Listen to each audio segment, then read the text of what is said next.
Hello, can you hear me?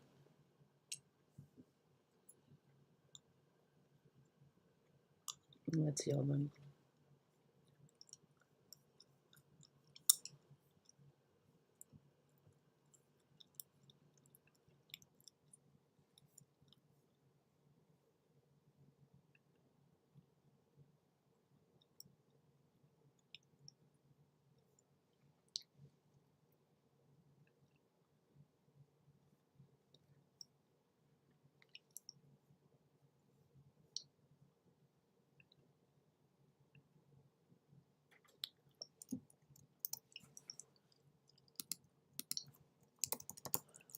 Good morning.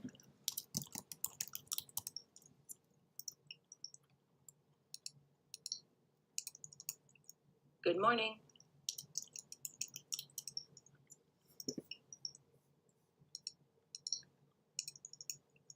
Good morning.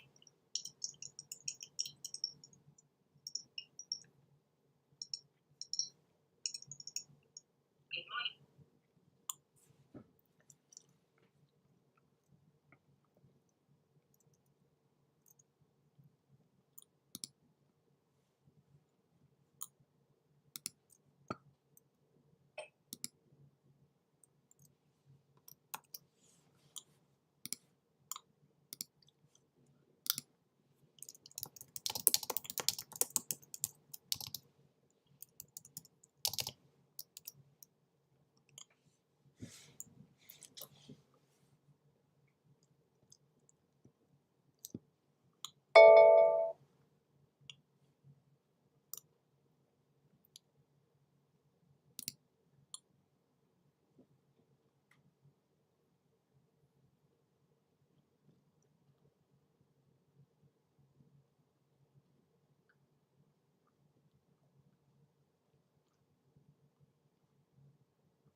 for Fed to all things Fed, continuing to stress that, to your point, Bullard is not necessarily the majority when it comes to the thought process about how this tightening cycle is actually going to manifest and sort of come out of the gate. But it does remind investors that there are a multitude of ways this could play out based on that inflation data, Carl. It's true. And, we've paid so much attention to CPI this week, but it's been pointed out again this morning, Mike, that the Fed actually prefers a different metric in PCE.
Basis point hike by July 1st. There's a meeting at the end of July. You could go one percentage point by the end of July and have no 50.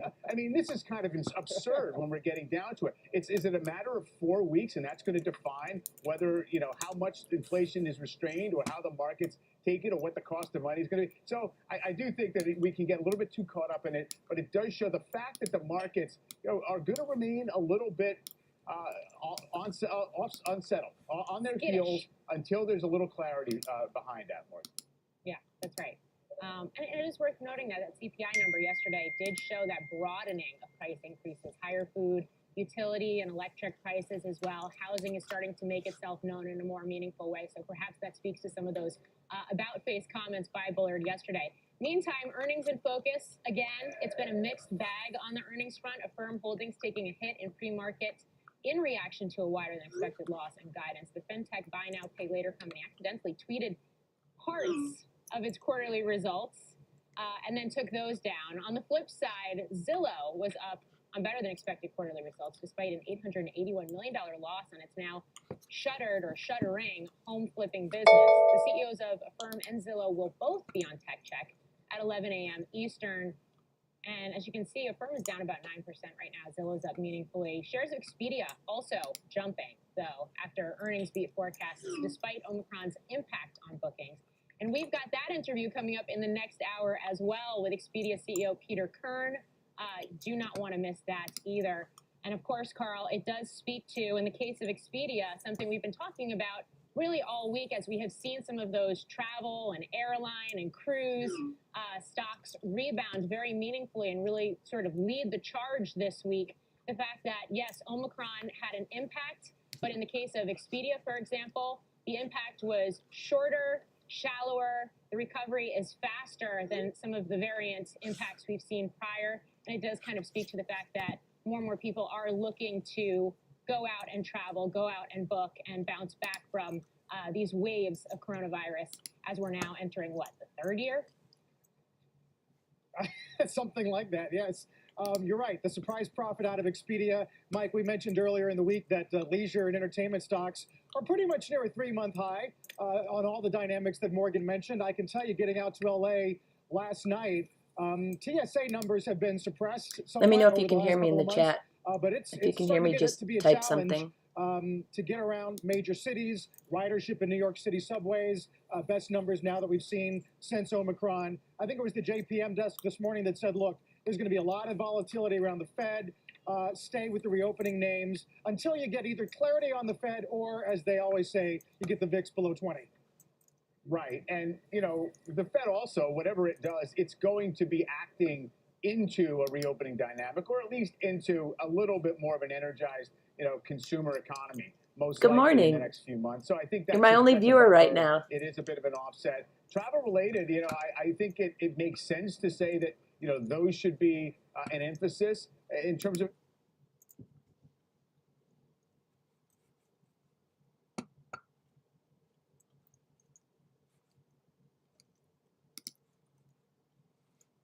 So this morning, I think we're going to have a nice opening, but probably get a little choppy at the end of the day like yesterday. I called it wrong yesterday. I was thinking we would rally. I was just a morning short.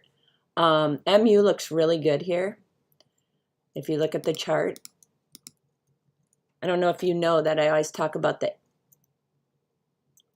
hold on one second. I don't know if you know I always talk about the 8 and the 21. But if you look at MU, the 8 is the white line and the 21 is the yellow.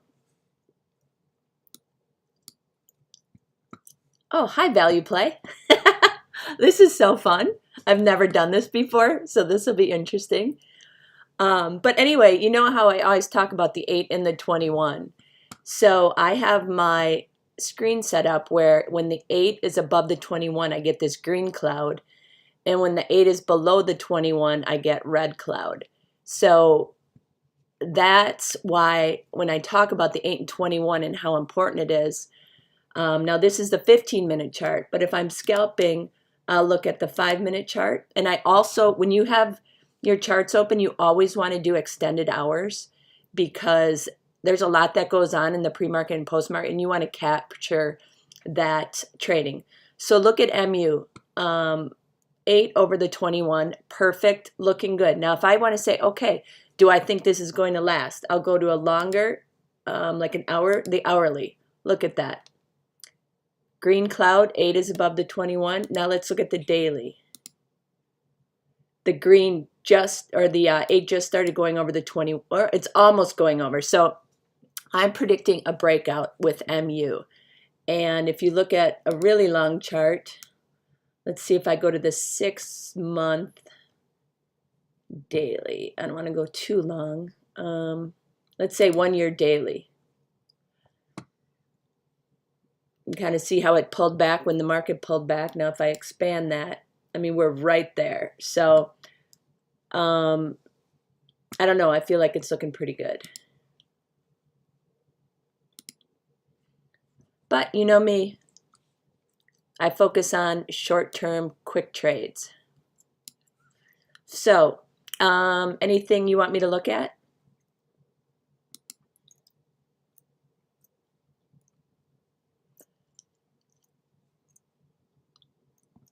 So now if we look at the Qs, okay, Qs, looking good. See how the 8, I'll just say I have the green cloud. Hey, man of leisure. This is so fun. I wish I could hear you guys, but I don't think it works that way. But anyway, so now if you look at the Qs, we've got the 8 above the 21 indicated by the green cloud. Now, the Qs can come all the way back to 358 and still be in an uptrend. That's why I stress. Oh, hi, Matt. I'm glad you're here. This is so fun. You know, I was saying how I always focus on that 8 and the 21. And the green cloud is when it's stacked correctly, and the red cloud is when it isn't. So if you look at the Qs today, we are in a green cloud, so that means the 8 is over the 21, and we are definitely in an uptrend. And that's what I was looking at yesterday, and that's why I thought we were going to rally, because we never broke trend. So now if I expand this and go to an hourly, so obviously yesterday and this morning we were down, we were a little weak, but now you can see on the hourly, we're still in that red cloud. So I don't know how long this rally is going to last today, but if that 8 goes above the 21 on the hourly, we should have a good strong rally the rest of the day. But you know me, I focus on the short term, so I'm going to just go to the 15-minute and look at how good the Qs look. That is just beautiful. So like I said, they can come all the way back to the 21 EMA and still be in an uptrend. So that's why when we start to sell off, sometimes people sell off right when it hits that 21, and that's the exact low where all the machines and all the algos are looking at, and that's how people get scared out of a stock. So always have your EMAs and your charts up and your moving averages, because that is, it's so critical. And that's why retail traders sell low and they buy high, because they don't have those indicators on their chart. So I feel, and what I've been doing is really use that 8 and the 21. Some people use the 9 and the 20. So, there's different things, but this is just what I found for me.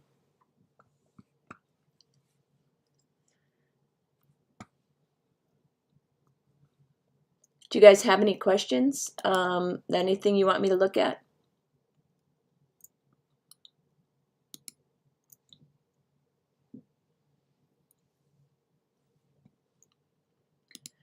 So when the Qs start to move, I buy the TQQ because of the fact I feel like this one, I just don't, in this crazy market, if I buy the options and the market is so volatile, I may lose my shirt buying, an option that expires next week, because if it's down for a while, the premium goes away and that IV just eats you up. So I like to just play the shares in this volatile market. If we're in an uptrend or a downtrend, it's so much easier.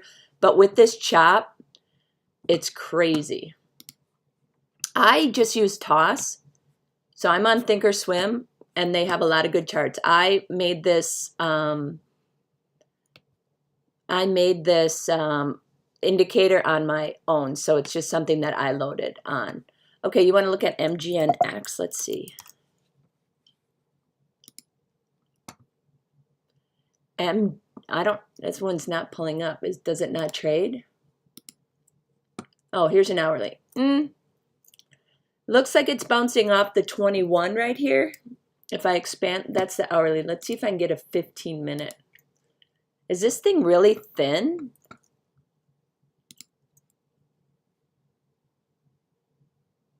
Let's look at the daily. Oh, yeah, I wouldn't touch this. See how it's in a downtrend?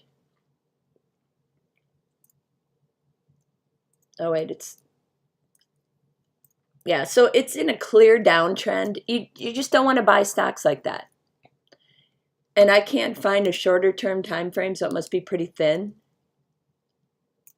So I just personally, I wouldn't touch it, because longer term, not good. Doesn't look like it's going to rebound for a while, but short term, I can't find a short term chart. Let's see the 15-minute. Yeah.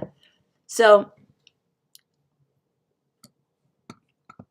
but let's see, what am I focusing on today? So I'm focusing on, I love this, I love MU, and LabU is looking pretty good too. So I know Matt liked that one. Yeah, look at LabU, 15-minute cloud. Look at that great green cloud. Green means go, so that's good. Now LabU, again, when I always talk about these trends, the stock can come all the way back to 1978 and still be in an uptrend. So typically it bounces off. And, yesterday and I think the day before, it got clobbered. But once that 8 went back over the 21, it started working great. So those are the two indicators you want to keep on your charts. I made this. Yeah, it's a custom coding I made. I can try and send it to you. I just have to find it. I have so many indicators. Let me, we can talk later and I can try and send it to you.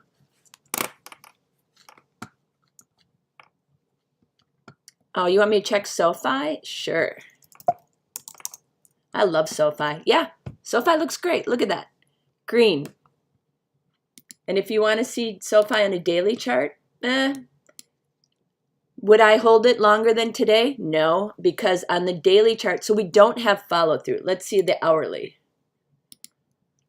Hourly starting to look good, but it's still red. So short term, yeah, you can buy SoFi, but don't be married to it. And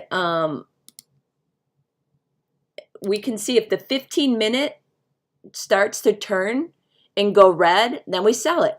But if it stays green, it's good. And then sometimes the hourly will catch up with the 15 minutes. So, you know, you just have to see, but it looks really good. And if you look down below on my chart on those yellow and those light blue bars, those are momentum indicators or the squeeze indicator.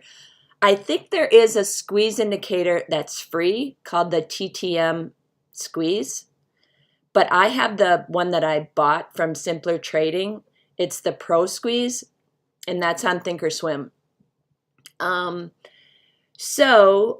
Those bars are indicating that we have positive momentum. So when it's light blue on the bottom, those light blue bars mean it's positive, there's money going into it, and the green means that the squeeze has fired.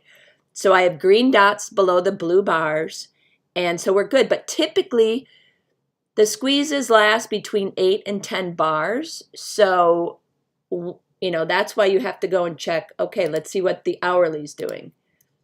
Hourly, okay, so now on the hourly, I have the red and the yellow bars. Now, the red means that the momentum is obviously going down, but it's still squeezing. So there's still room to go to the upside because the dots are green. This is just talking about kind of the flow. So the yellow means that the flow has started to go back into the name.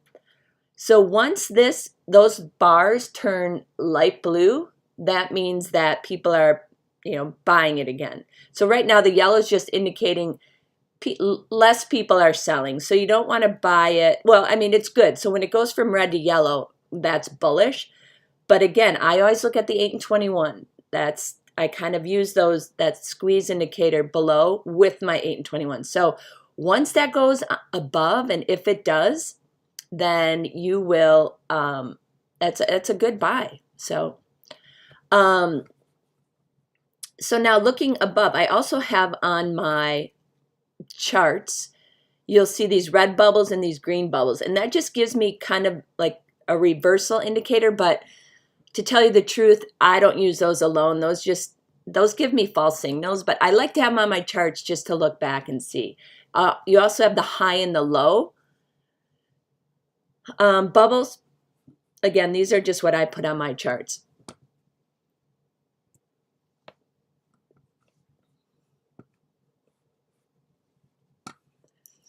So we have 8 minutes to go. Is Matt doing anything in his room? Let me see.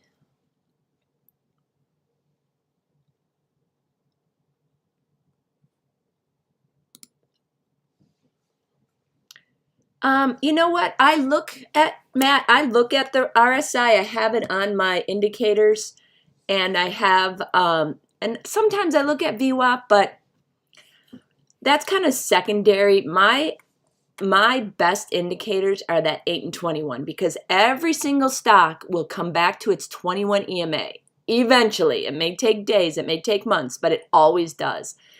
So those are just what I have found. But yeah, if I'm unsure about something, I'll look at the relative strength. I'll look at the VWAP. But this is typically what I have on my screen. And the yellow, I think my pink line is that might be VWAP. I can't remember. I've had these. I don't even use that. I don't even know what it is. That's embarrassing. But I think it's I think that's VWAP on there. So. But I'm telling you, the 8 and the 21. Okay, look at LabU's going. Now, if I go down to a 2-minute chart, now for new traders, you really don't want to have anything less than a 5-minute chart. The 1 minute and 2 minute, you'll just get shaken out of so many things. So lowest I really like to use is the 5-minute. But every once in a while, I'll check the 2-minute just to kind of give me a short-term direction. Okay, so if you look at this LabU chart, now I'll expand it a bit. And I don't know if you all heard me, but you should have extended hours on your charts. Don't just do, you know, the day, the market hours. Do extended market. And if you guys want me to show you how to put extended market on your Thinkorswim charts, just let me know in the chat, and I can just go through that. But if you guys don't care or you know how to do it, I'm not going to waste everybody's time. So anyway, so LabU. So if you look at 2-minute, okay, we got a big green candle, and the 8 is not over the 21 yet. So you know what? We might bump up against this 20. Oh, we might bump up against resistance and not have follow through. So I really like to get that follow through. But some people will try and get ahead of it and buy it because they see that green candle. But then again, now let's check out the 5-minute. So the 5-minute looks good. So short term, it might move around, but the 5 minutes telling me, yes, this is going higher. 15 minutes telling me it's going higher. See how it came all the way back to that 21 EMA and bounced off it? So I like Labu here. I'm actually going to buy some pre-market. Treehouse Foods. Yes, I can look at that. Wait, what is that? TF. I can't remember what this symbol is. Treehouse. Treehouse Foods. Oh, THS.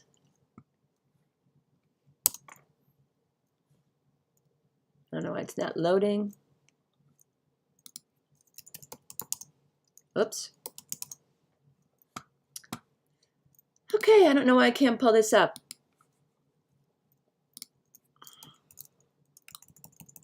Oh, there we go. For some reason I can't get the lower time frames on some of these stocks. Well, that's because it's not trading. Okay, yep, Treehouse Foods I wouldn't touch. Because look at that big old 8 below the 21 on the hourly. It's just, for me, I love Treehouse Foods. I love the private labeling. I'm a big fan of it. And but you know what? I don't know. And now it's, so if you look at those red bars below, again, this is the squeeze indicator.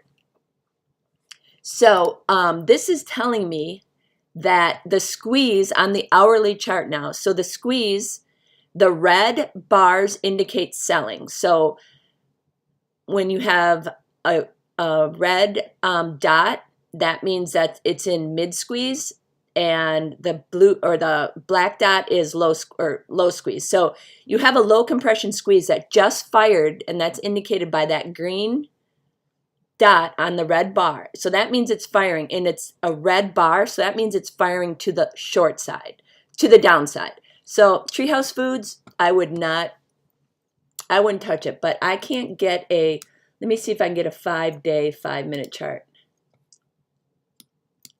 Yeah, see, still in a downtrend. You just don't want to touch stuff that's in a downtrend.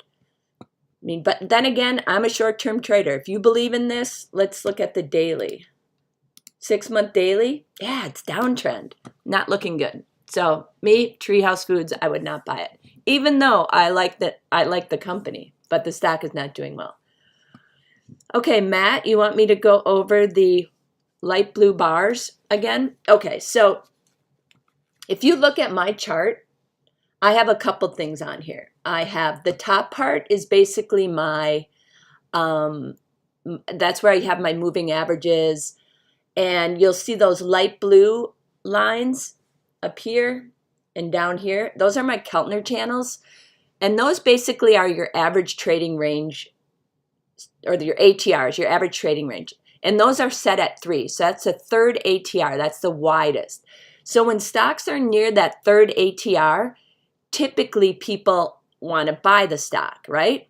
And when it's up at the top part, that's when you sell it. So you can, if you look at this, now this is a daily chart of Treehouse Foods. At the beginning, on my left side of my screen, you'll see it's down at that third ATR. So that's typically when you buy it, and it goes all the way up, all the way up, all the way up, and then it goes up to the third ATR back in January on the 17th. So that's, see, that's like it's almost like it's exhausted. So that's when typically people start selling. Now it's going all the way back down to the third ATR again. But I haven't seen anything indicating that this has turned yet. So I don't have any reversal bubbles. I don't have any dots telling me, or bars telling me, that the selling has been exhausted. The only thing is you have this RSI, which looks like it's oversold. So, but it may be oversold short term, but the long term is in a downtrend. So you just don't want to touch stuff like this.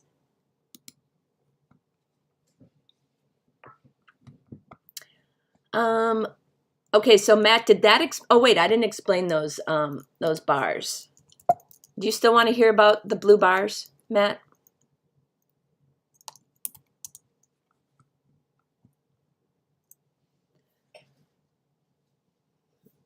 Okay, well, if you do, let me know. Yeah, squeeze study is awesome. Okay, here we go.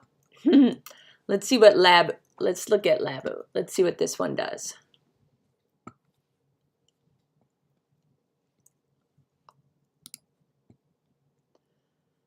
And that VLDR that I've been telling you guys about, I feel like that. Now, just looking at my chart, okay, this is like the perfect setup. So 2 minutes, I'm going to go a little bit, I'm going to go 5 minute. So 5 minute is, you look, it's still got the positive stacked EMAs, albeit very, very thin. So it's kind of like, you know, I'm cutting it close here. However, if you look at the MACD, that blue line is crossing over the tan line, so that's starting to be positive. If I look down at the squeeze indicator, now the bars turned yellow, so that means some of the selling's exhausted. Now, if I look at the 15 minute on VLDR, okay, that's looking pretty good too. Now, these blue bars, the light blue bars means that there's accumulation, but the blue bar means that the accumulation is slowing. However, the squeeze indicated by the dots means the green dot means it's squeezed.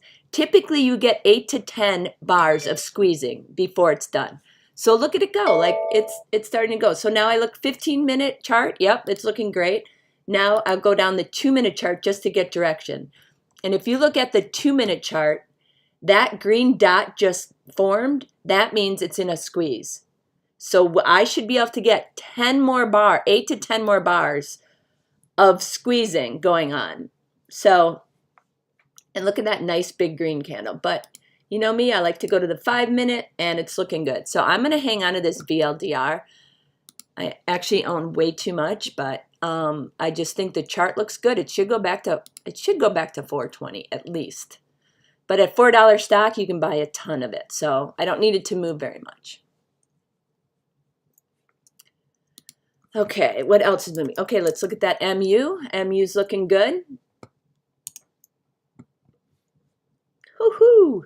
Okay, now MU's getting up to that third ATR. So we might get a pullback, but that's okay. It may pull back to the 8 EMA.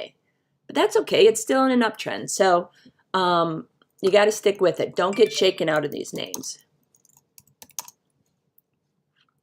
Look at VLDR go. There's so much momentum behind this. And these guys make the sensors for the the self-driving. So, and they had that deal with Amazon. They make the sensors for Apple e-car. So, you know, maybe this is out in the future a little bit, but somebody's buying it. Ooh, BKKT. Yep, that looks good on the 5 minute. Yeah, that looks good. It's starting to go. Let's see if it's got some legs. Yeah, I like BKKT here. The squeeze just fired long. So I think you can, yeah, it looks good. Let's see if it's got legs on the hourly. Yep. Starting to go. So yeah, I like that. But you know, this is all dependent. I think this is a blockchain. This is a crypto kind of connected to crypto. So you have to be careful. But yeah, it looks good. Now look at DWAC. On the hourly chart, it's not there yet, but it might catch up. 15-minute looks great. It's been in an uptrend all morning. So the squeeze just fired down on the blue bar. So we should get another, I would say, 4 or 5 more bars. So DWAC looks good. And now DWAC can come all the way back to 82.78 and still be okay. So just keep that in mind.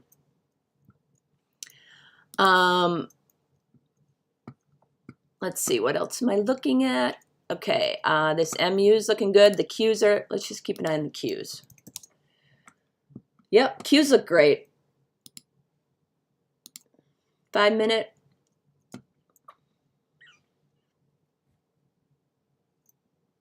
Bounced right off the 21 EMA, and it's going back up. So, and we're still in a squeeze, so that's good. But boy, this VLDR is looking good.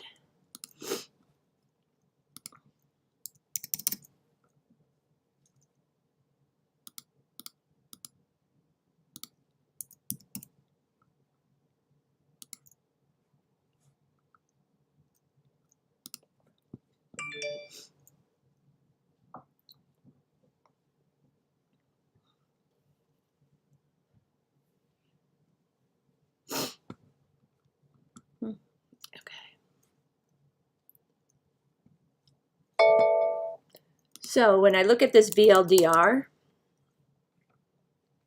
okay, it can come all the way back to 411 and still be okay. So a lot of times when people see this pullback, oh, they freak out, they freak out.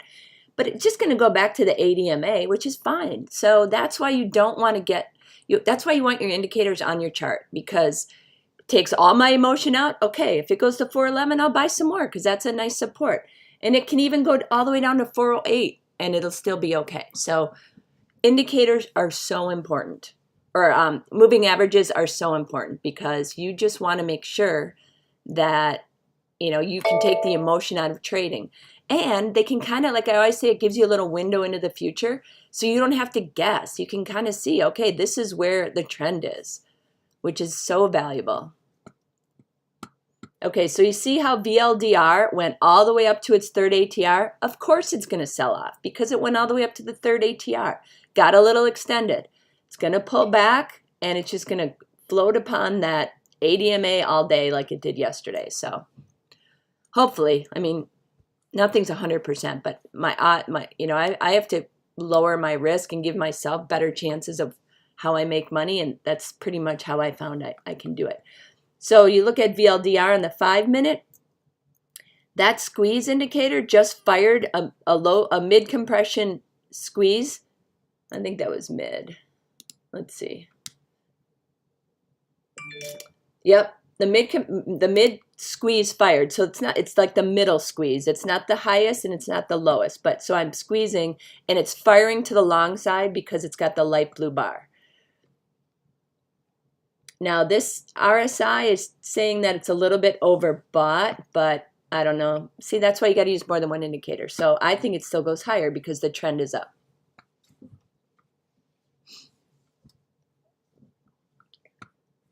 Now if we look at the Qs again, Qs on the 5 minute pop down a little bit, but they're still in an uptrend. Yeah, I don't know what that little down indicator, but still green, so that's still good. Still in a squeeze. The mid squeeze just fired, so we're good. Ooh, doggy, this VLDR is moving. But keep in mind, I'm not gonna be in this VLDR very long. What are the ranges for Labu today? Oh, Labu, this is just looking so good. And if healthcare stocks keep going, this is gonna be good. Okay, so I would say on the 15-minute chart, the 21 is at 1983 and the 8 EMA is at 2001. So you can go all the way down to 1983 in Labu and still be okay.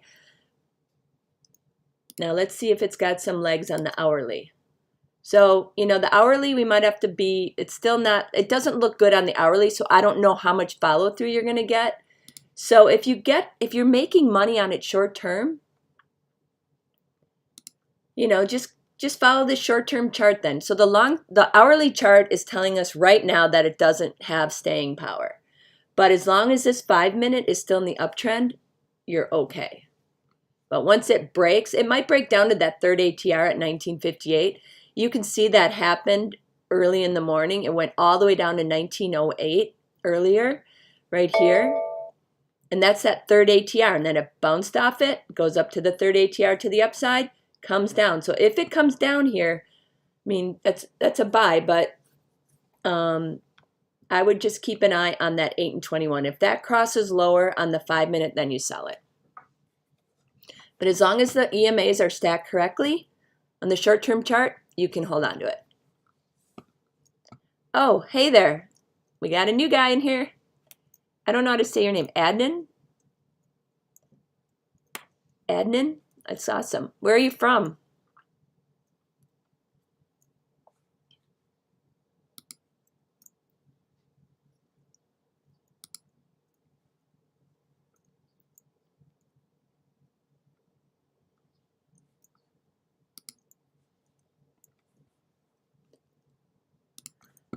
Okay, so I'm going to look at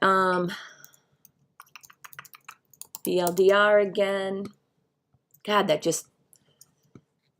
it looks so good on that 5 minutes. So it's only 2 bars into the squeeze and it hasn't even fired yet.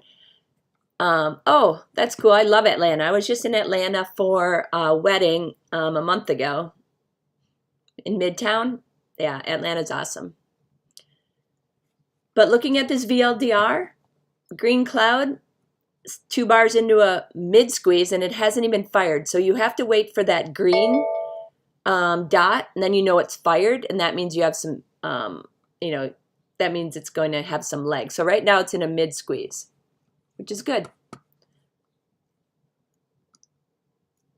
Yeah, I don't know who else I need to tell about this stream, but I figured, hey Carlson, oh, you're in Atlanta too? Oh my gosh, we should all have a get together in Atlanta one time. That'd be so fun. But yeah, I don't know who else I needed to tell, but I'm sure Matt probably wasn't very happy if maybe I'll try and tell the group when he's going to be gone that I have this stream going. But yeah, I realized that his room really isn't for like scalp trading, and I look back and it's how to trade options, which I don't always trade options. Most of the time I just trade shares because, like I said, in this choppy market, you can just get eaten up by the when the IV just starts to crush. So anyway, so I'm more of a scalper. I'm more of a day trader. I've been trading 25 years, and I thought Matt's room would be more about him giving us good ideas, but I found out I was giving more ideas and other people in the room were giving more ideas than him. So, he's been around a while. I don't want to take anything away from him. He's I don't really know why he's doing this, but I don't know if he needs the money or no, I shouldn't say that, but I don't know. It's just that it's not my style. So I probably, I always like to give back and help people, because I do have a lot of knowledge and I want people to get better, and somebody helped me out, so I want to help other people out. Oh, thanks, Adnan. Do you have a nickname, or what do you go by? So anyway, this is going to be about scalping and short-term trading, and I hope you guys like it, but I'm happy to look at any charts.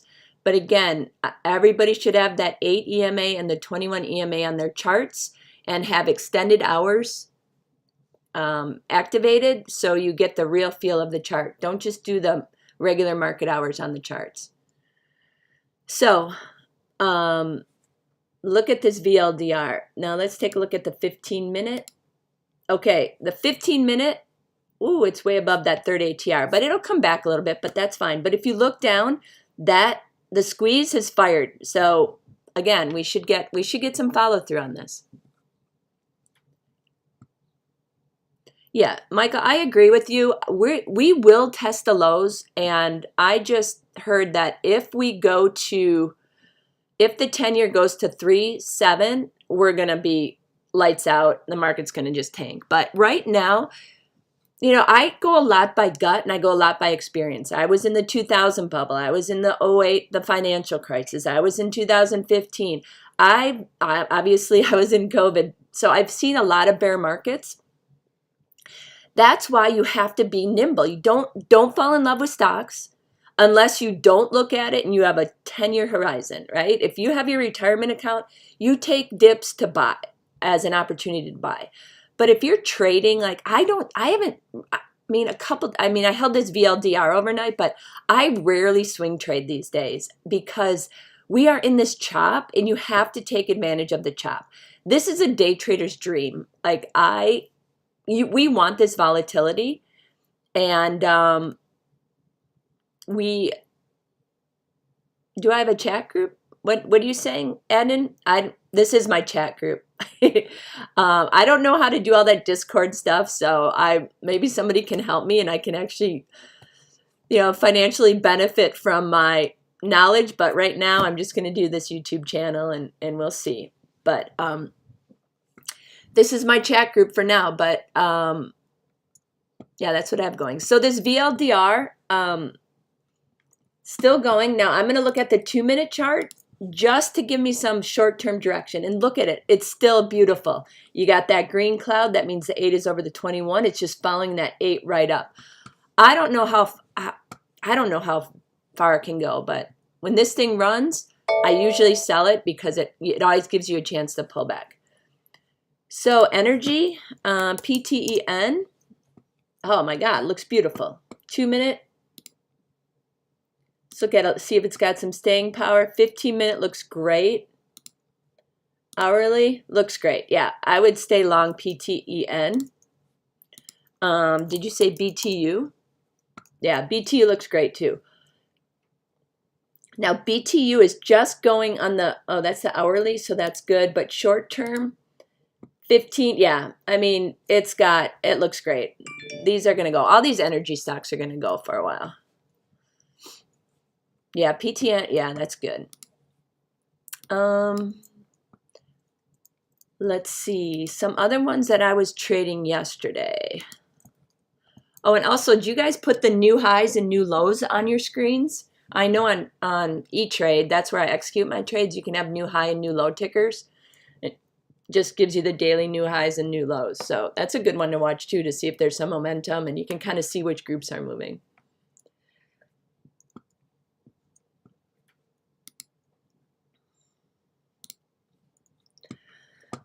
All right. Anything else you guys want to look at? Otherwise, I will look at VLDR. Now, VLDR, I know, can you tell I own way too much of this? I got to keep my eye on it. Now, if I look at a daily chart on this one, see how it's still in that downtrend, which I don't like, but it's starting to turn. So hourly, ooh. 8 went over the 21, so we are good there. Very short, but hopefully that daily will catch up as well. But in this market, you guys just got to take your Facebook. Yes, Facebook looks awesome on the chart. A lot of people were value players, or sorry, not value players. A lot of people who are bottom, like, I don't know, trying to bottom fish this, that technically it looked really good. But look at that, 10-minute chart, yeah. See how it goes right to the 21 and back up? 5-minute chart, kind of squeezing, getting a little bit narrower on the 8 and 21, but it's still good. So it's still in an uptrend, and that's what you want. And then if you look at the 15-minute, which I like to see, yeah, so you're good. It can go all the way to back to 228 and still be okay. So don't freak out if you get a pullback. It's going higher. Ooh, ORPH. I traded this one a while ago. Wait, ORPH. Yep, looks great. Squeeze fired long. Oh, so now this is what I love to see. In ORPH, see those yellow dots down there? That is a high compression squeeze. That means so much momentum has been building up. And now it's going to, and it's firing long. I'm going to have to buy some of this. That means when you have that high compression squeeze and then it fires long, you're going to get a big move. So it's telling me that there's a big move coming. Let's see what it's doing on the 5-minute. Yeah, it squeezes firing long, 2 bars. You got a ways to go. 8 over the 21, looking great. This is a really good one. And let's see if it's got some staying power today. On the hourly, yeah, all good. Great one, Alpha Freight. That's a good one. I'm going to have to buy some. Now I'll just buy I'm not going to buy the options. I buy the stock. I mean, it's a $2 stock, right? Why buy the I don't even know if there's options. Okay, so it's coming in a little bit. Now, let's see, 5 minute. So yeah, it can come back to 240 right here. So you're still good. I'm just going to buy 5,000 shares and see what happens.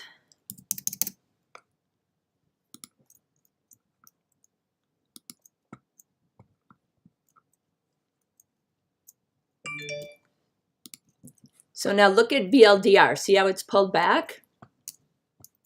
And some people are probably like, oh, I got to sell it. I got to sell it. And they sell it, and they're going to sell it right at 420. And then it's going to reverse. So that's why you have to have your indicator or your moving averages on your chart. So just keep that in mind.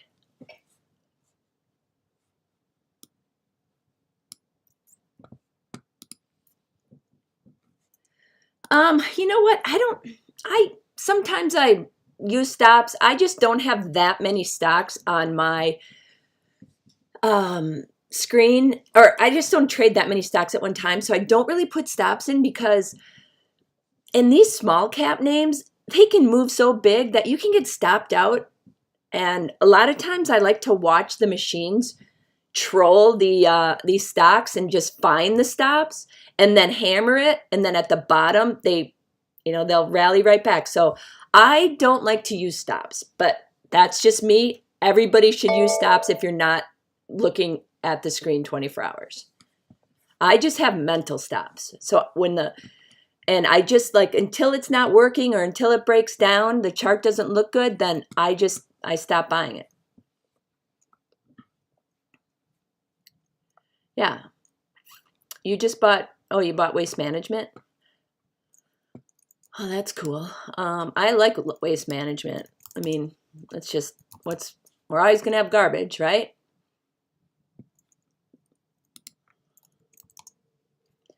So Waste Management, yep, looks great. That's on the 5 minute, 15 minute. 15 minute doesn't look so good. So I'm going to do 1 day 15 minute. Yeah, on the 15 minutes, it's in a downtrend. 5 minute uptrend. So yeah, it's too conflicting for me. So I probably wouldn't trade it, but if you got a nice price on it, good job. So this ORPH, I love to stick offerings way above. So that was a big reach up there at the 260 level. Get that up. So 263. Obviously, somebody put a buy order in at the market and just took all the offerings. So now it's settled down again. So it looks like 240. It can even go down to 235, which is the 21 EMA, and we're still good. So I might put a little bid down at 235 to see. See if I can't get a little discount. But I bought some at 240 on that ORPH.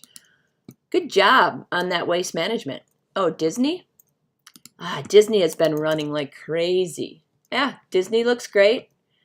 Again, I'm a short-term trader, so if you guys are buying this for long-term, I'm not the one to talk to. I highly recommend Carter Worth charting. He's great. He's the best. But I just look at it for today because I typically don't hold anything overnight. But obviously, Disney's a reopening play. Obviously, it's been just taken out to the woodshed, so you basically get Disney Plus for free. But Disney looks great on the 5 minute. 15 minute looks great as well. So it's just following this. Look at it follow the 8 EMA. That's why if you haven't bought it yet, you can just put an order down at the 8 EMA and hopefully you get hit if it comes back. So in this market, you don't ever need to chase. Like I never take offerings anymore. I put in bids. In market first half of last year, I'm taking offerings because they kept going. But yeah, so you can wait, but it's great. It's in an uptrend. In Disney, let's see if it has some follow through today. The 8 is going right over the 21. It's not there yet, but 15-minute looks good.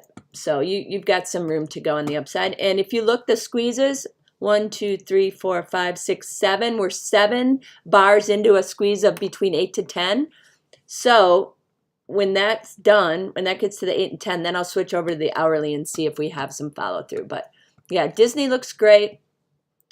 BRCC.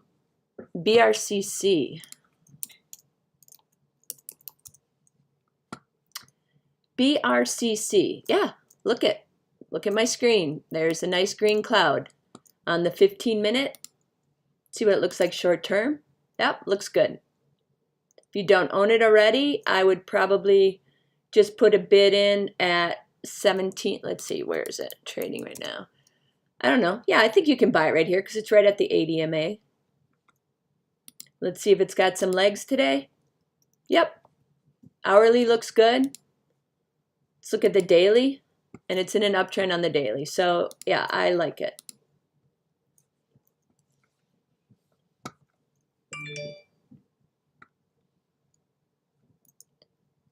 Oh, Facebook. Yes. Now, did you buy it today at 219? Or when did you buy Facebook? Aiden. So people in the other room are trading KAVL. Looks like a lot of volume. Okay. Ooh. Let's take a little look-see. Ooh, yeah, KV. Now, but, okay, now this KAVL, keep in mind, don't chase, right? So now it's above its third ATR. It's going to come back to 260 levels. So you can get a little starter position, but it's probably going to come back to that 8 EMA. So, you know, you can buy a little bit here, and if it goes up, great. But if it comes down, then you have a little powder to buy it. So I personally wouldn't start it here because it's up above its third ATR.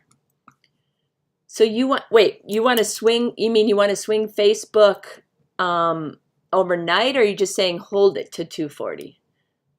Yeah, Facebook is turning around. Am I looking at it wrong? Let's see. Facebook on the 5-minute.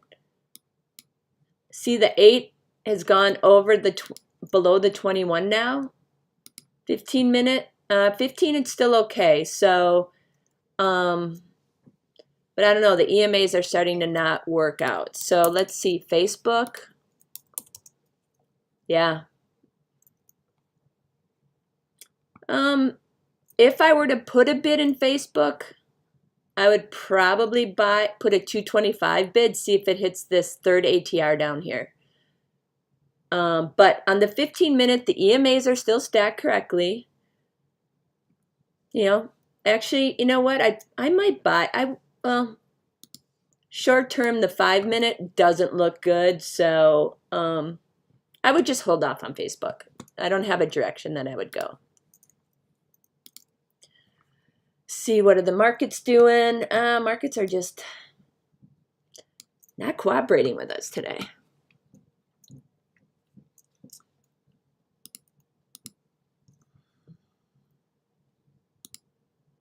I'm going to sell some more of my VLDR because I have a nice profit in this. And I think if the market sells off, I can probably get it back for cheaper. So let's see. Okay, market's starting to sell off a little bit, but it's not even 9 o'clock yet. VIX is starting to go up, and the ticks are starting to go down. So something's going on. It's either a sell program or something's going on.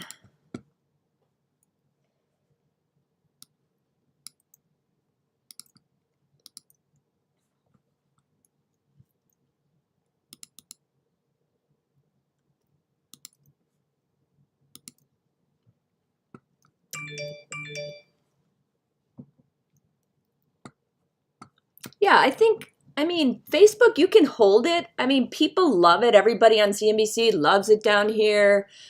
But Facebook is going to be, it's going to trade with the market. If the market goes down, this is going down. So you just have to be careful. I'm just not a long-term trader in this market. So, okay, so Facebook, look at, it's going on the 5-minute, like I said, it's going down to that third ATR. So you can place a bid down at like, or sorry, that's QQs, never mind. The Qs are going down, but the Qs, and this is what I was saying yesterday, and why I thought the market was going to rally, we are still in an uptrend. So on the 15-minute, don't get shaken out. Like, okay, the market's pulling back a little bit, but it's okay. We need it to pull back in order to go higher. So I just wouldn't worry about this little pullback because we are still in an uptrend on the 15. Short-term, 5-minute,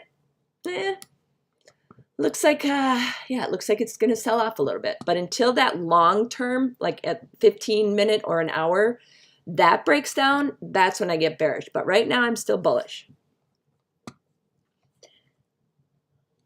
TLT. Yeah, see, these bond, like, I just think I don't understand bonds enough to, yeah, I can't opine on TLT or TNX. I mean, this is just going to trade with, I don't know, sentiment, but it looks like it's going lower. If you look, it's in a downtrend. 5-minute, 15-minute, yeah, I wouldn't touch TLT. It's in a downtrend.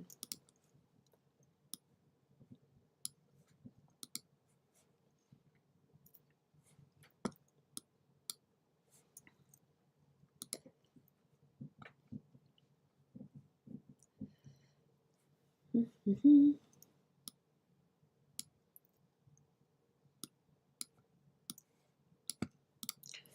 Okay, guys, I will be right back. I just got to grab another cup of coffee.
Okay, can you guys still hear me?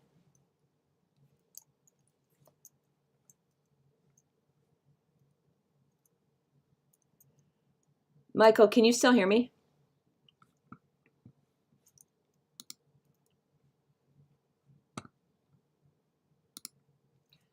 Can you guys hear me right now?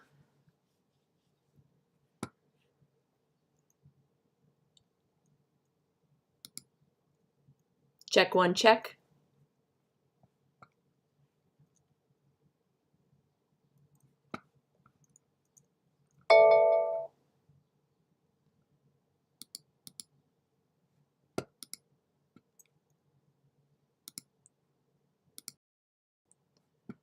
Yeah, the market, that's why this market is choppy, and that's why you need to have your moving averages on your screen so you don't get shaken out. And that's one thing I've really learned because I used to sell at the bottom and buy at the top. So just be mindful of your EMAs. They will save you in the short-term chop. Okay, MU still looking really good. I'm going to buy some more on this little pullback that we had.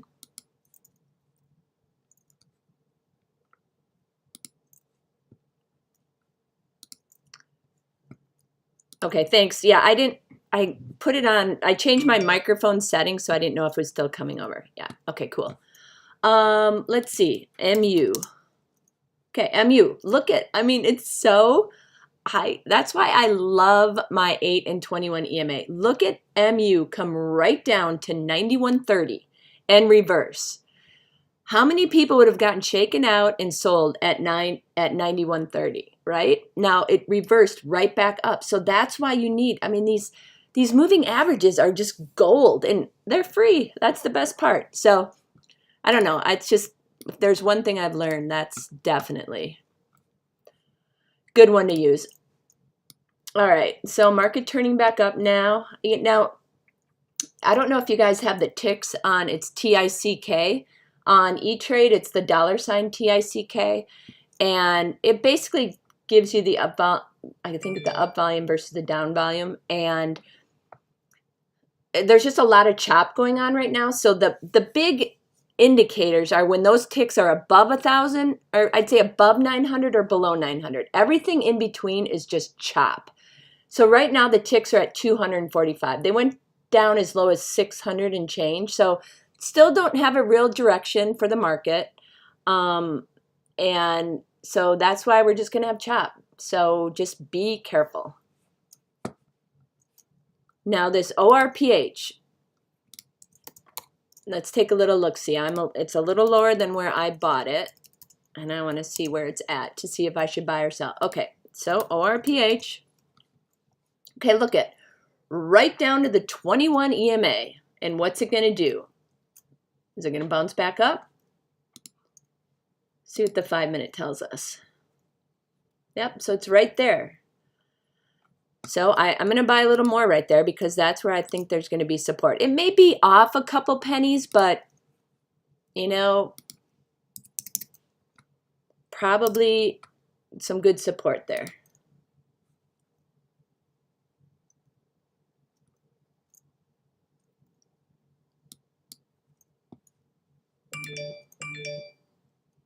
Okay, I bought a little bit more.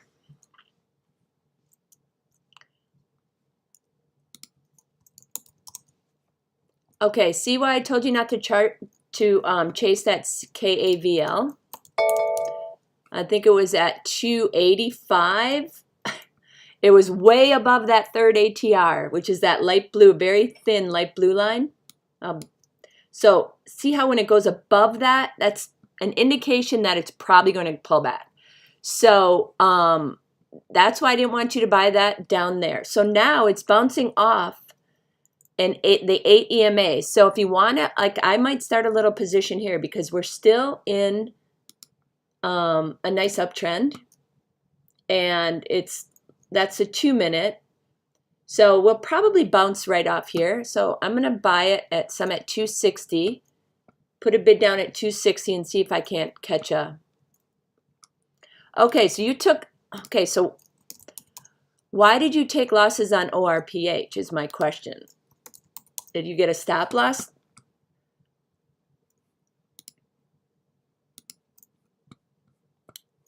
Yeah, and on stocks like these, you have to have a big like range for your stop losses. Otherwise, you'll get chewed up because these things are just, they're so volatile. So I would not sell ORPH here. It's bouncing right off the 21. So I'm going to buy some.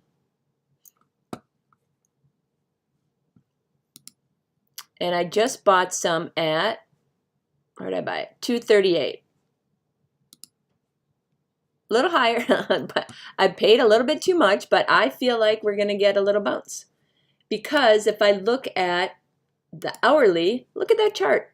Look at the hour. Straight uptrend. 228 is probably where it can go to. Yeah, so we're still in an uptrend and we still have volume. So I'm hanging on to it. MU, I told you I bought a little bit more of that. Yeah, we're going to break out on MU. I'm buying more of that.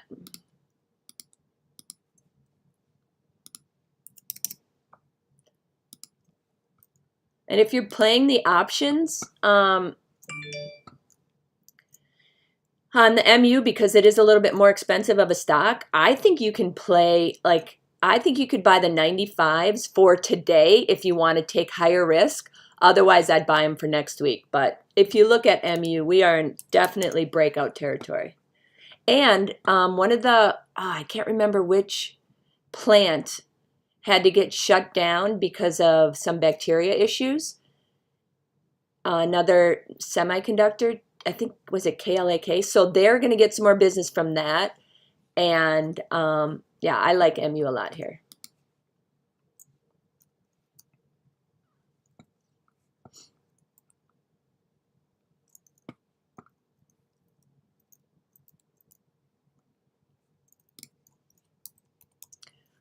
Okay, let's see how this ORPH is doing.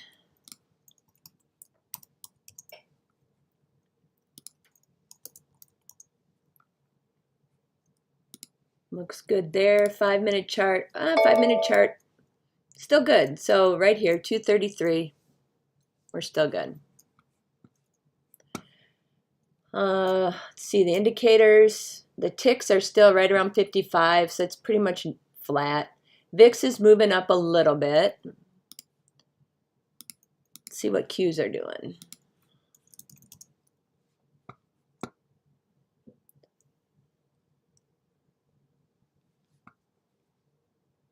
Short-term pullback in the Qs. Yeah, so right now, looks like short-term pullback, but on the 15-minute, still pretty good. It's just going right back down to its, I think that green line's my 150 day. So that's fine. Qs are still in an uptrend. If I look at the hourly, not so much. 2-minute reversal. So today, I think, let's see what happens at 9:30. Now all the clearing trades get done at 9:30. So when all these brokerage firms put in market orders, they have to be done by 9:30. So a lot of people call the first hour like the rookie hour because all the rookies trade it. And there's, you get a bunch of market orders in there. It can really throw off the, kind of the direction of the market. If everybody puts a bunch of market orders in, obviously it's going to, if they're to the buy side, it's going to take it up. Sell side is going to take it down. So a lot of people like to wait till after the first hour to trade. I love the volatility, so I trade it. But so we have another 15 minutes before those are done. So the VIX is going up. The ticks are going down. Market's selling off a little bit. This could be the sell orders and having to get down until 9:30. So just don't get shaken out. And let's see what happens. But that's why I feel like 9:30 is a big day, a big time. 10:30 when Europe closes, that's a big shift in sentiment. Then when everybody goes to lunch in New York at 11, so you have these time frames where you can get some volatility right around those times. Okay, so MU coming in with the market, but I'm not really worried because it's still in an uptrend. So I'm not going to freak out that it's pulling back. 91.28, I can go down to 91.28 and still be okay. So as a matter of fact, I'm going to put a bid down there because then I want it to come in and I won't get upset if it comes in. Rookie hour. It's so true. A lot of the professionals will not trade the first hour. Okay, so MU still looking good. I bought some TQQQ. I'm gonna probably add on to that, but I'm gonna wait till after 9:30 and see what happens. Look at MU. MU's just in beast mode. Love it. What was that? KL? Wait. What was that one? KL stock.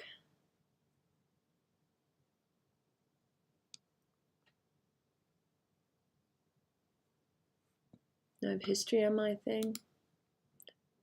Oh, KAVL. Yeah. So that's why you don't pay up. You don't pay up above the third ATR.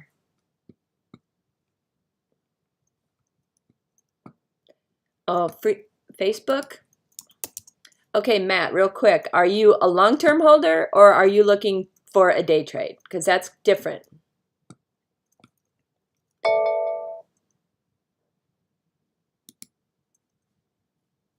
because I will look at it on different charts. So if you are a long-term holder of Facebook, does not look good.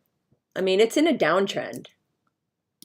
Short-term, downtrend. 15-minute, now the 8's going over the 21, downtrend. But it's also down at the 3rd ATR. So you might get some buyers here. The 2-hour starting to see a little reversal. It's just I don't really have a clear signal.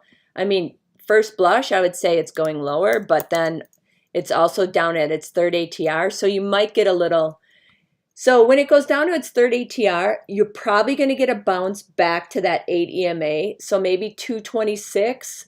So we want to see it go, it's got a reverse trend.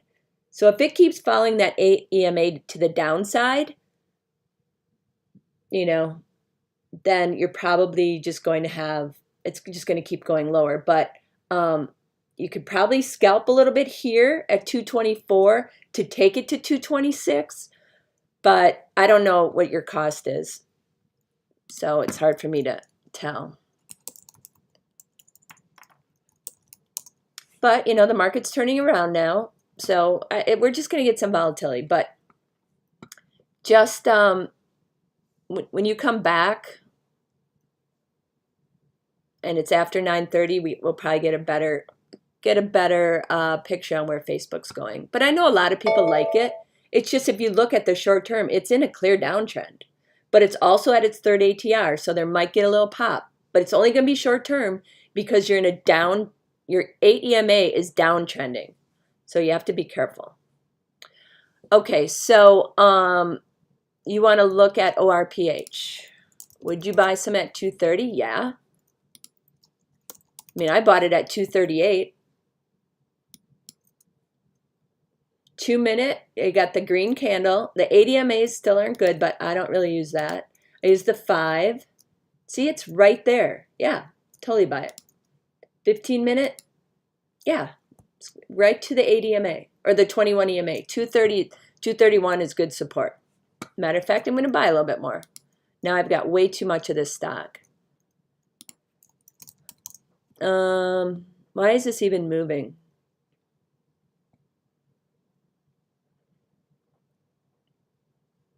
Niemann-Pick drug process? I don't even know this stock, but okay. Anything else you guys want to look at? Looks like the VIX is coming down a little bit. Let's look at some new highs. What stocks are making new highs? I'll try and find some cheap ones. Okay, let's take a look at HL. Okay, HL. That looks like a good one. H has crossed over the 21 on the 15-minute. However, it's getting close to that 3rd ATR.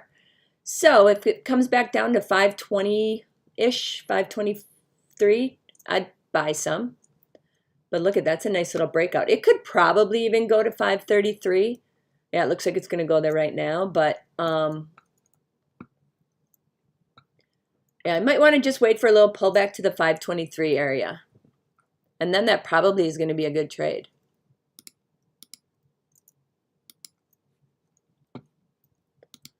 I like to find things that are making new highs. MU. MU just looking solid. 91.85 is where I'm going to buy some more if it comes back. VIX is going up. Qs are coming down. Let's see. Yep, Qs do not look good right now. Let's see if they can find some support.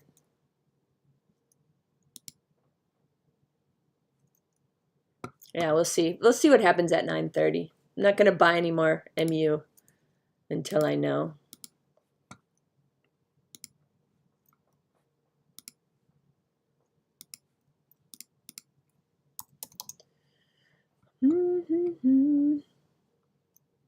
Yeah, MU looks like it's at nice support right here.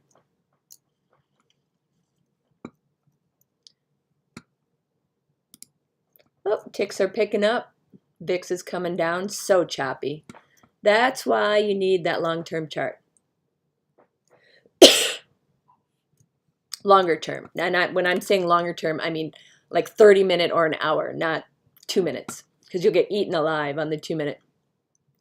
Okay, let's see. MU just bounced. Now, MU just bounced right off.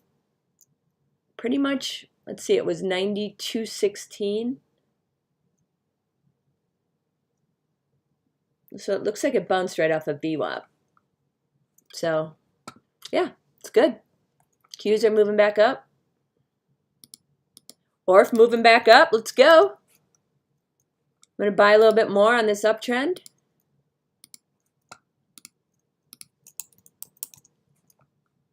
I'm selling my VLDR. Just so you guys know, I'm out of that. I'm going to be out of that one because it's just going to barcode. And it did this yesterday where it made the high right around 9 o'clock. And then it didn't do anything. So there's not a lot of volume. Until the volume picks up, I'm probably not going to buy more. Yeah, Labu looks great. Thank you for reminding me. I'm going to buy some of that. I'm just going to buy like 1,000 shares to get a position. But let me just quick take a look. Hourly still, let's see, 5-minute looks great. 5-minute, let's look at the 15-minute, great. However, it's getting near that third ATR, so I'm just going to buy small. Just have a position because I like it.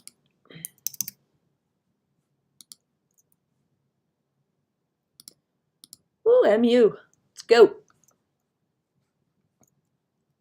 Now, when you buy something like Labu, it's moving up. So you have to be, if you're going to buy it up here, you have to be willing to hold it through coming all the way back down to $20.20 because that's going to be the 8 EMA. And it could even go down to 1994.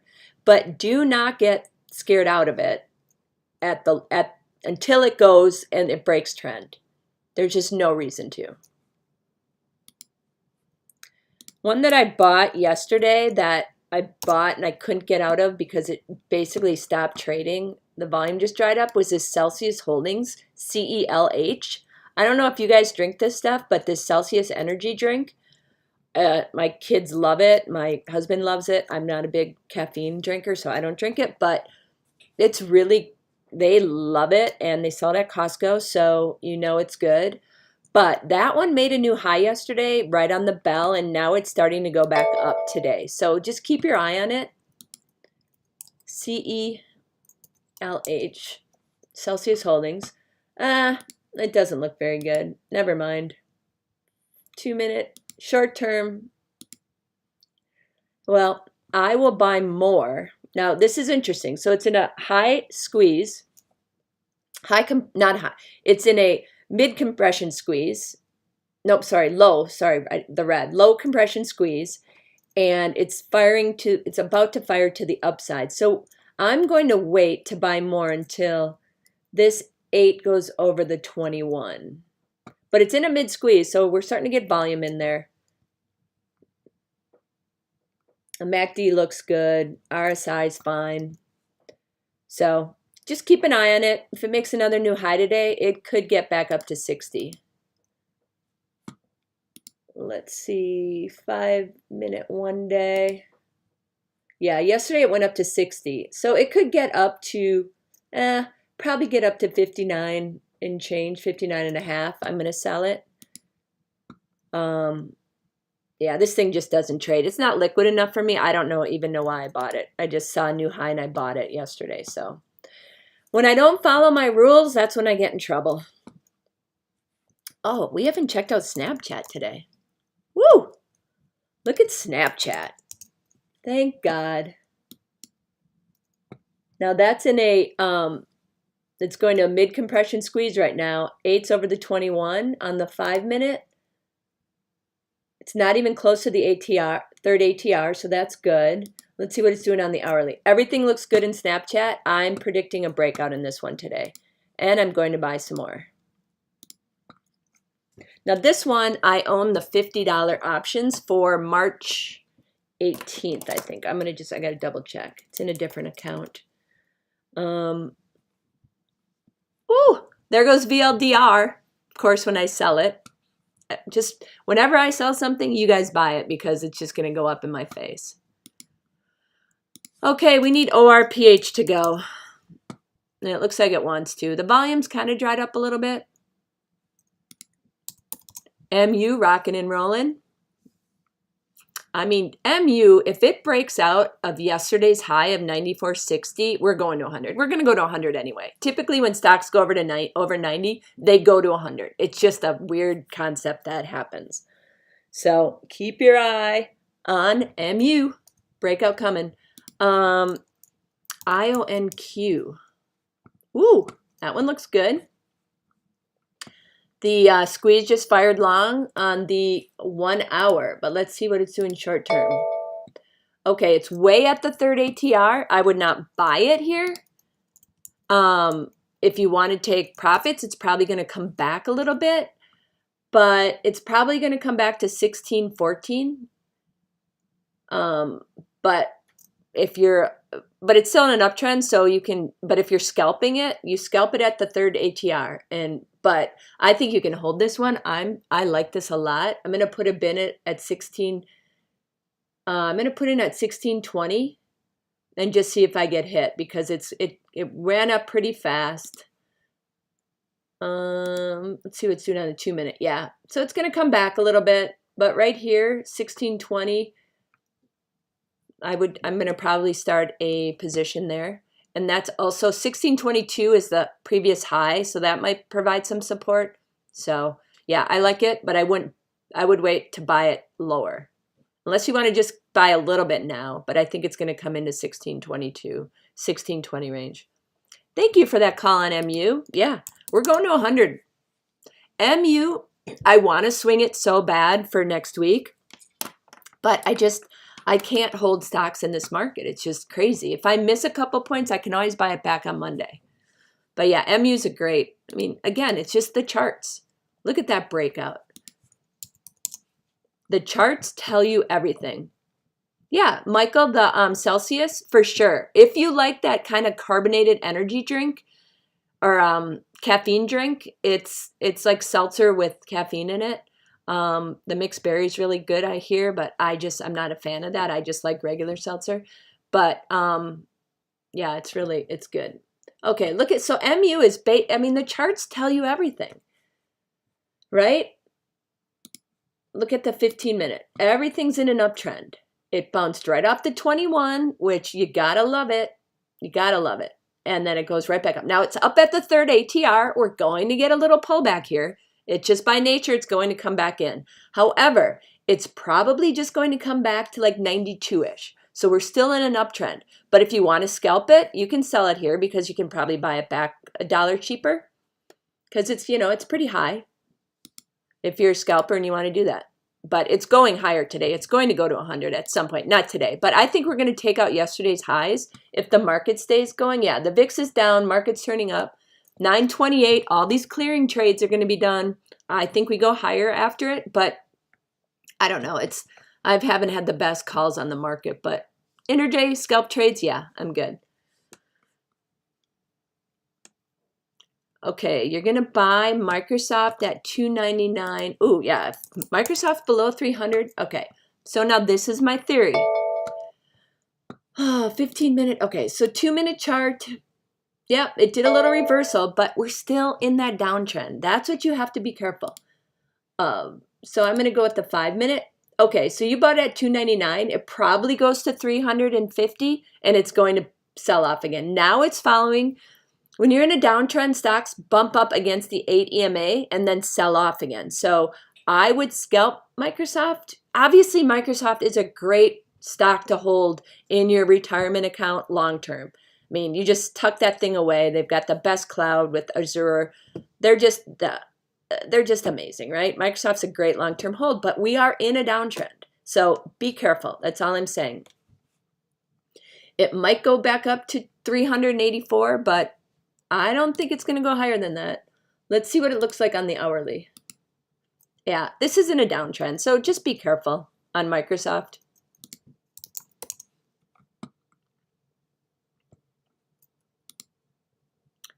Okay, ORPH, starting to go. Come on.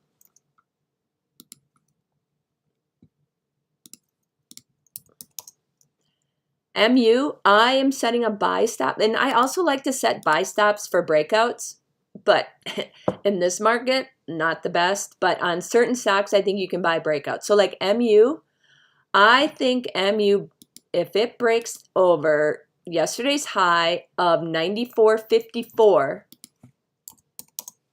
we are going to skyrocket. So we got to get over that, or 94.64, but that's also that third ATR.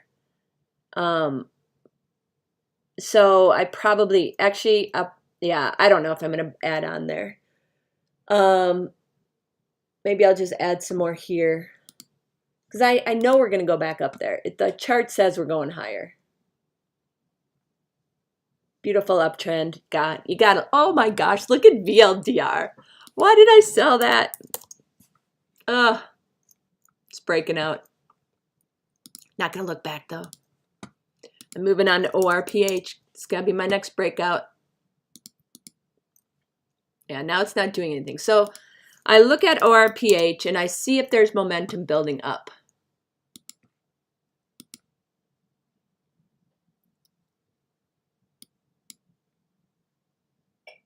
Yep, I mean, it's squeezing, but it hasn't fired yet. So ORPH will squeeze.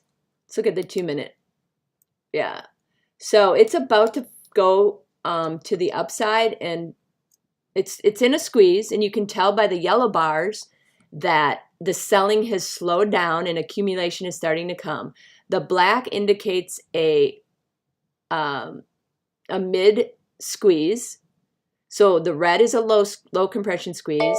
Now we're in a mid compression squeeze, and then we'll go, hopefully it'll fire, and then these bars will turn blue again, and that'll be a nice squeeze for us in the ORPH.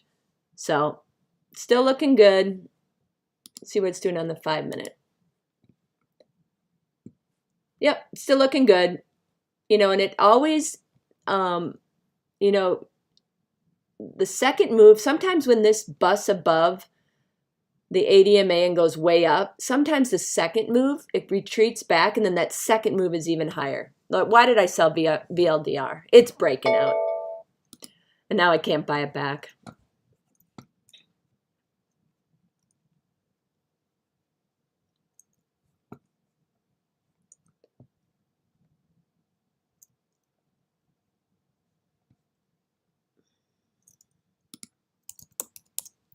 Yep, Labu's looking good. Yeah, that's just going to be a nice stellar one all day long. What else is moving? You know what, guys? I don't know why why these Qs are just doing nothing. Okay, 9:32 now. So clearing trades are over. Now we're done. All those market orders that we're in are done and filled. So let's see which way this market wants to go. Like I said, I feel like it wants to go higher, but I have to rely on the charts. Sometimes I go gut feel, sometimes I do charts. Okay, so we have a little reversal signal here. But that's about it. On the 5-minute, we're still in that downtrend. However, we did poke above that 21. So let's see if we can't get some momentum. It might just sell off at the 357. Yeah, we just might. The Qs, but the Qs look good on the 15. So let's see what happens. 15 minutes. Kind of bumped right up to the 100 day. Let's see.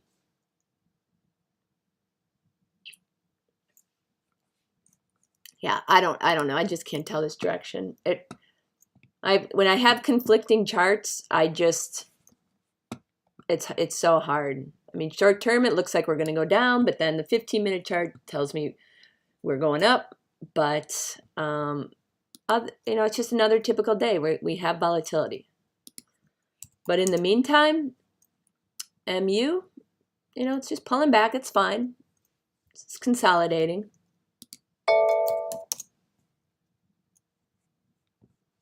Yeah. Why did you sell Labu? This thing's gonna be up all day. You got shaken out.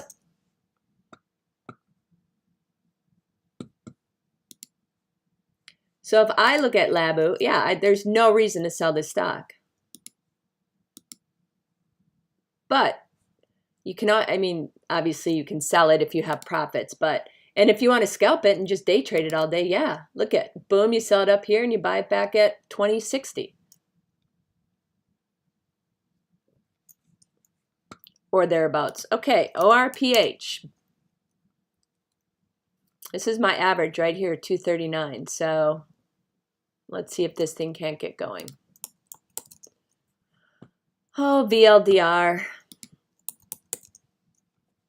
I know I've been telling you guys to buy this all week because we had some good signals and some high compression squeezes. Yeah, I don't like you, Michael. You sold Labu. I sold VLDR. I don't know why, and now it's just going. And the chart told me to hold on, but sometimes if you have profits, you just want to take them. Looks like ORPH is going to make a move. It's building up. I'm going to buy a little bit more here.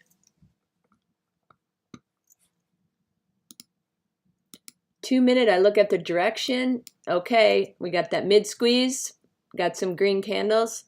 Also, one thing that if you guys, yeah, Michael, if you had a nice profit, don't look back. In this market, you can't always pick the highs and you can't always pick the lows. If you make money in this market, that is a win. If we could always pick the highs and the lows, we'd be on it, like I said yesterday, but we'd be on an island somewhere. So don't ever think of, because you didn't sell that at the high or you left some money on the table, that it wasn't a win. You can always get back in. So, and stocks always pull back. If you want to get back into Labu, I would just put a bid right at that 8 EMA, and then you'll be fine. Like, it's just, you can get back in. See, it's just bouncing right off that 2090 level. Yeah, it's going to go higher. I'm going to buy some. Okay, so what else was I going to say? Which stock was I talking about? Oh, this VLDR. See, I'm kicking myself on VLDR, and I shouldn't because I made money. But I had a lot of stock, and oh my gosh, look at it go. But I'm not going to, let's see, VLDR. Okay, so it's probably going to go 435 and then come back because that's the third ATR. So I'm going to wait for a pullback and put a bid down at 425. Yeah. Labu, what's not to buy about this stock? This thing's great.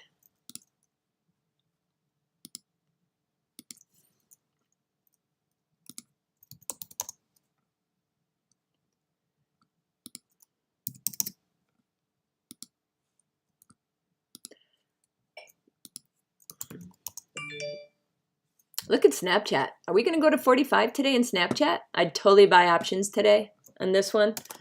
I got to log in to my other account because I own this in a different account. So I got to log in and I'm going to buy some more options on Snapchat. The reason this thing got sold off, this was thrown in with the whole metaverse stocks, all the metaverse stocks. And it's not a metaverse stock. It's a social media stock. And my kids are in college and everybody I know uses Snapchat. And all of his friends use Snapchat. So that is still a very popular platform.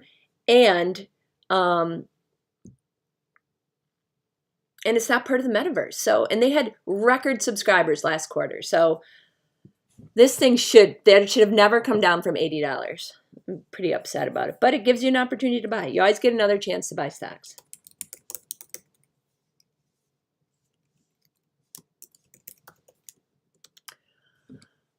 One thing I did short was Roku, and that was a mistake. I bought put options on that. I thought this would sell off at the market, but it didn't. And I'm not really even sure how Roku even makes money when we have smart TVs with all those apps already preloaded. So I really don't understand Roku. Oh, good job, Alex. Snap and MU. When do your calls expire?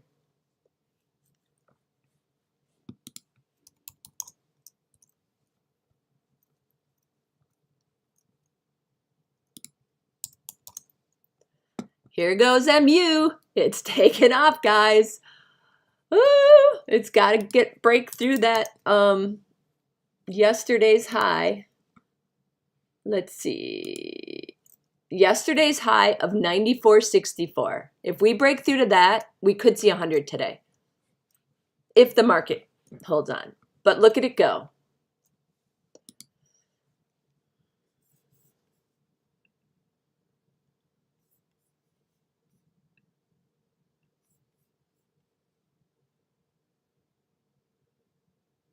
Okay, the Snap March 4th 50 calls are going for 45 cents.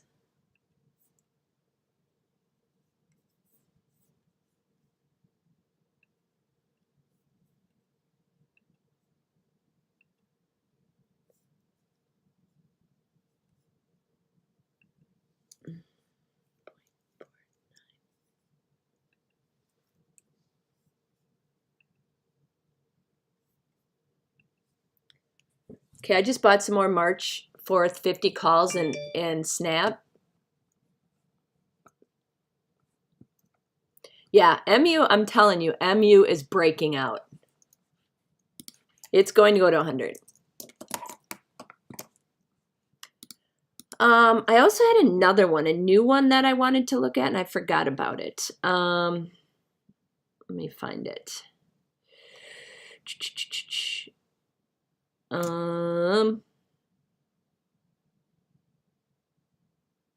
FCX. Freeport. That one's breaking out too. So I would suggest taking a look at this one. Okay, the 1 hour chart looks like it's making a turn. Yeah, look at this. I totally forgot about it, but the 8 just crossed over the 21, and we are in a mid squeeze that hasn't fired long yet, so we should have some room to go. So if you want to buy some calls on this for next week, you can. And I think you're good. This one is in breakout territory too. Let me look at the 9-month 1 day. So 46.20 was the high back on 117. And I think it can recapture that. So keep an eye on that one. God, this ORPH. Okay, so this ORPH, it's just what we call barcoding. And when you call barcoding, it's just like, it just means it's consolidating. Hopefully, most of the time when it consolidates, it is building up a bunch of, it's like, think of it like a spring coiling up, and then you let the spring go and it pops. That's how I think of as barcoding. So ORPH is barcoding right now. It's still in an uptrend by the green. The 8 is still above the 21, but it's just getting really thin. So let's just look at the 15-minute today. Yeah. Oh, you had that little high. See?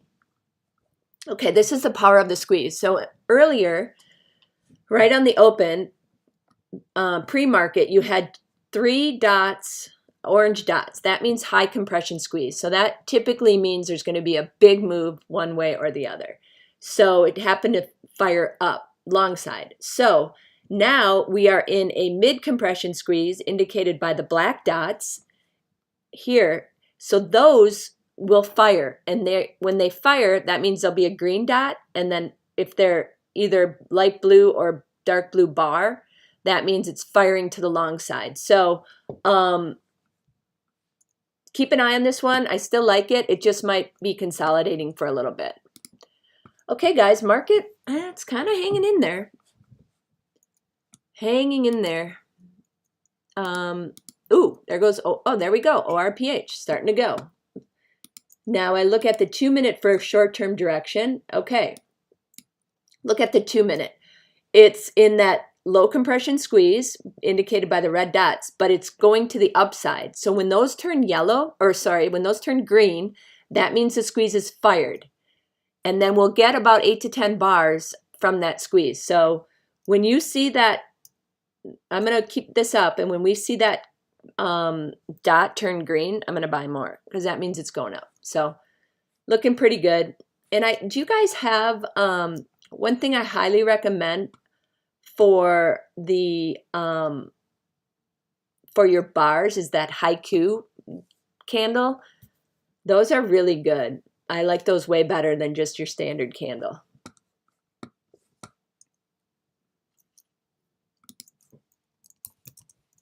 IONQ. Yep, IONQ is moving nicely. So it bounced off the, shocking, bounced off that 21 EMA, and now it's going higher.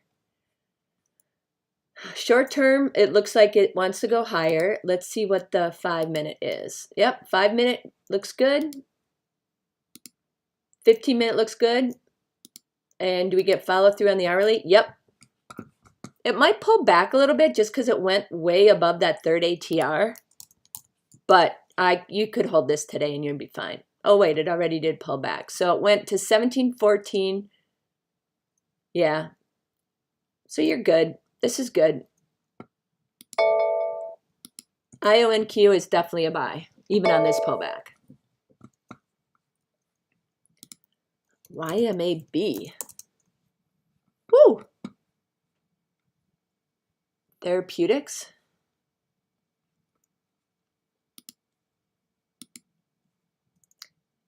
Yeah. I would just caution. I mean, it looks great, but I wouldn't start a position here because, I mean, you can, but it is above its third ATR. And I mean, sometimes when there's news driven, see what's the news. You might be able to get away with that, but stocks always pull back to that 8 and then more often than not the 21. So if you haven't bought it yet, I'd probably wait till 780-ish, 775 to put a bid in, but I wouldn't chase it. Remember, this market you don't have to chase.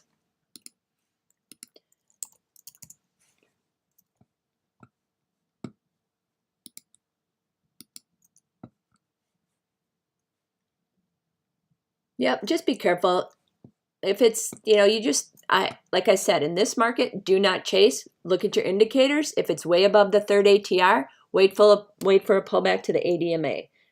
There's always another stock. You will always get another chance to buy a stock. They come back, especially these little guys.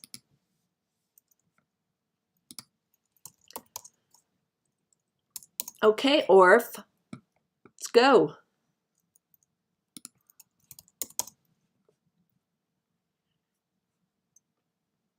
Yeah, we need some volume in this ORPH.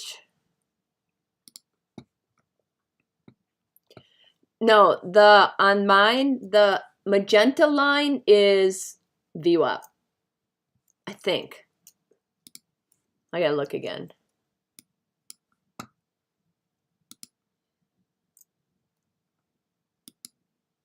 It just happens to be, the magenta line just happens to be over the 8 EMA. My ATRs are the very thin light blue lines.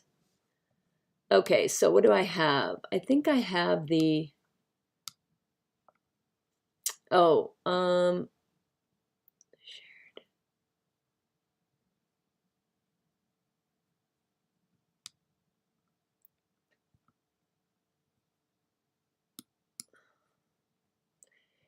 Yeah, that's,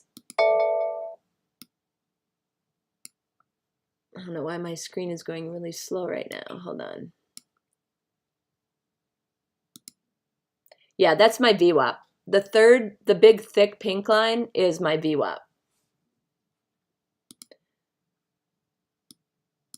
The green line down here, that's my 150-day moving average.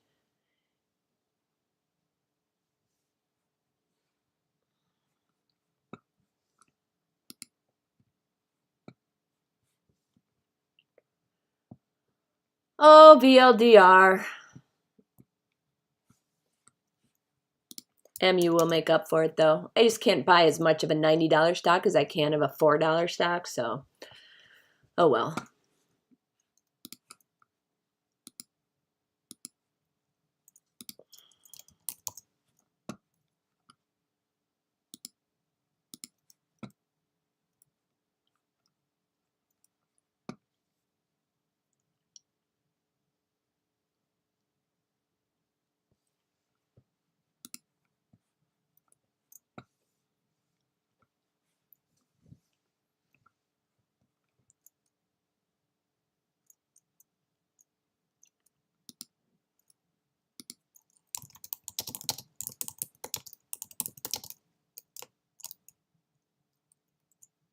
Okay, I'm going to take a poll. Let's see if the NASDAQ, I mean, we only have 12 people in here, but it's still fun. Will the NASDAQ close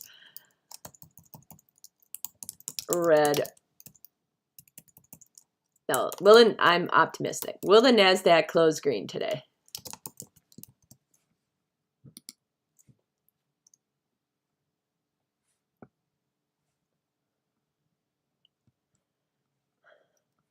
Yeah, BTU is doing nicely.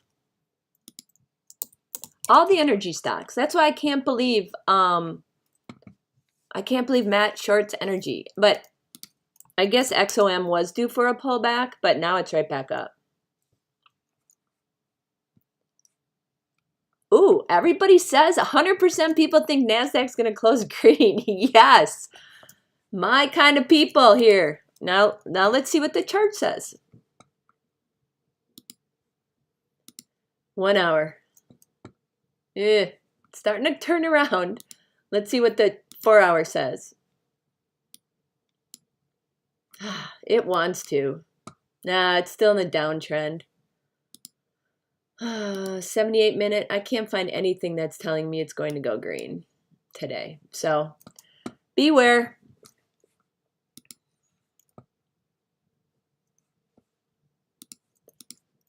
But really all we care about is MU. Getting a little pullback here.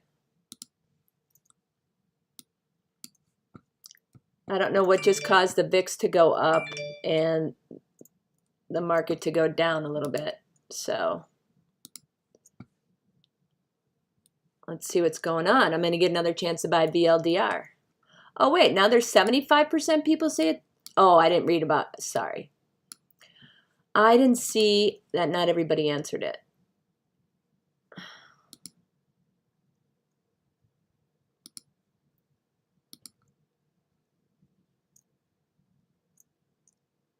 Does anybody else want to vote in the poll?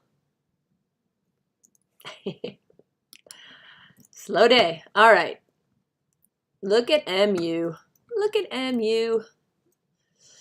Wants to go to the high of the day. Okay, so VLDR. This is why I don't chase. I wanted to buy it when it went breaking above 430. However, 5 minute. It didn't really get up to that third ATR, but it did give me a reversal signal telling me that was the high of the day. So 429, 420. Yeah, I might buy some.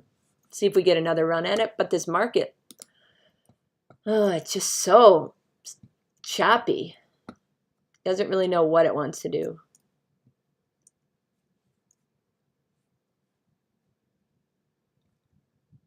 Come on, we need 6 more people to vote in the poll. Get 100% participation. ORPH, come on.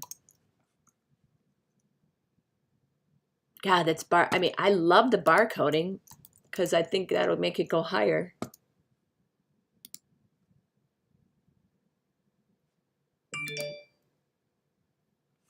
Yeah, it still looks good.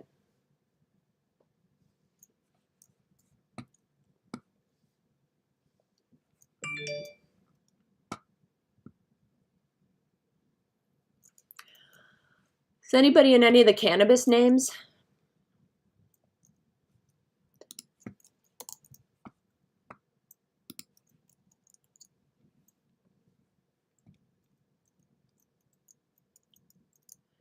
You're getting these stocks from a scanner on YouTube. It's delayed a minute or so, then a delay at my location. Which, oh, are you saying the stocks you called out, like YMAB?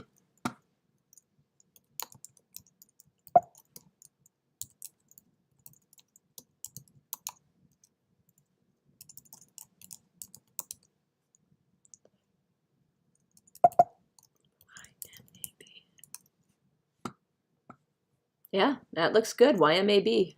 YMAB looks very good. Everybody loves these little orthopedic or therapeutic stocks. They move.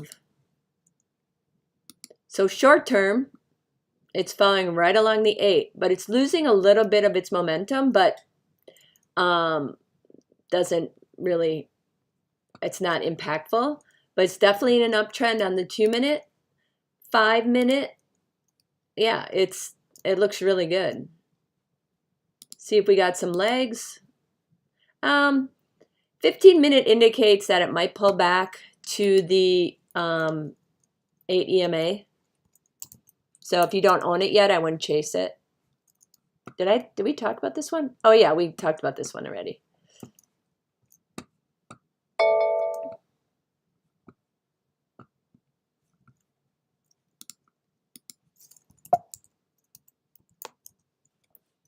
Ooh, MRMD does not look good. TLLTF? Not a lot of volume in that one. I don't know this one. GNLN? Those things, I'd rather buy stocks with the green cloud, not red cloud.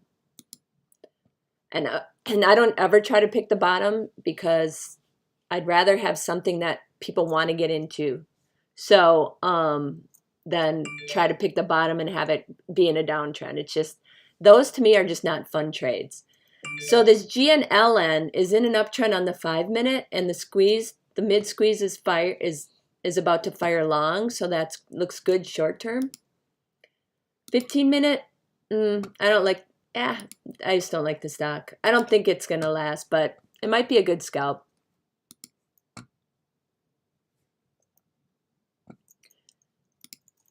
Yeah, I don't know. These cannabis names are getting, they go in streaks, these cannabis names.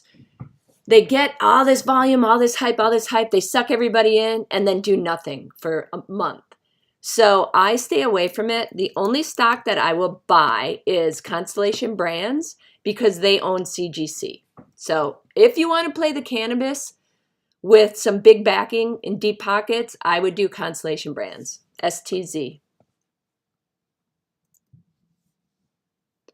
Oh, okay. Those are small ones. Yeah. See, I just don't have the patience to wait for that stuff, and I don't think it's going to pass federally for a while.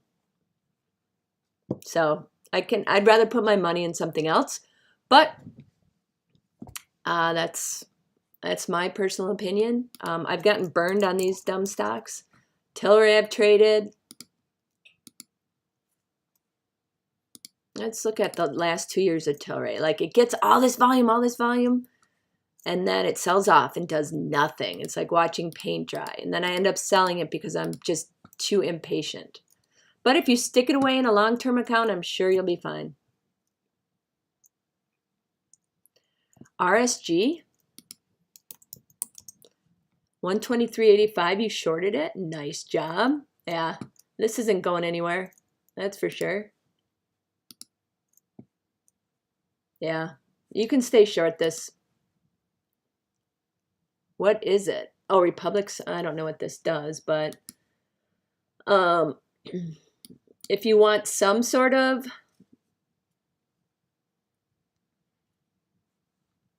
it's got a ways to go down further. I'm just looking at the chart. I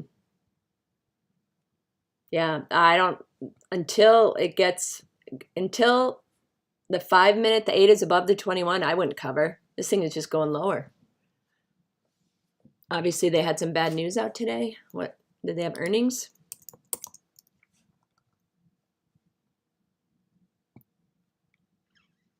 Somebody didn't like the earnings.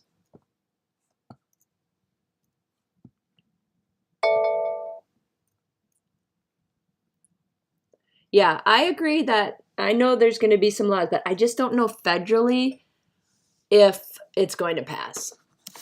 Um, it just doesn't seem like that's accepted yet. Eventually. Ooh. Woohoo! ORPH, just a matter of time. Here we go. Here we go. Here we go. Here we go now. Look at it bounce off that. I just love, see, the 8 and the 21, guys. It's just so perfect. It's popping. So, I mean, look at the third ATR. We can go all the way back up to 265 before we get into any sort of trouble. So, let's see if anything on the 2-minute short term, 2-minute. Oh boy. Okay, 2-minute, we got a high compression squeeze, and it's hopefully going to fire long. So look at the 2-minute chart, my 2-minute chart down here where the squeeze is. 1, 2, 3, 4, 5 high compression squeeze dots. So that is, I think I have the poll just up top in your chat. I see the poll. But ORPH, we're going to get a big move because we're in a high compression squeeze and it hasn't fired yet. So it's obviously firing long. It's with the 15. Yeah, we got mid compression squeezes right here that haven't fired yet. So, yep, hang on. Buy some more. It's going higher. ORPH. I don't know why. What happened to the poll? I haven't ended it. Should be up top. 71% out of 71% say we're going to finish green today. Oh, it's a big deal. David, I use Thinkorswim. Highly recommend it for charting, but I use E-Trade for my executions. It's just easier and it's faster, in my opinion.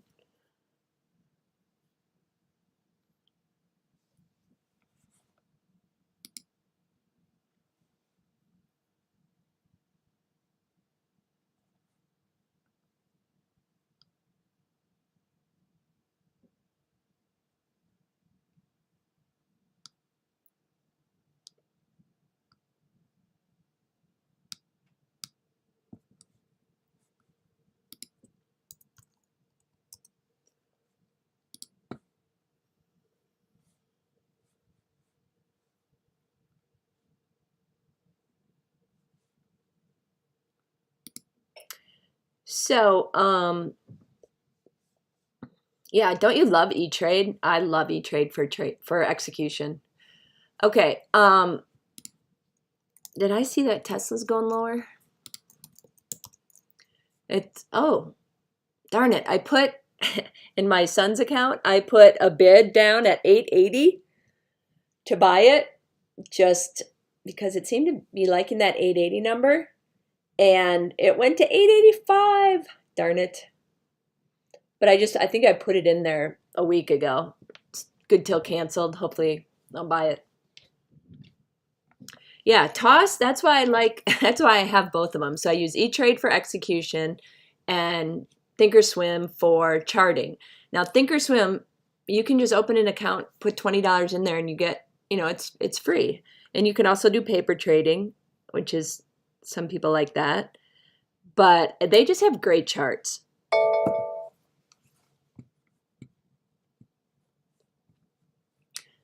ORPH, guys. I'm hoping I might have to buy a little bit more. Oh, what's the market doing? Ooh, the market's picking up. Okay. Okay, I'm buying a little bit more. So just bought some more ORPH. Just getting ready for that squeeze to fire.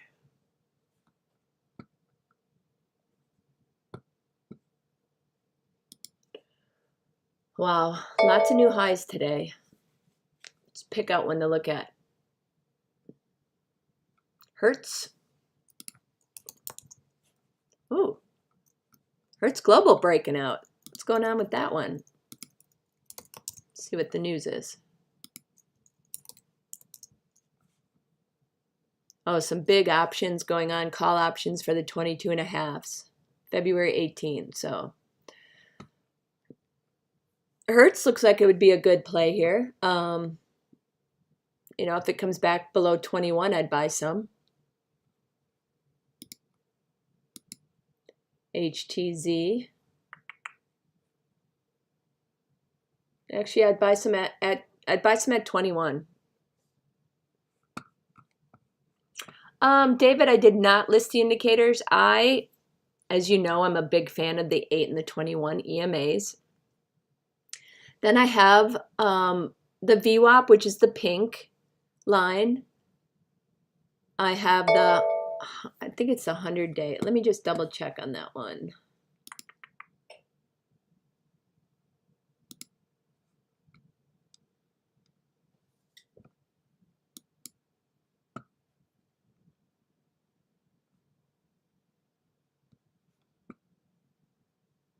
Yeah, it's 150-day is the dark green one. So up on my main charts, I keep the Keltner channels. It's a third ATR, top and bottom. I have my 8, which is the white line, and my 21 EMAs, which is the orange line. Then I have pink one is VWAP, green one is the 150-day. Then I also, these are my Keltner channel, third ATRs. Kind of good indication of oversold, overbought conditions. Then the next one down here is my MACD. And then I have RSI. And then I have the Squeeze Pro indicators down here. And then I have something called the Moxie indicator, which I don't use very much, but that was from a while ago. I just kept it on there. So, yeah, that's what I have on there. PAM.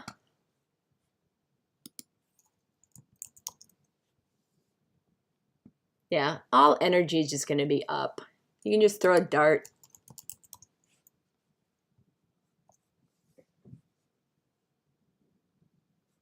Ooh. Yeah, these, I'm telling you, these, all the cannabis stocks are moving right now. They go in phases, so just be careful. They get all excited, then nothing passes, and then they do nothing for a couple months. So trade them, don't own them. Opposite of Apple. Apple, Kramer says, hold it, don't trade it. All these cannabis, you trade them, you don't hold them. Unless, like you guys said, you throw them in a long-term account, you don't look at it, and laws change, and they go up. But again, the only stock I'll buy is Constellation Brands for that exposure.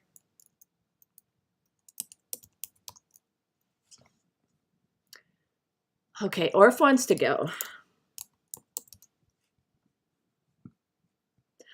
Squeeze Pro, yes, it is specific to TOS, but it's also, I bought that indicator. I think there's a free one, but I used to belong to a, I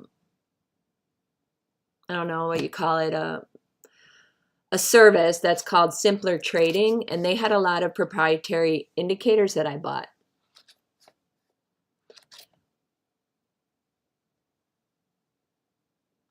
Hey, Adnan, this is my first day streaming, so I'm probably just going to stream throughout the trading day. I'm here, I might as well stream, right? So if anybody is technologically advanced and can teach me how to actually do this and get other people in the room and spread the, you know, get more members and actually, you know, kind of benefit from it, that'd be great. But I have no idea how to do Discords. I have no idea how to market this room. All I know is I'm on YouTube, and I told the Matt's room about people, the people in Matt's room about it, and you guys came over. It's good because it's so fun to, it's just fun to scalp trade.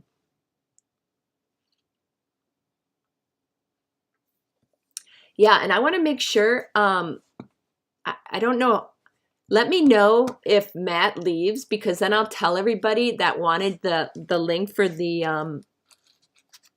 I don't know how to set up a Discord. I just don't. I've tried and I don't know. So maybe you can help me.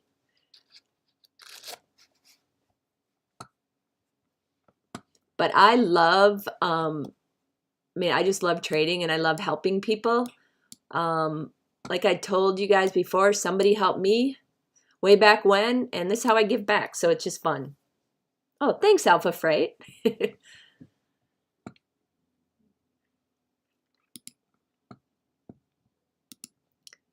Okay. Now this ORPH, some people get scared out. Oh, it's selling off, it's selling off. But really, it's just going to the one, the 150 on the 5-minute, 15-minute. Yeah. We're not even like 230. It can go all the way down to 234 and still be okay to me. We're still in an uptrend. It's just going to take a while because there's just not a lot of volume for this thing to pop. So hopefully we get some volume. CPRX. Ooh, wow. Now, I wouldn't buy that here because it's above its third ATR, okay? So I never buy a stock initial position above its third ATR, which that clearly is. I'd probably wait till 760 to buy it again, 770. But yeah, it looks great. It's going to pull back though. It always does. So you just wait. If you don't have one yet, but as far as do you hold it? Yeah, you definitely hold it because it's in an uptrend. And if you look on the 2-minute, you got the light blue bars firing long, so still under accumulation. 5-minute, yep, still in a squeeze. I just think it'll come back to that 8 EMA, which would be 770, but yeah, that looks great. All these little pharmaceutical therapeutics, these guys can move because they're so, the floats are so, you have to go to my meeting, talk to you later. Okay, see ya. Have a good day. Anyway, I was saying that people from Matt's room, if Matt has to go to a meeting or something, let me know because I know there's a lot of people that wanted to be included if I was going to do a live stream, but I don't know how you all found me if you just put in Day Trader Mom live stream because the link I sent earlier in the Inner Circle chat didn't work. So I don't know how to tell everybody, but I don't want to say it if Matt's looking because I don't want to insult him. Yeah, volume's very light on, well, volume's picking up on CPRX, but it looks like it's just a thin stock. So probably not one for me. I need a little more action. Yeah, there's only 376,000 shares traded. So that's a little light for me.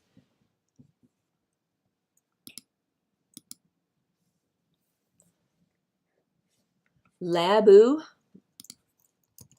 pulled back. Okay, so let's check the charts.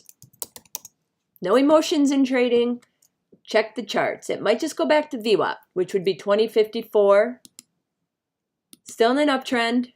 Yeah, and it's just pulling on the 15 minutes, literally pulling back to the 8 EMA, which is perfect. So there's no change. There's no, the trend hasn't changed. Yeah, this market's just brutal. It's hard to trade on a Friday too. If the volume's lighter, and sometimes people try to force trades. Like I feel like I'm forcing this ORPH trade to work, and it's just going to take a while, so I have to just let it go because I know the chart looks good.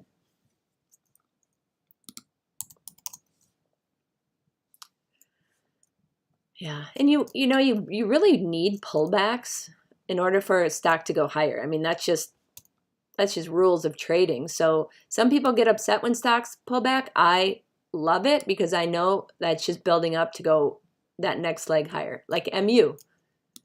MU is pulling back. Okay, but it was also way above its third ATR, right? So you're going to get a pullback. That means it's exhausted to the upside. So probably go back to 92, 94, or basically 93. I think you can, that's very acceptable, and it's still in an uptrend. So in some stocks, you don't want to get shaken out, or you want to sell when you get to that third ATR and then buy it back if you want to scalp trade.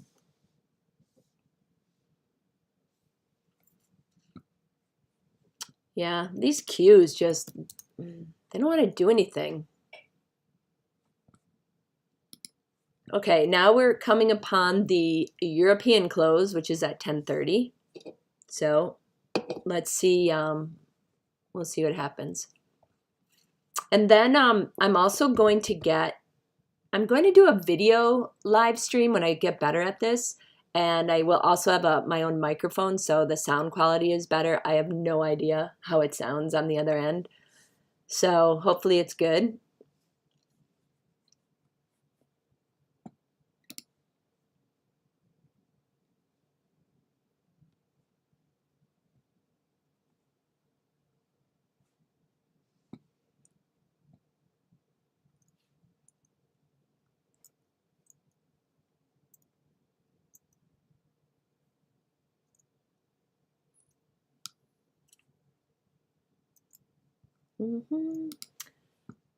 All right, when not much is happening in the stocks that I own, I like to go to the new high, new low. Ooh, Nvidia is making new lows. That's not good for the NASDAQ. The VIX is making new highs. SQQ is making new highs. So you guys might want to hedge right now with some SQQQ. Might buy some, because it looks like the market's selling off. Qs are.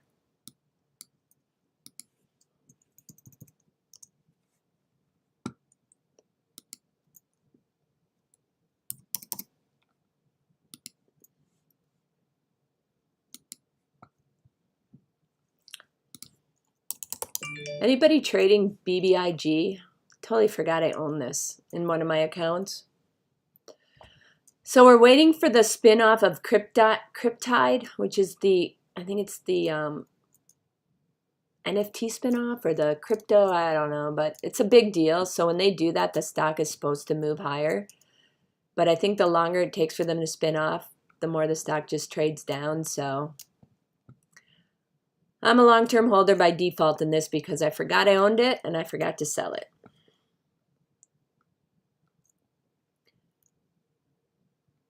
Okay, that's good advice. How do I do it? Okay, just go to Discord and sign up.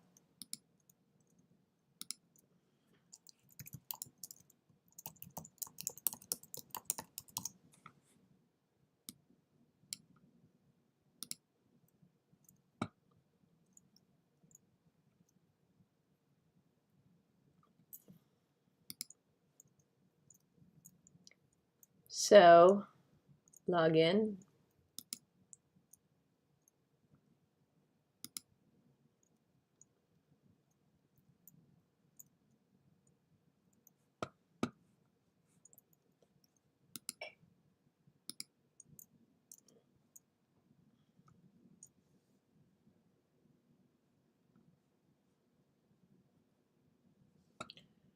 Okay.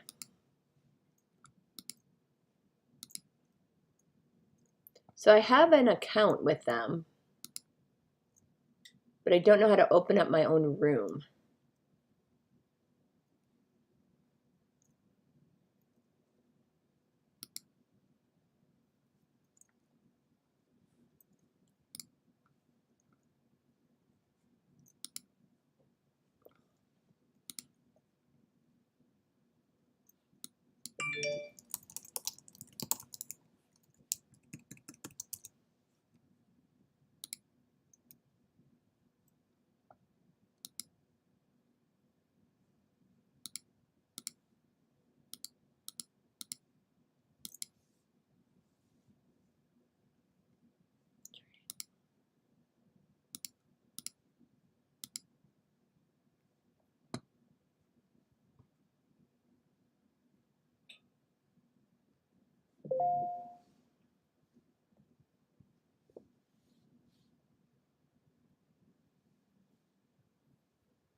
Okay, so I'm in.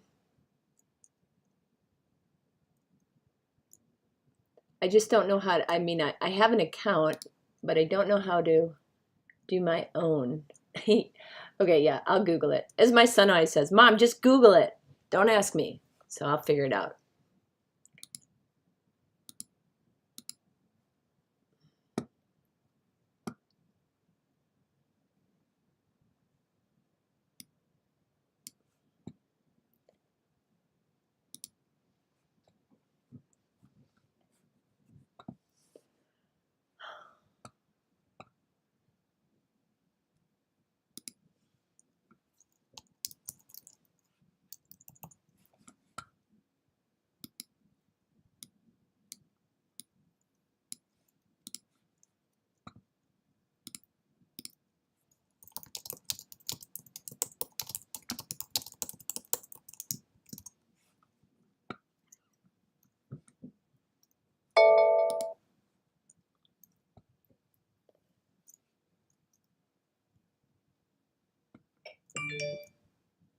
Okay, I'm just gonna look this up and see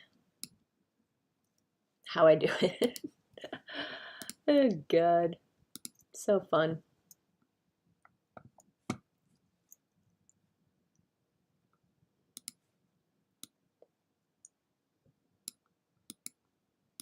Okay, so if I'm not talking for a while, okay.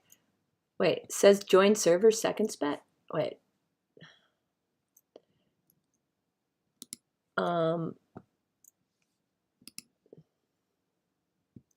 See, I'm logged in.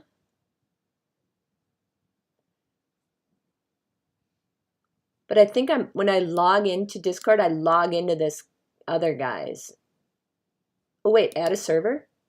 Create my own. Haha.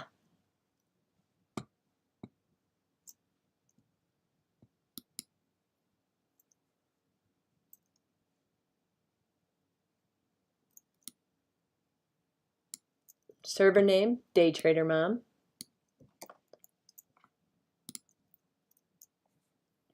All right, I got it. I don't know what I do with it though. This is brand new, shiny new server. Invite your friends.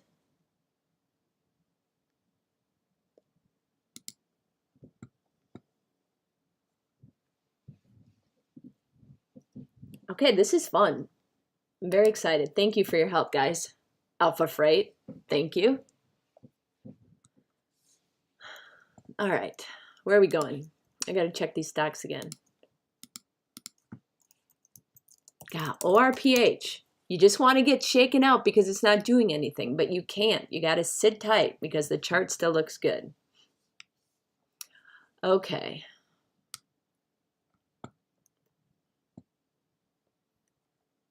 Okay, so I set it up. Alpha Freight, I set it up. I have Day Trader Mom on there. And then on search Brave or Brave search and worry about the rest later. Okay. General. It's so funny. It says, this is your brand new shiny server. I can look at a get started guide too. But at least I have it, right?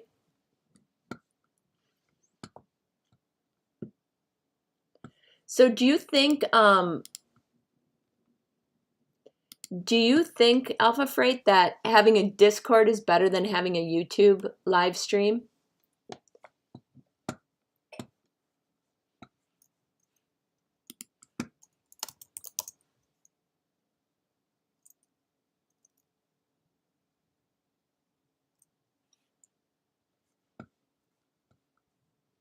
Okay, ORF is testing my patience, but it's going right down to that 21 on the 15-minute of 234. I should buy more, but I've got a full position, so I'm not going to buy anymore.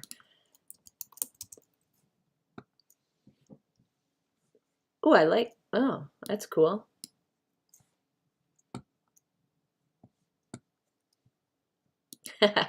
Of course.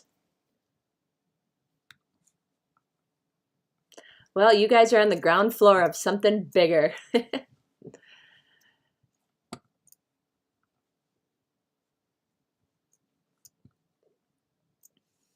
Look at that ORPH.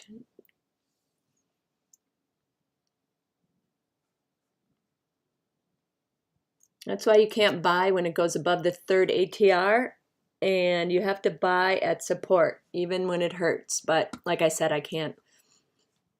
I have a full position, so I'm just going to wait.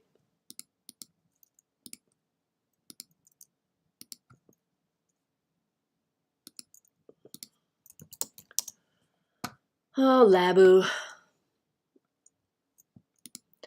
Yeah, so right now I don't have too much moving right now. I'm long SQQ as a hedge. I'm long ORPH, LABU, and CELH. MU, I sold that. I must have got taken out. Did it not? I don't know how I lost that way. I must have had an offering up there. Let's see. Did that one make a new high? 94.64. It went up to 94.50. Oh, that's why. It got rejected for the new high, so it pulled back a little bit. I still think it's going to 100, but I had an offering up here, and I got taken out. So I'm out of my MU right now, but if you're holding it, I have no problem with you guys holding it. Oh, you got stopped out on ORF? Yeah. I mean, it's these little guys, you're going to get stopped out if you put stops, but you have to put stops below, unless you're putting stop to protect your gain.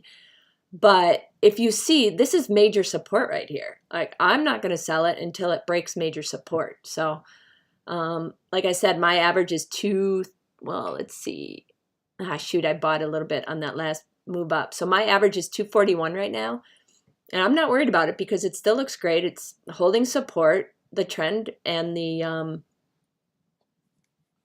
EMAs are stacked correctly. So I'm going to just stick with it. It might just take a little bit longer to make some money.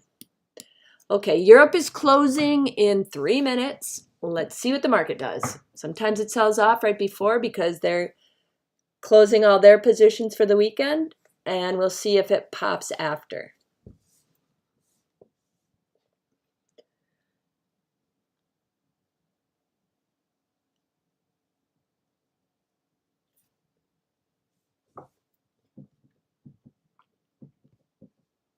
Oh, Affirm. God, that thing. Remember that yesterday? Oh my gosh. That was crazy. Oh, and it just continues to make new lows. Wow.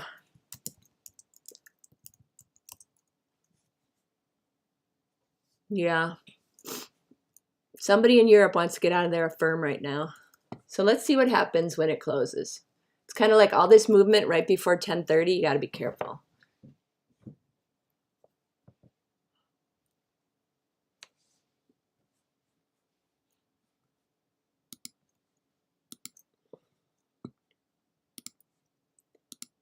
Still like my ORF.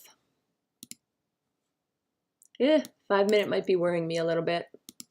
Ooh. Okay, so now on ORPH, we have a high compression squeeze, and it looks like it's going to fire to the downside. But it still looks good on the 15, so I'm going to wait a little bit. Oh, and Snapchat's going back up. Found some support there.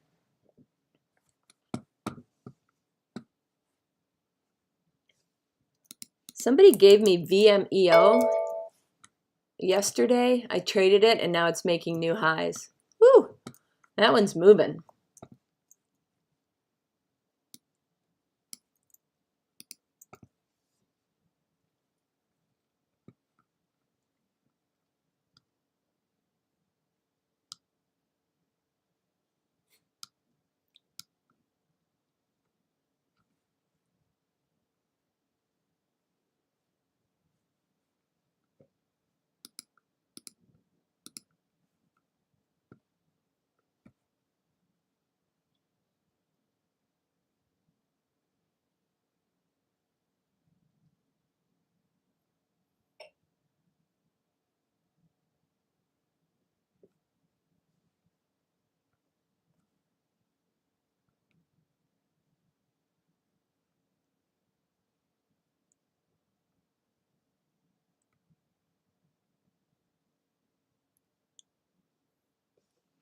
All right, sorry, I was just reading some stuff.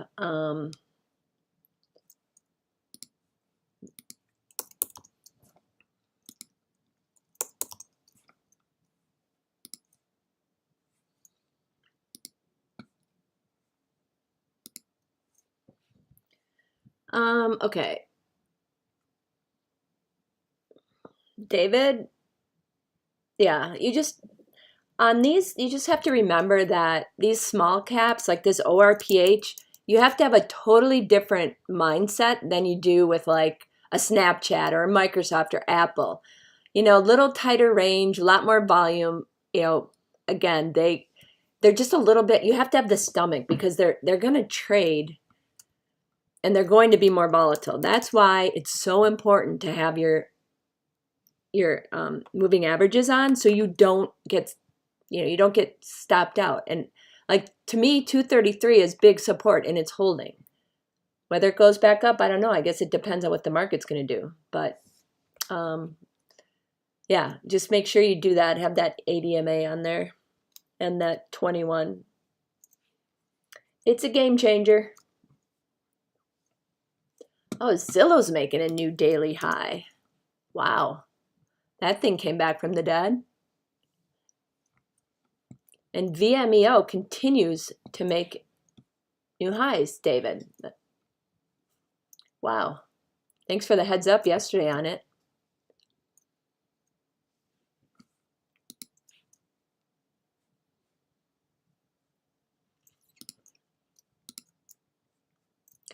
All right, Europe's closed. It takes about 5 minutes for everything to settle down. Let's see where we go.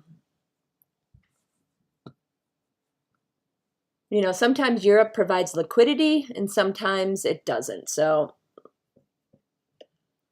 we'll see what the stocks do. Wow, Zillow. Let's take a look at Zillow. Now, would I buy it here? Yeah, I probably would because it's not near its third ATR.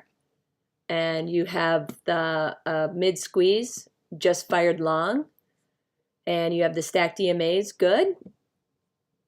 You know, I think it's I think you can still buy it because it's just going to keep going up unless it spikes up above 56.75 or sorry, 58.50. I think you can still buy it. Probably get a point out of it. Short term, long term, it looks like it's good. Let's see what else. BLDE. What's BLDE? Oh yeah, that one looks nice. Blade Air Mobility. Huh.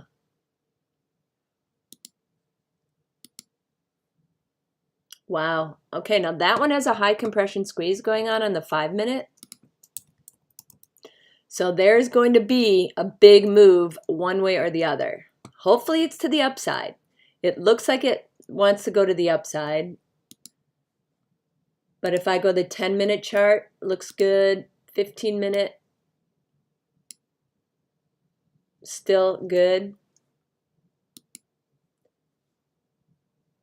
What about the 1 hour? Yeah, so this looks like it wants to fire to the long side. So I'd buy some here to play the squeeze. See what happens.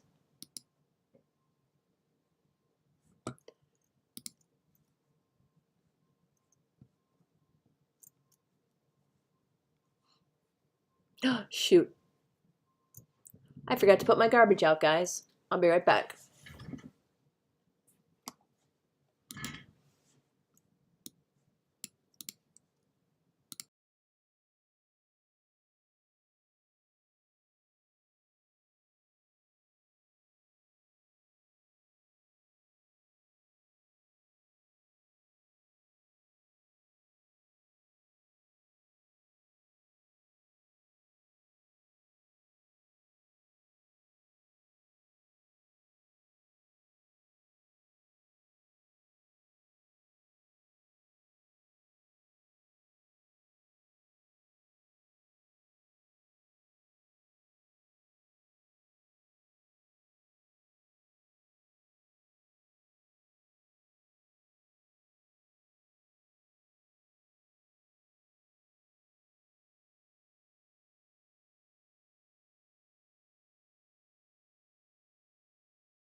All right, I'm back. Whew. Glad I got my garbage out. Totally forgot about it. Okay, Vimeo is pulled back now. See? Don't ever chase it. Don't have to chase stocks. Vimeo.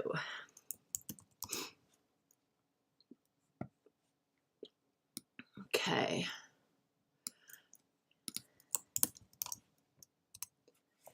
Yep. Let's check it out on the 5-minute. It's still in an uptrend. See, it's going right back to the 21. So 12:30, you can buy it. Oh, it looks like Snapchat's pulled back a little bit. Okay. So Europe closed, come back. Now we're lower. So I have a feeling Europe was kind of holding us up. And we may be in a downtrend today. So just pick your spots. If, take your profits. This is not a market that, I mean, if you can get small little wins, you take them. And that's just like, it's just a different market. Last year, first half of last year was crazy. You could buy anything and it would just keep going, keep going, keep going. Now, I think all those retail Robinhood traders are not around because they lost so much money that it's a scalper's market. You just take your little wins and you go. Oh, sure, David, no problem. Yeah, Europe closes at 10:30 Central Time. And it's, it can affect our market. So a lot of times it closes at 10:30, but it kind of takes 5 or 10 minutes to kind of figure out if we're going to do something one way or the other. So it's just something to keep an eye on. I don't know. I feel like we sold off right up to it. So maybe we pop. I don't know. We're just going to chop around. That's why I bought some SQQQ just to kind of hedge my longs right now. Should buy more because it's not keeping up with my longs. See, but ORPH holding in there like a champ. Let's see if anything else is developed on this. We getting some more. Yeah, we got some high compression dots. We've got some low compression dots. On the 5-minute, it did go red, so I don't like that. But 15 minutes still looks good, so we're good. Yeah, I know. HYG is a really good barometer, and I use that a lot to find out. Like I always said, if the HYG is red, the market won't go up, but then the market did go up. So I don't know. That's a great, keep that on your screen. He's right. That is a good, that's a good indicator. And yesterday the HYG was down and I should have known that market was going to be down. I just felt like we were going to get a squeeze at the end, but I don't know. There's just so much negative sentiment in the market. That's when we go higher. And I've been trading for a long time.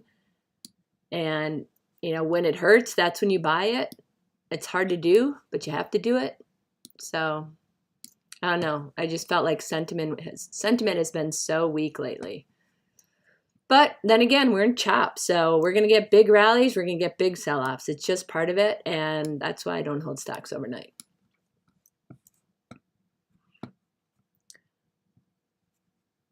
Oh, you went into, oh, good. So you're into SQQ. You know what another one is good? So you have Lab U, and then you have Lab D.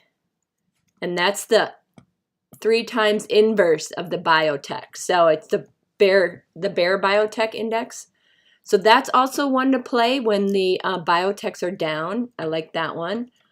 And then DXD is short the Dow. SDow is 3 times short the Dow. So there's a lot of good ways to play the market to the short side. If you don't just want to do the SQQ and play the NASDAQ, you can do SPXS. That's the S&P bear 3 times, which I might just buy some of that too.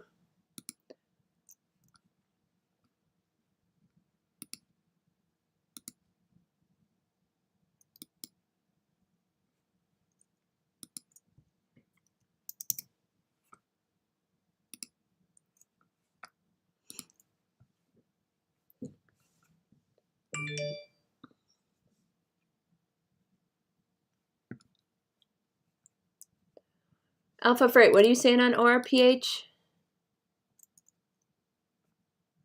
On TOS default watch list, top 10% gainer? Oh.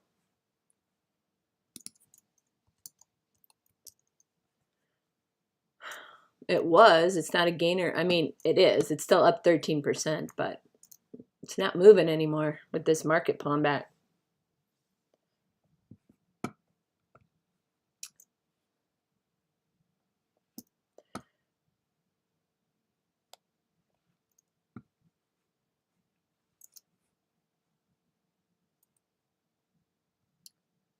Did I not buy that?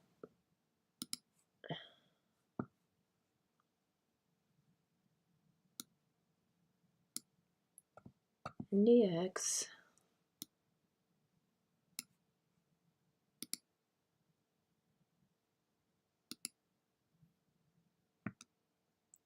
What did I buy? Oh no, did I buy more? Oh, I accidentally bought more ORPH instead of XPXS.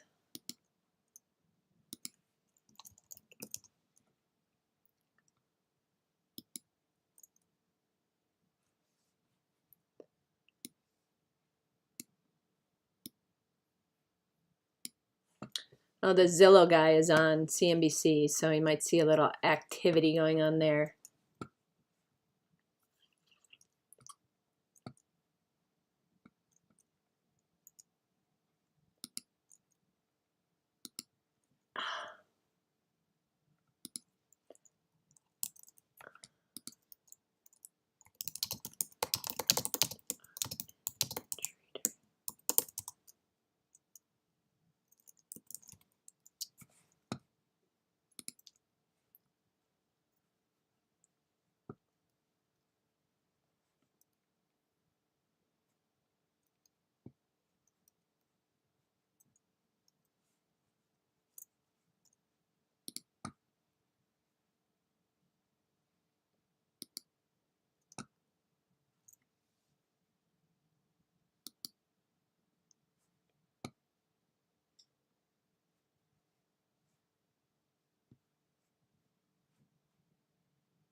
Yeah, try Day Trader Mom.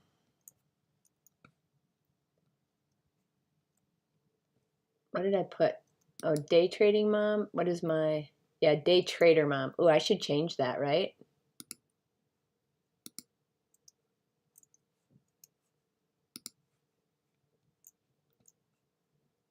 General. What do I have here? This is Day Trading Mom live stream. I should do Day Trading Mom. I'll change that. Trading. Day Trading Mom. Save changes. Okay, try Day Trading Mom.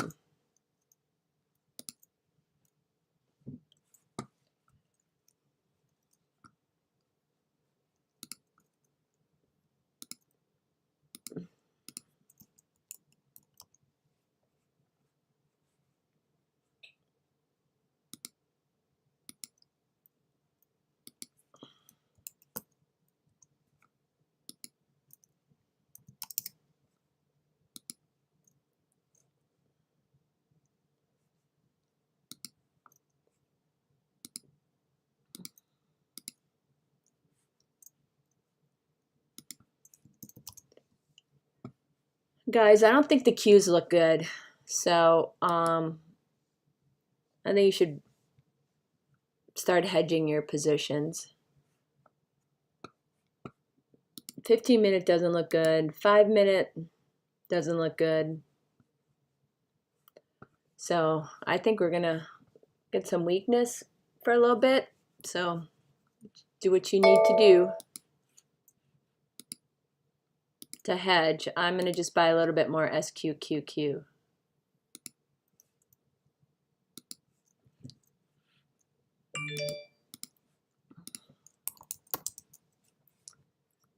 Oh, VLDR's hanging in there. ORPH hanging in there. These guys are just coiling. This ORPH, kind of like that it's not doing much because it really should. It really should get going. Let's see what the 15 minutes telling us. Still squeezing, however, yeah, the RSI, the blue line went over the white line, so that means it's gonna go lower for a little bit until it goes back. So we have to be patient.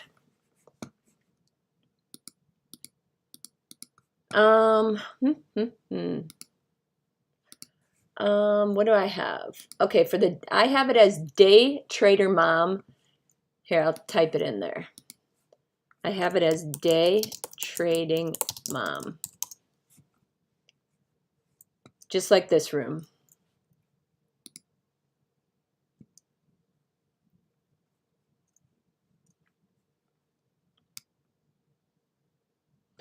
Do I have to invite you or can you just join it? Yeah, after the close today, I'm going to look into that and get it all set up.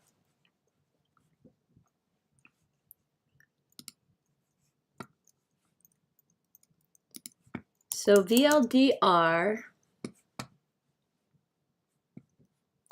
yeah, still looks good, guys. I want to buy it back so bad, but I don't know. I'm going to stick with ORPH for now, and then we'll see what happens. What's going on with Matt's room?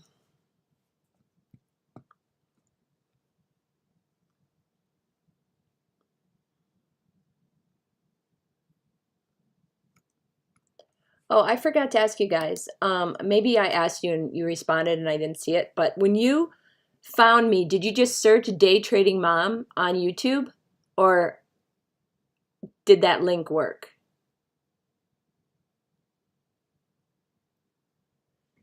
Because I know like TIFF and there were some other people that were in the room that wanted to, I think there's some other people in the room who wanted to be included on the live stream, and I can't remember who it all was, and I don't want Matt to get mad at me if I tell everybody.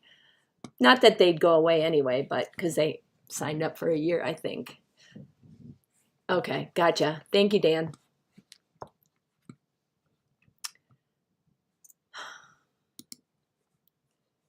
So we still have a lot of stocks making, all right, thanks, Michael. We have a lot of stocks still making new highs and new lows. So like new highs right now, PM, I don't know what that stock is.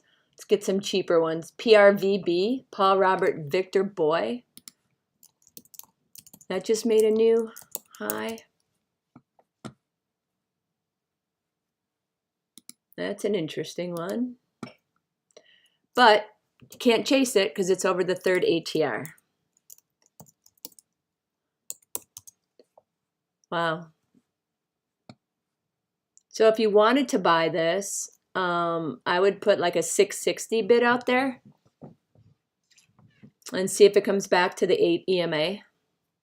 But don't chase it.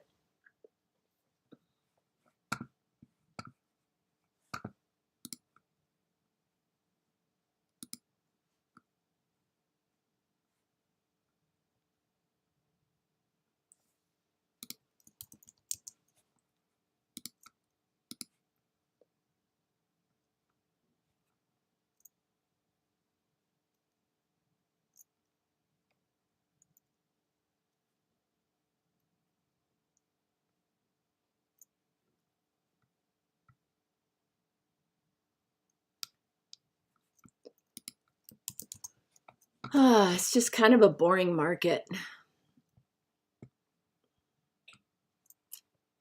Wow. AMD below 120. This market gets going again. That's a good one to buy.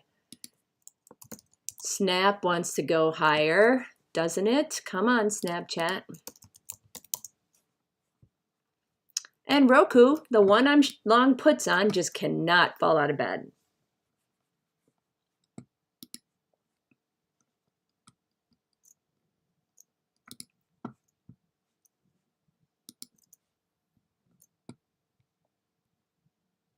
Oh,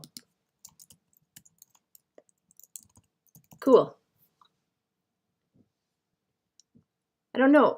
Maybe I don't know why my link didn't work, but hopefully some more people will come over from that room.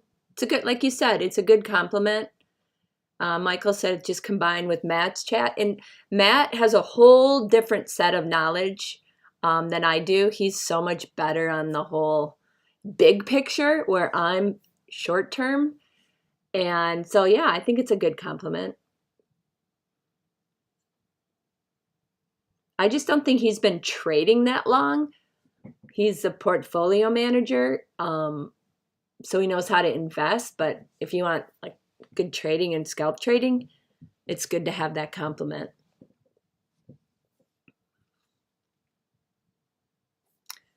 All right, let's just take a look at the Qs again. Yeah, I just don't think, yeah, I would stay short the Qs. Anything that's related to the NASDAQ is not going to get going. Yeah, we're just going to be down pretty much. It looks like to me the market is going to stay down. Now, I thought we were going to go up yesterday at the end, but we didn't. But it's a Friday. Right now, New York's going to lunch. Everybody's off the thing, so we're just going to be in this lull. But it should pick up again at the end of the day. But I just don't know if the volume's going to be there. I think kind of had the big volume on Wednesday, and then it's just been painful the last 2 days. So oh, hey, Matt. IRNT, let's take a little look-see. Does not look good on the longer term time frame, the 1 hour. It's in a downtrend. So any sort of, yeah, see, my rule of thumb is if this, yeah. So it's just going to keep going back up to that 8 EMA and getting rejected. So I would not buy it. If you own it, I would sell it on pops. If you're day trading, if this is a long-term hold, like you want to swing it, let's look at the daily chart. Yeah. Not a whole lot going on with this name on the daily chart. Just looks like it's going to sit there for a while, probably be dead money. But short term, today, I would not buy it. As it just pops up. Who just popped it up to $4 and back down? That was weird. But short term, 2-minute trade, 2-minute time frame, yeah, it reversed. But it's probably just going to get rejected by the 21 on the downside. So maybe it goes to 387. I don't know, but I wouldn't touch it. Ooh, VMEO. Here, the next, okay, so VMEO, I mean, 1255 is a good, it's the ADMA, so I think that's fine. You can buy it. It's still in an uptrend. It looks really good. Still in a squeeze. 15-minute, yeah, 1238. Yeah, I think it's still in an uptrend, long-term uptrend. So on the day, it's still going to go higher because you're in 2 bars of a squeeze on the hourly. So that tells me we're still have a lot more room to go. Okay, market's starting to go up here.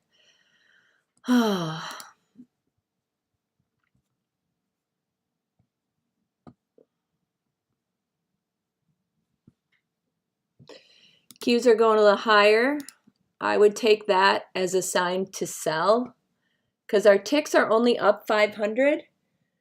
And when they're up 500, it really doesn't mean anything. It just means chop. So we're just kind of getting these little pockets and then selling off. But if you look at the trend, we're definitely making lower highs. So the trend hasn't reversed yet, so I would sell any rally in the Qs.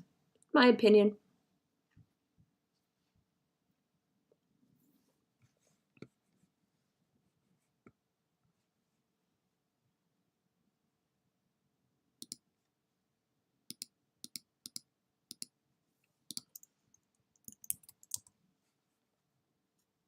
Okay, LabU.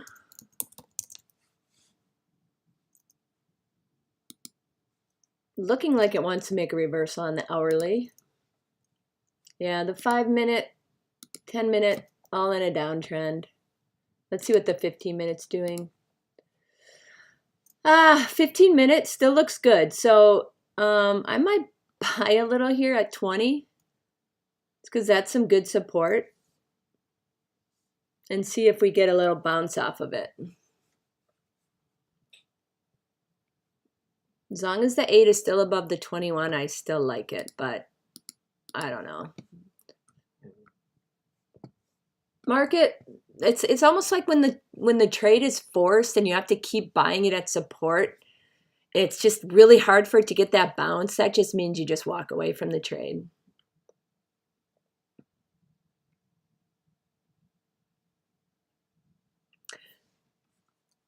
Ooh. Who did they buy? We're 120.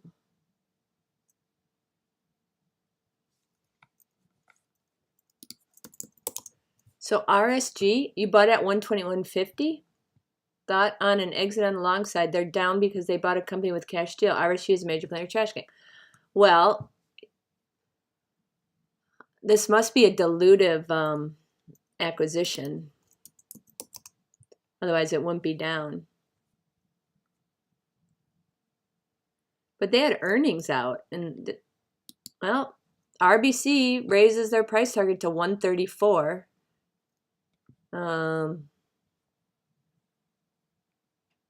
Morgan Stanley maintains overweight, lowers price target to 139. Yeah, I don't know. If you want to keep it. Oh, you took it. You took your profits. Okay, good. Wait, took profits on oh, you had a short. Oh, nice. Sorry, I read that wrong.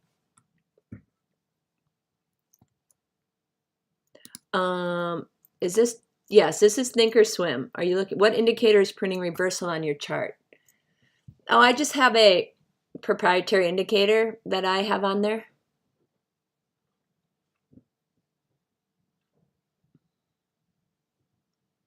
It basically, those, what are those things called? The Heiken Ashi, those are the candles I use, which I highly recommend, by the way. It's just basically when the next candle is higher than the candle before, you get a reversal. You don't really need that on there because you can look at the candles and it'll tell you, but it just kind of points it out.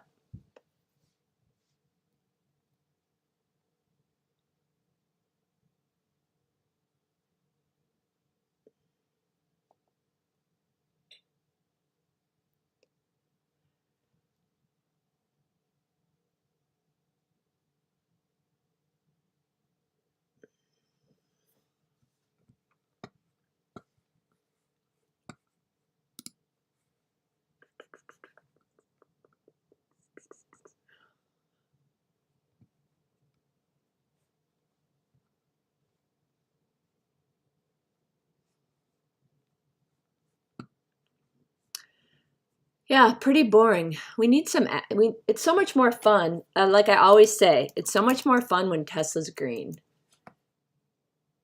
Oh, it went to 882. I told these guys earlier, I have an 880 bid in my son's account that I've had for, how long? Last time it went to 880. So I've had it since, I don't know, January 1st. No, I can't remember when I put this bid in, but it's been a while since it's been down to 880. So I'm hoping I picked that up. But I always say it's more fun when Tesla's green. So when Tesla's not green, it's just like it takes all the air out of the market. Ticks are going positive now. Only 110 though. We need ticks a positive. We need ticks positive 1,000, and then we can see some upside to the market. But when they're just sitting around one in the below 600, above 600, like it's just chop chop. Chop fest.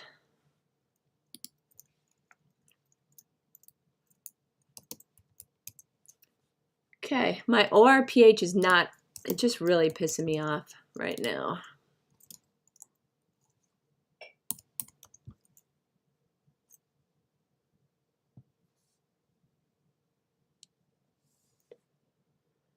It's just sitting at support. I'm not worried that it's going to break down. It's just this is just sucking up a lot of my capital because I bought a ton of it and it's not moving. So I can't really buy anything else right now. VLDR making higher highs, higher lows. Hopefully it'll make another higher high, even though I'm not in it. Snapchat.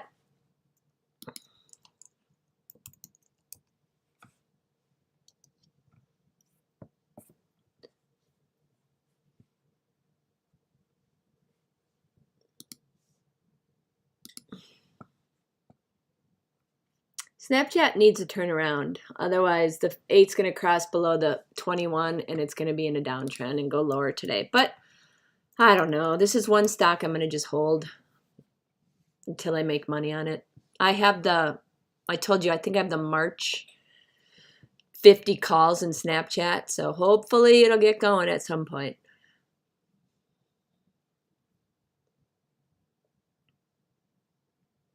Oh, I'm sorry. Yeah, it is toss, and I'm on the 15-minute chart right now for Snapchat, and it's right at the 150 moving day average. Ugh. So hopefully it'll get going. It's below VWAP. My big, thick pink line is VWAP. Ooh, SQQQ is going green again. Darn it. Trying to think, does ORPH follow the IWM or the biotech index? XBI. Yeah.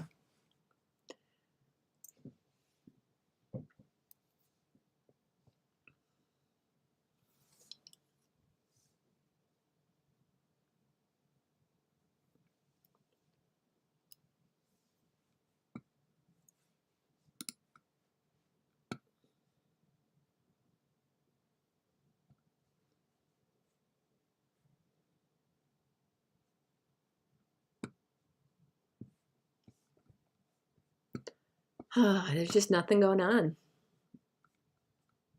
Sit in silence. My Celsius is kind of making a little run for it. Oh, no, it isn't. It's only up 13. I don't know. Consumer stocks seem to be doing well. Told these guys earlier I bought this Celsius at the end of the day yesterday because it was making a new high, but I didn't realize how light his volume is. But they make great energy seltzer or caffeinated, what do you call it? I guess caffeinated seltzer. And it's my husband and my college kids love it. It's sold at Costco, so you know that they have a big customer. And I'm sure they have pricing power. I mean, all these consumer people all have pricing power. It's crazy. Or not consumer, these consumer companies. They just raise their prices. Like Oreos. You think you're not going to spend $5 on Oreos if they raise their price? Of course you are, because everybody loves Oreos. So let's see what Mondelez is doing on that. Yeah. See, stocks up. Consumer, stock. Food. McCormick, spice. Everybody uses McCormick spices. And you know what? If you need garlic powder, you're going to spend an extra 50% if you have to cook. Like, these guys have so much pricing power, which is what you need in an inflationary environment. SoFi, I like SoFi. I like the financials. SoFi's had a really hard time getting going because it was in the category of the SPAC. But from a chart perspective, it looks great. It's in an uptrend on the 15-minute. It's bouncing off the 21 EMA. Everything's stacked correctly. Let's see if you think we're going to get some follow through. Yep. It's still stacked. EMAs are good. 8's above the 21 on the hourly. The squeeze is firing, so hopefully it'll get some follow through. But yeah, I like SoFi.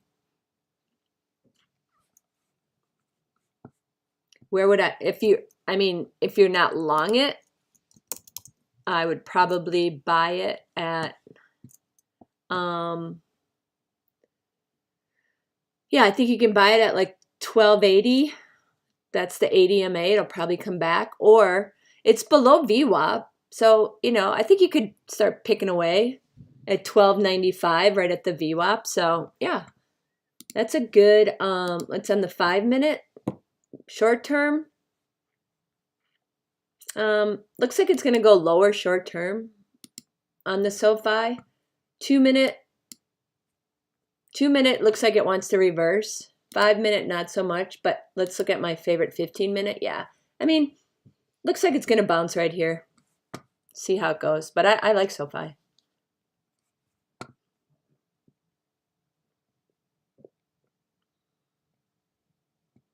Times and sales for HOD, slow grin.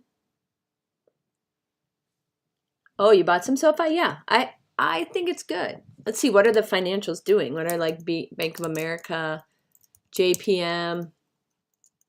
Yeah, those are all up. Citigroup. Yeah, so SoFi will stay with all the financials. What is it? BK, what's the banking index? BK, yeah, BKX. So yeah, that's all up. I like SoFi here. Okay. Are you asking for HOD? What is HOD? Or are you asking for high of day on Grin? Yeah. Grin. Shipping company? Yep, but careful because it is at its third ATR, which means that's a sign of exhaustion. So it's going to come back a little bit. So if you haven't bought it yet, I'd wait till 1990, or I want to put it in at 20. I'd wait. If you own it, I'd hold it. That's on GRIN. Just really light volume, right? Yeah, I don't like to trade stocks that don't really have a lot of volume because I like the fast-paced action, and if there's no volume, I have to sit and watch it. Yeah, like ORPH has traded 20 million shares, so it's just kind of but it's absolutely doing nothing. So I guess you just got to wait for the volume. But yeah, the chart looks great, GRIN. Shipping is obviously a big deal because they can raise their prices.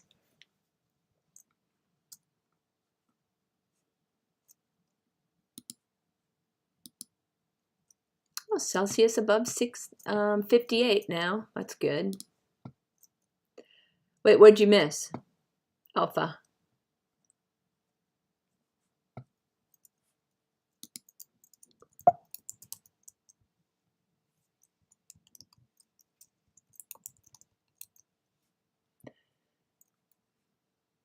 Yeah.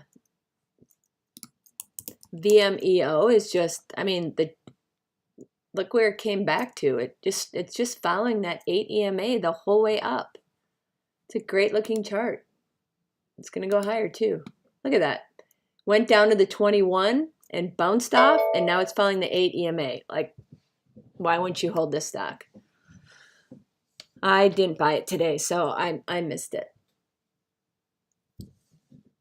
And I own way too many ORPH. Kind of got a little excited about that, and then the volume dropped out.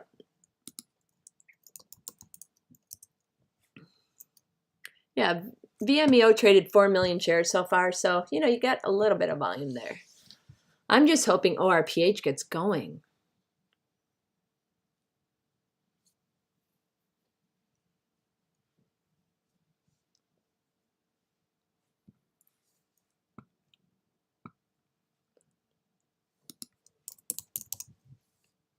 Oh, are you saying you missed that it has light volume in the GRIN?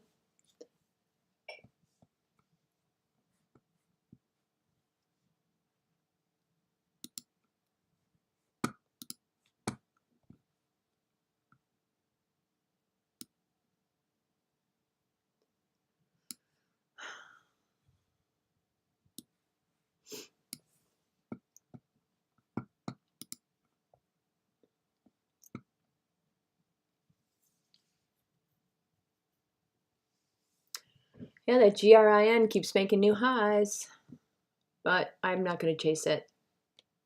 Oh, Take-Two made a new high today? Does that mean the Nasdaq's going to heat up? Ooh, yeah, Take-Two Interactive, guys.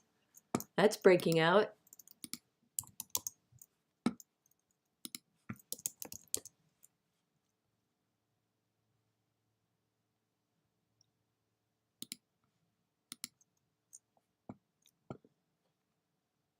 Yeah, I would buy Take-Two on a breakout here.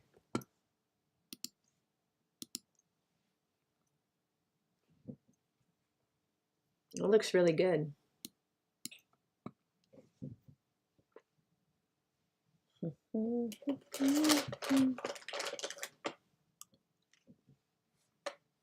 So I would say if Take-Two gets over 175, I'm going to put a buy stop in there. Then the next stop should be like 178. That was the high from Thursday. But the market, I mean, the Nasdaq has to hang on in order for that to happen.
Well, I wouldn't say RSG is breaking out.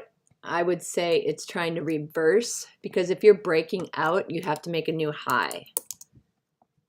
So it looks like it wants to turn, but it's still, if you look at the downtrend. So to try and go, I mean, the 8 has to go over the 21 in order for the trend to be reversed. And if you look at the higher time frames, yeah, I mean, it might get a little pop here, but it's just going to hit the 21 and go lower. I'd rather buy stocks like that go up from left to right than down from left to right. I just, trying to pick the bottom is just, it's just not worth it. It's too much stress.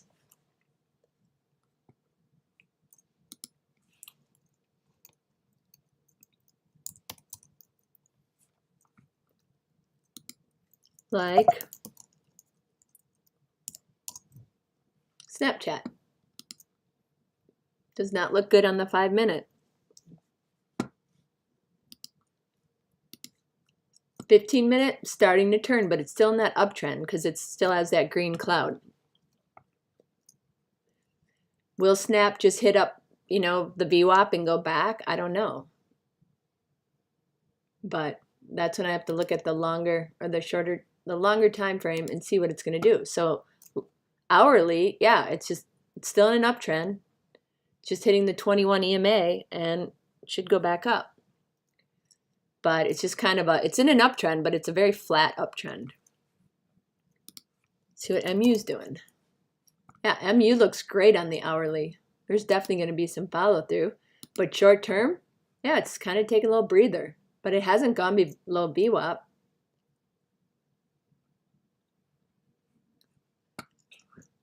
The Qs are selling off again. Down ticks are down 1,000, which the most they've been down a day is 1,300. So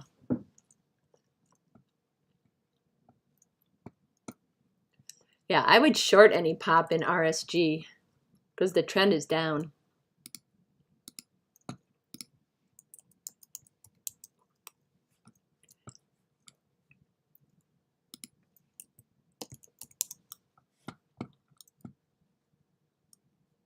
I mean, Celsius, yeah, wants to go higher. See what's doing on the 15-minute. 8 is above the 21, got a little green cloud. You got a mid squeeze. It's ready to fire long. So I see Celsius going higher today.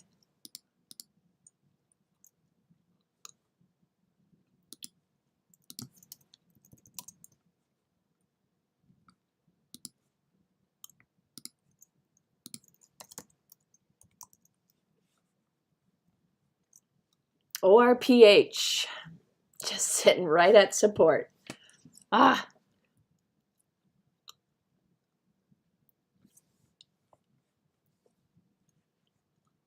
Coop making a new high today. It's something to do with chickens.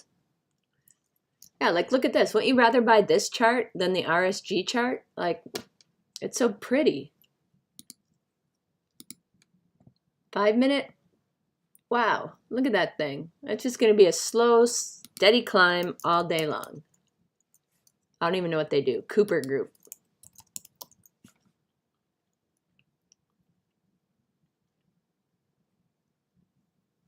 They reported earnings. They actually make money. They made $2.20.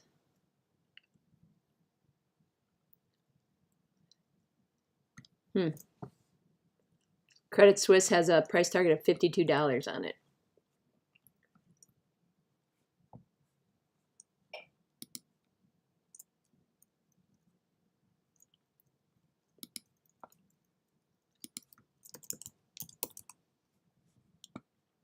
Yeah, so I would say, yeah, there's definitely some resistance right there in that RSG. Might get another chance to short it.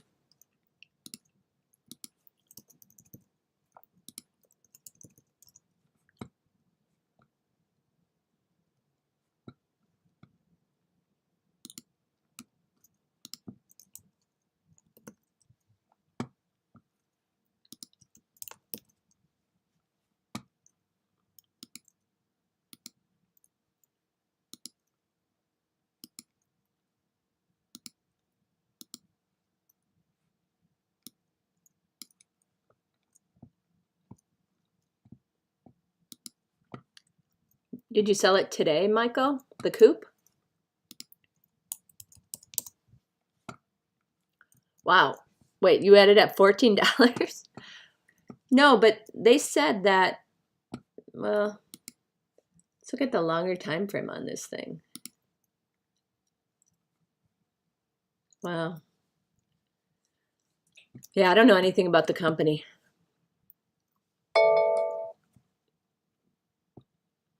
All right, Matt. Nice. Nice on MU. You know, this thing is going to go to 100, just so you know, but I just don't know the market. I don't know if it'll be today because the market, the NASDAQ just keeps going lower, but this is definitely one, if you have a long-term account, just throw it in there and it'll be above 100.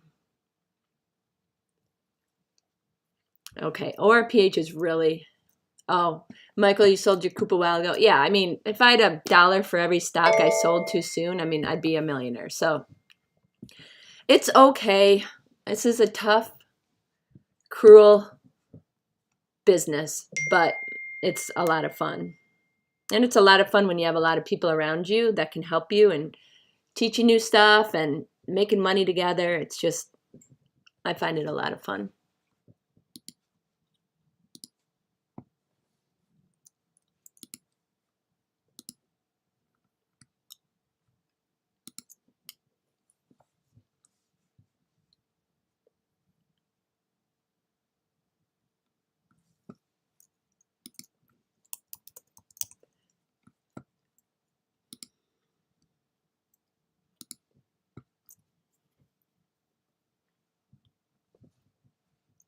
Yep.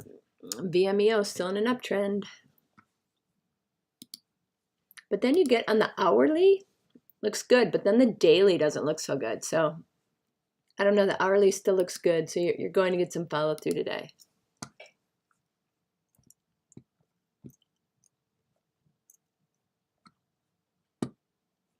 Yeah. Well, hopefully you made money, even though you left money on the table. If you made money on Coop, hey, that's a win. It's like going to Vegas and not losing money. If you break even, that's a win. So trading's the same way. If you make a small profit, it's a win. And this market, I mean, last year this time, I could buy every breakout and make $10,000 a day. This year, I make $1,000 a day. Like, it's just so different. The stocks are not moving like they used to. We have a lot of volatility back and forth, but we don't have those big moves and wide range moves. So it's just a different market today. And I'm looking forward to March being behind us. So maybe we get some, people aren't as fearful, and then we can get some follow through. I mean, there's just no follow through anywhere. That's tough. It's tough to trade those days in those markets. I don't know if I can. Which ETF? I think so. Yeah, like ARK's an ETF. Wait, maybe I can't. I might have to wait. Yeah. Which ETF were you looking at?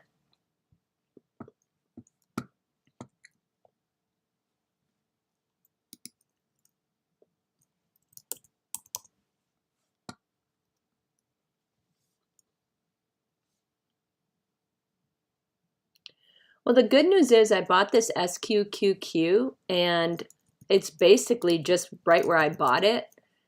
So maybe the market will get a little. I think if we get the next rally, sell.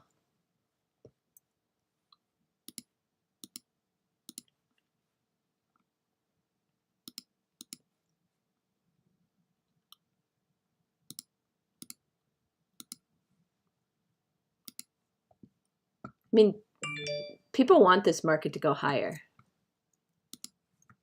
So much more fun when we're green. PSLV? Yeah. Silver? Yeah. Any commodity. I mean, all the commodities are doing well. That's why I was saying look at FCX. Where is that? Yeah. FCX is great. But PSLV. Yeah, that looks really good on the 2-minute. It's right at that 8 EMA. If you look at the MACD, you don't want that blue line to cross over the tan line. RSI looks good. It's in a squeeze. Short term might get a little pullback. 15-minute, yeah, it looks good. I like this PSLV. So 15-minute looks good, and even the hourly. Yeah. I don't know how much follow through you're going to get today, but short term, it's in an uptrend, but the hourly doesn't look as good. So just be cautious. Might get a little pop.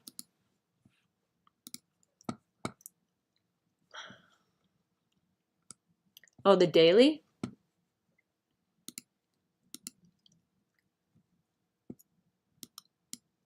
Yep. Looks good. It's bouncing right off that. Looks like, yeah, it's got to get a little bit more conviction, but it looks like the 8 is just starting to cross over the 21. But I'm a little worried about that red candle right there. But it doesn't, on the RSI, it looks fine. The MACD looks fine. So, yeah. Commodities, you know, it seems like all of those are going up as well. Okay, Celsius making a little move here. I'm going for 60 today. That was the high yesterday.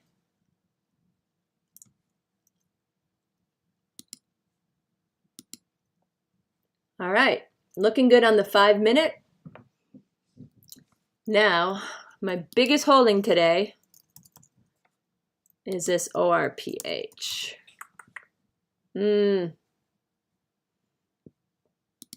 5-minute does not look good. Yeah. I'll give it a little bit longer. Still in an uptrend, so that's good. Still have green.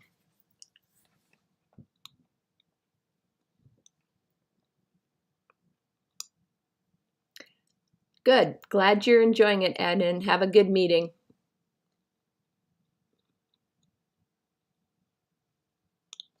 Yeah, I don't know. You said you're watching MU for the market mood, Alpha. I don't know. I think the market mood is more Microsoft, Apple, NVIDIA, like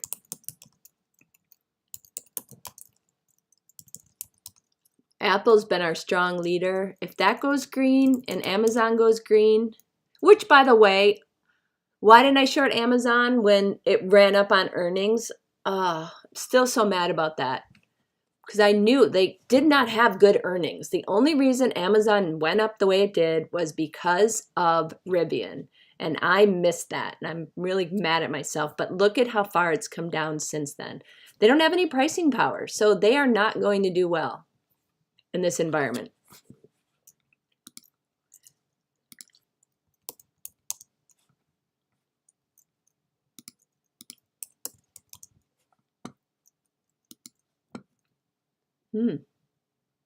Celsius wants to make a high, a new high. It's very light volume though. That's the only thing that's sad about it. It's hard. Oh, GLD. Yeah, gold's gonna work well, of course. Remember I was doing that, trading that dust yesterday, which is the Gold Miner Bear Fund. That thing was rocking, and gold was up. Gold was down yesterday. Now gold's up. I don't know what triggers gold. I think it's the dollar. Dollar's up, gold's down. Dollar's down, gold's up. But keep dust on your, if you trade GLD, keep dust on it because that's a great way to hedge. If you think gold's going down, you buy that dust because that's an inverse ETF. I made some money yesterday on it. It was making new highs.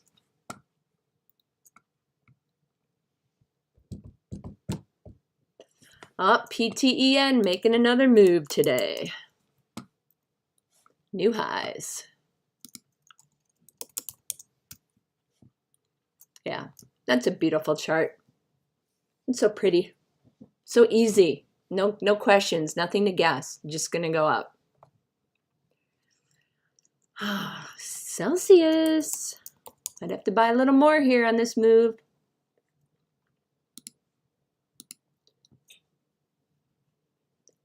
Yep, it's getting into a nice uptrend. Needs to go back above 60 and I will be very happy.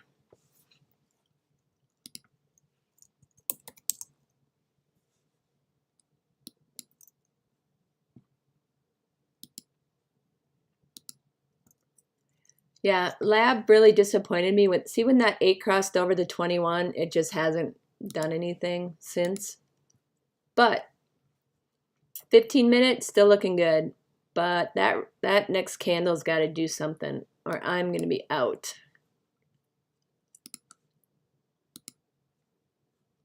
Yeah.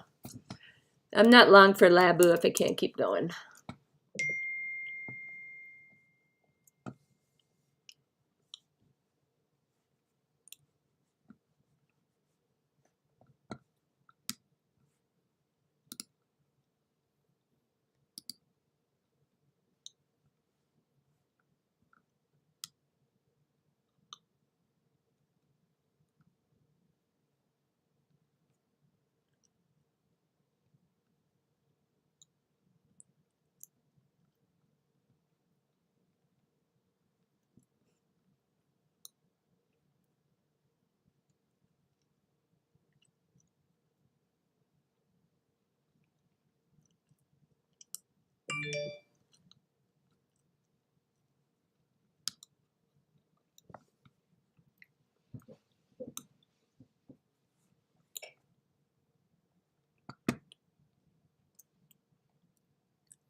See, the whole thing about this market, everybody's so bearish. Oh, it's all about inflation, inflation, inflation. And that's like, there's still this underlying tone in the market, and we've seen it with earnings. Earnings have been pretty good. And Bank of America came out earlier in the week saying the consumer is spending more than ever.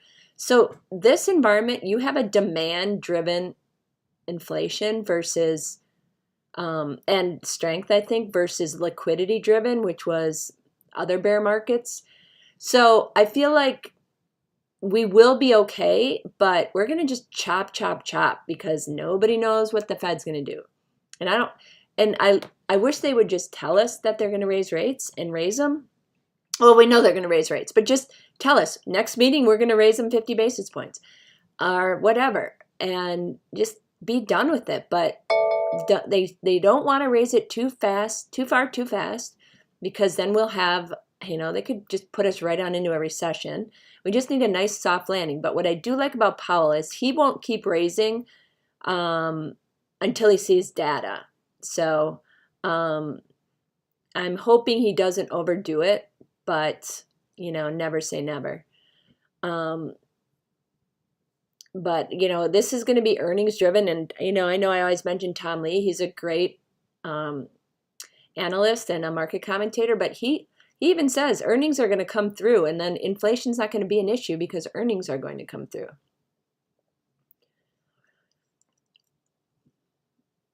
And that's what's going to get us through. And the consumer always comes through because we spend. So I just, it's funny. I bought my car in 2019, and usually you lose basically almost half your value after 3 years.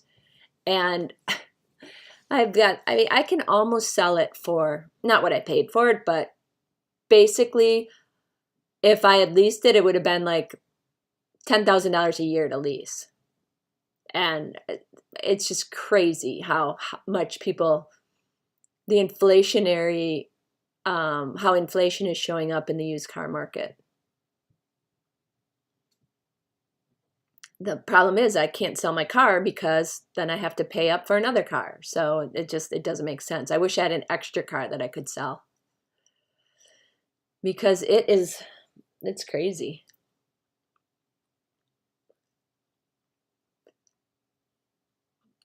Hey, you know what? That Labu might be a blessing in disguise because it's just not doing anything.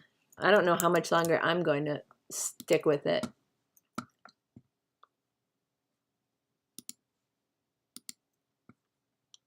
And you know what? I didn't follow my rule. The 8 went below the 21 on the 5-minute, and I didn't sell. However, 15-minute still looks good, so I guess that's why I held on to it.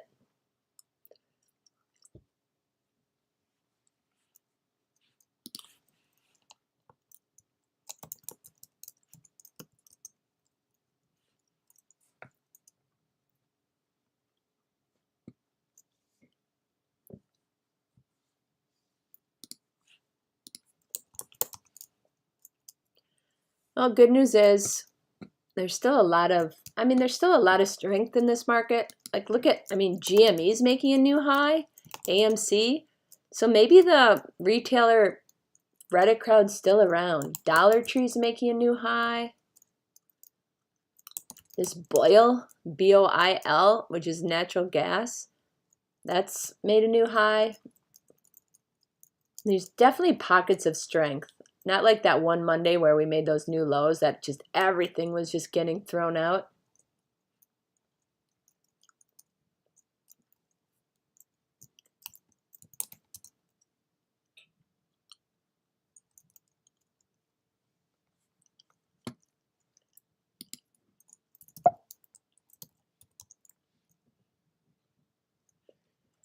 ORPH. It's hanging in there. It's like watching paint dry, though. I don't have the patience, but I should sell it so it can go higher for you guys if you're in it.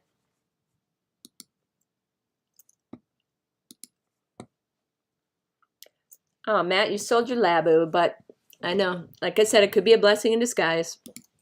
Doesn't look like it's going to do anything.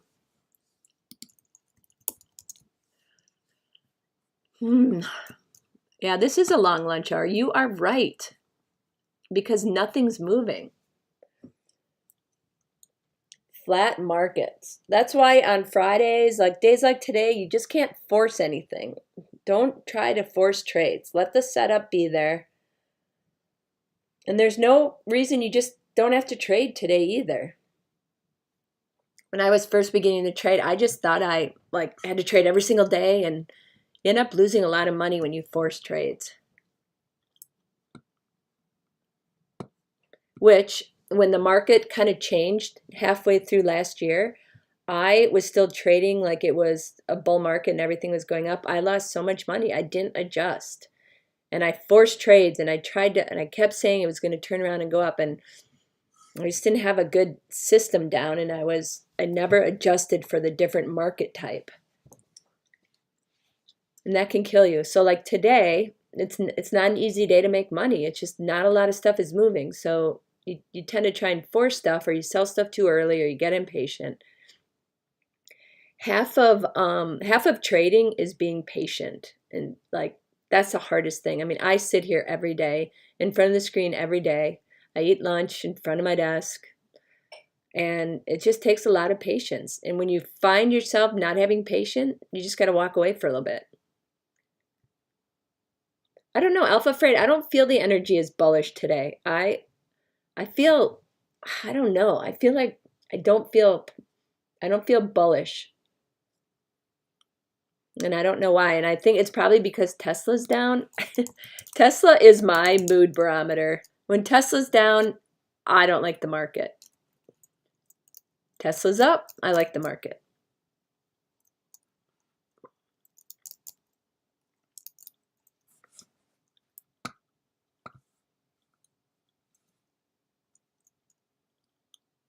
Oh, energy. I thought you meant the energy in the market. Yes, well, energy's bullish. I've been telling you. Yes, energy definitely is in a bull trend. And you know, like Tom Lee, energy's his favorite pick. He was right last year, and it's going to go up. I mean, there's still so much demand. So energy, commodities, financials, consumer staples, anything with pricing power will be up and be strong in an inflationary environment. If you can't raise your price, that's why I said Amazon was going to be down, because they can't raise their prices. Their margins are so thin, and they can't raise their prices. They have no pricing power. So I don't know. I don't like Amazon. But the thing is, Amazon takes the whole market with it, which sucks.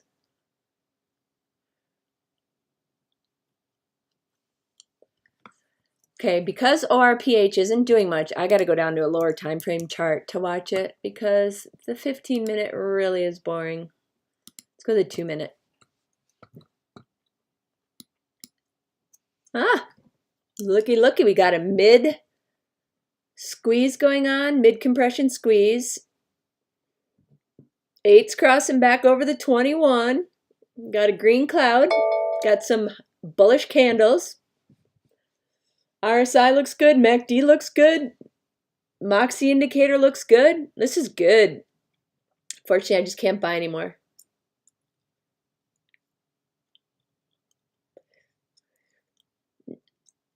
No, David, I'm bullish over, like, I mean, overall, I'm bullish. There's just nothing better than our stock market, right? And I can find places to make, I can find sectors that are doing well, and I can make money trading. It's like I can trade whatever I want. So you can find where the stocks are moving. And I also can make a lot of money on the downside.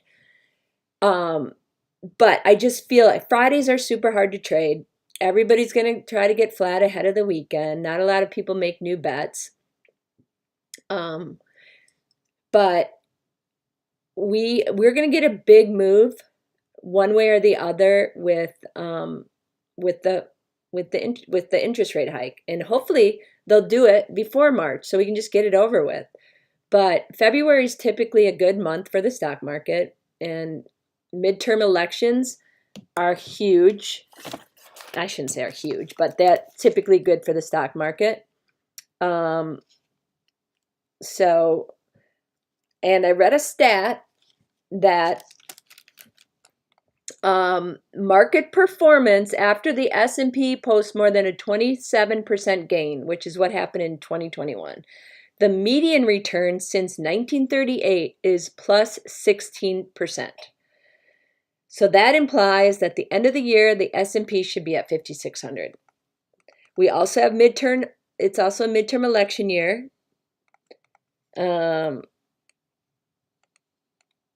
But it's going to be gut wrenching. Like it's going to be tough. But I think we are, the consumer's strong. Hopefully the Fed will do the right thing and the second half will be big.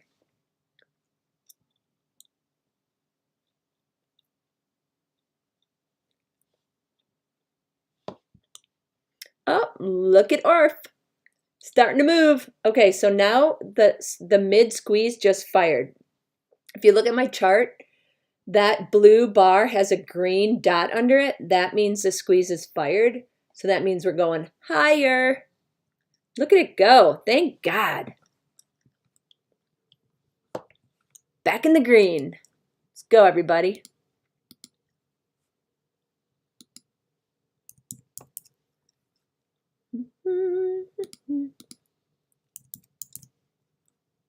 Let's go. Ooh. 2 bars squeezing. We got another couple to go. It's moving.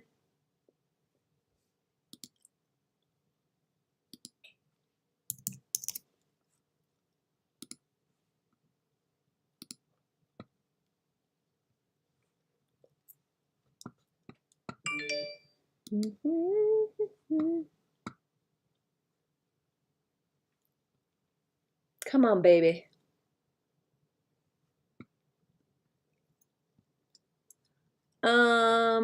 No, that's ORPH.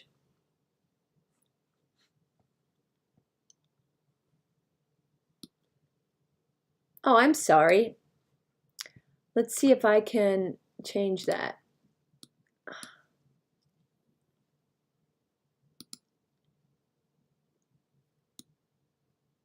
Do you see it now?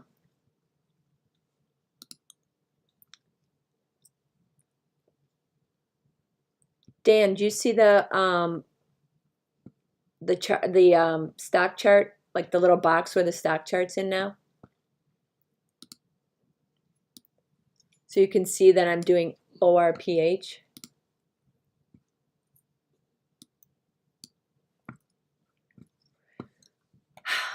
See, this is why, yeah, thanks, Michael. I'm glad I didn't sell either. But this is why you have to follow your charts, because that's what, emotionally, I would say, okay, I see this, I'm down it, I want to sell it because I don't want to take a bigger loss, but technically, it's just doing exactly what it should do.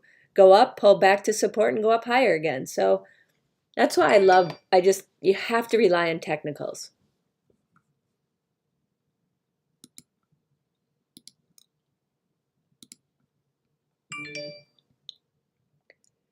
Oh, but ticks are only,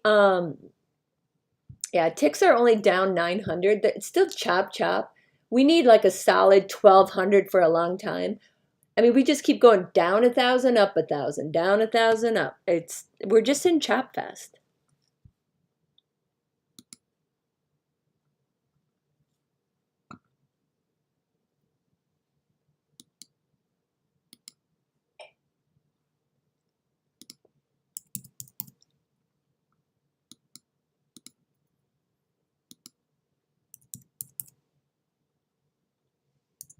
Come on, ORPH.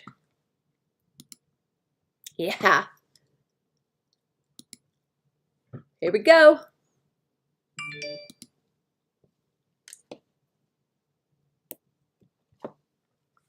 Moving on up.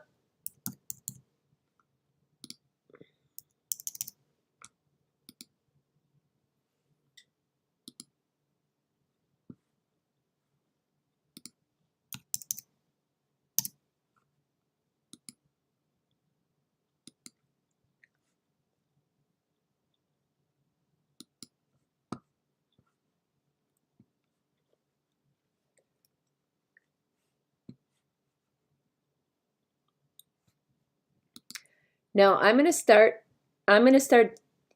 peeling out of some of this ORPH. I own a ton of it and it's taking up a lot of my capital. But if I were to guess, yeah, I don't have a price target. I just go by charts. So, I mean, it's in an uptrend now and we just started firing, so we can probably get a couple more points, but I don't know. It's at that third ATR, but let's look at the 15. Let's go 5 minute. Yeah, I don't know, like 250-ish might cause a little pullback, but I'm gonna start selling.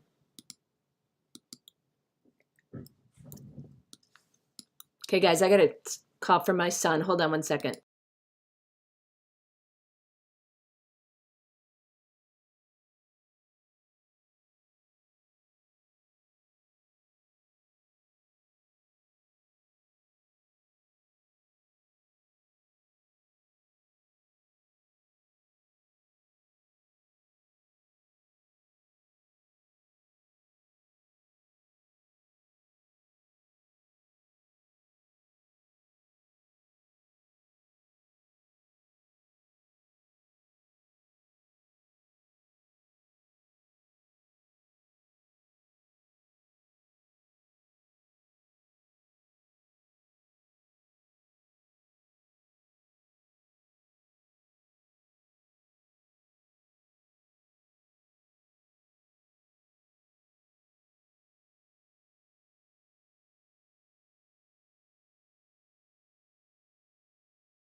All right, I'm back. Amazon selling off should bring markets lower. Amazon's been selling off all day. But it is making new lows. Yeah, not good. Yeah, I always, I don't go long over the weekend. No chance. Not in this market. Unless I'm out of the money and the stock just sold off for no reason at the end of the day, maybe, like, but the markets are too volatile.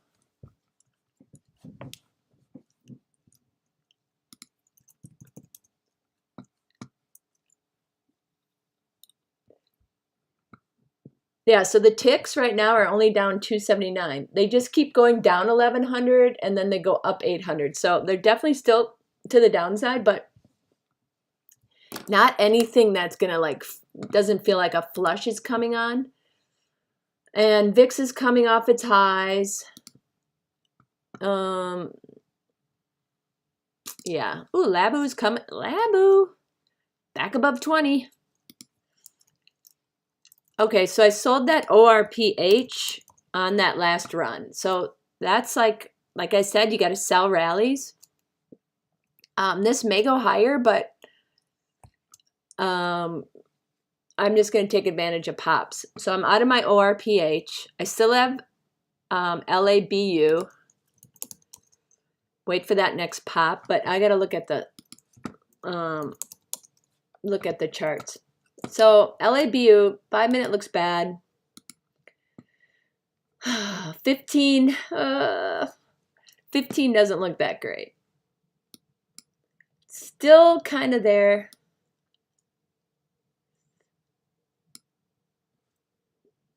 But yeah, so this one, I don't know how much longer I'm going to hold on to it. It feels like it's right at support. So we'll see. It's down, but it's down. I don't even know what this line is. I don't even know what this light blue line is, where this came from. So I'm going to hold this one a little bit longer, but I don't know.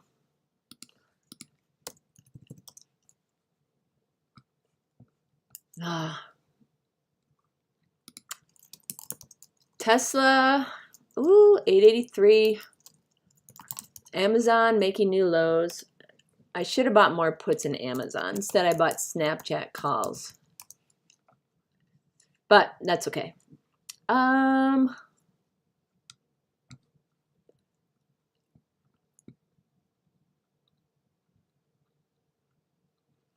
Yeah, I think Thinkorswim is the best platform for charting and indicators, but I love E-Trade for execution.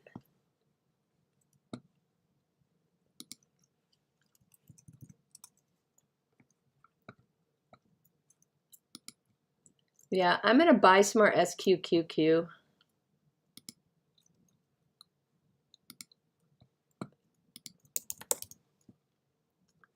Oh, shoot. I didn't see that BBIG went up. I got to sell this thing. I totally forgot I had it.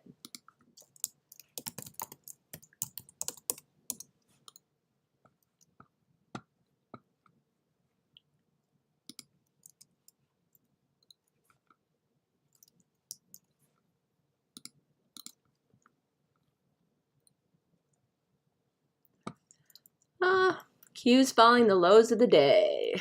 Get your SQQQ while you can.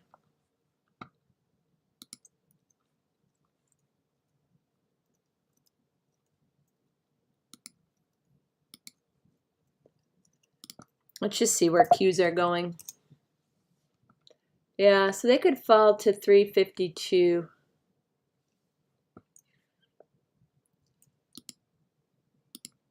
Yeah, the Qs are definitely in a downtrend all day today.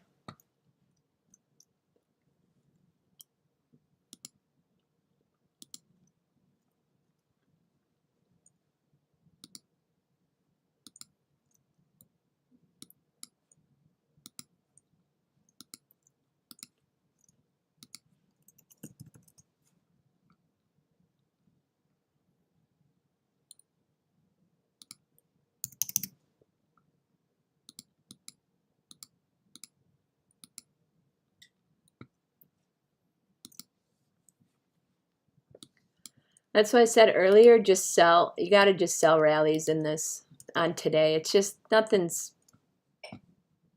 I mean, there's stuff moving, but it just feels like the big names want to go lower.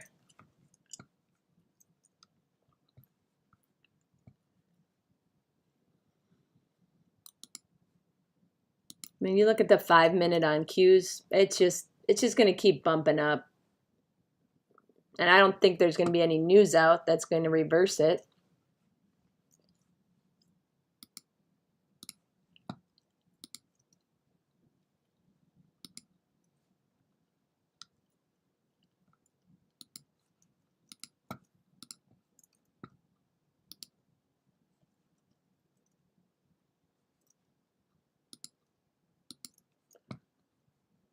Tesla, I do have a bid to buy it for my kids' account at 880, and I'm going to buy some for myself at 880. I love Tesla, so I don't know. I remember when it was at 1200, and I was like, God, why didn't I buy it at 800? And now here it is, or 900. Now here it is. You got to buy it, right?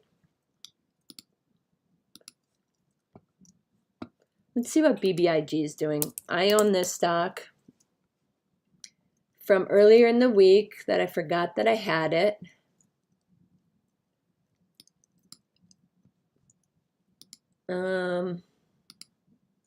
Yeah. Doesn't look like it's going to do anything today.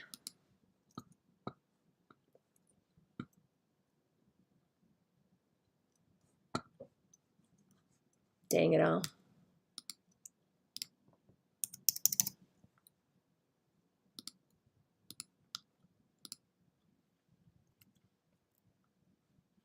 But I don't own that much of it, so it's not like it's taking up a bunch of capital. So I'm just going to put a good till cancel order at $4 just to sell it in case it ever happens.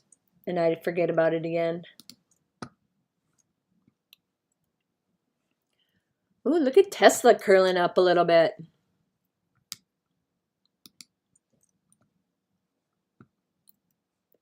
Got to buy a little more. I just buy like 10 shares of Tesla once a week.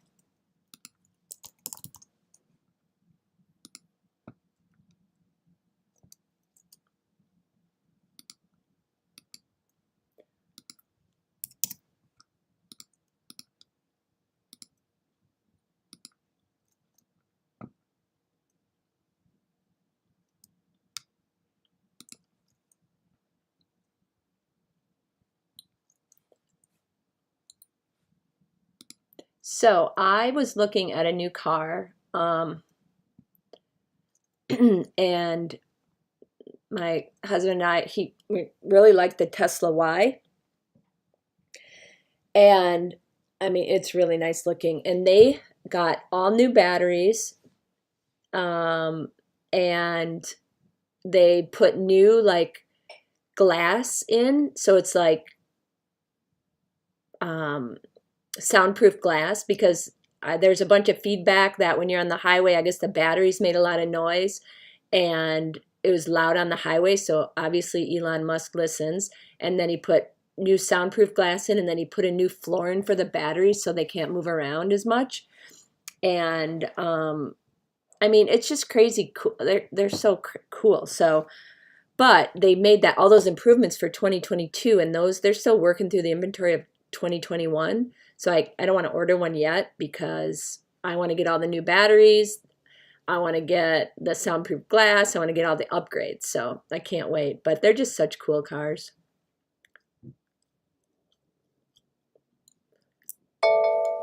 Tesla? I mean, it's just getting a bounce. It's not an uptrend. Like, I just bought some on the low of the day because I buy 10 shares every time it sells off. But Tesla, if Tesla's, it's like, what do they call this? A honey badger. So Tesla just does its own thing. Now, Amazon, Apple, Microsoft, they will affect the markets. Tesla just kind of does its own thing. I just feel like everything's better when Tesla's green. But I don't know. I don't think it can take the whole market up by itself. There's a Fed meeting Monday. I'm gonna look.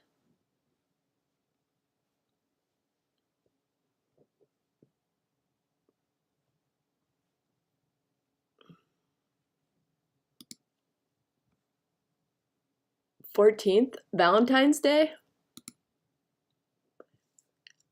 Never heard of Fed meetings on Mondays, but stranger things have happened.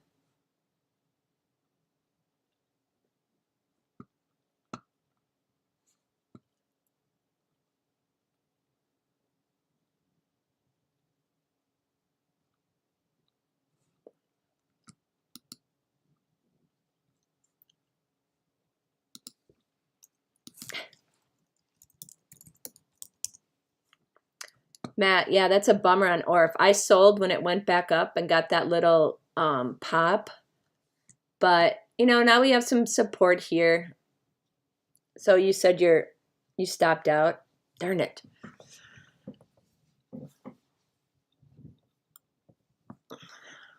Today is a sell the rally day.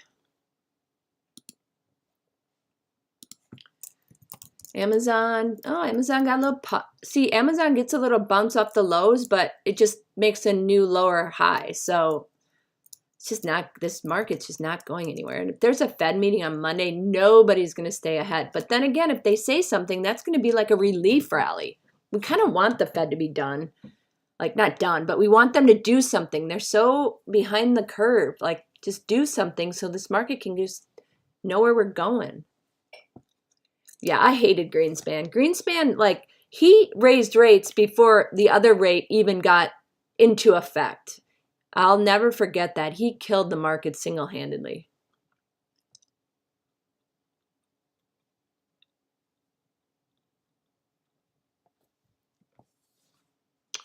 All right.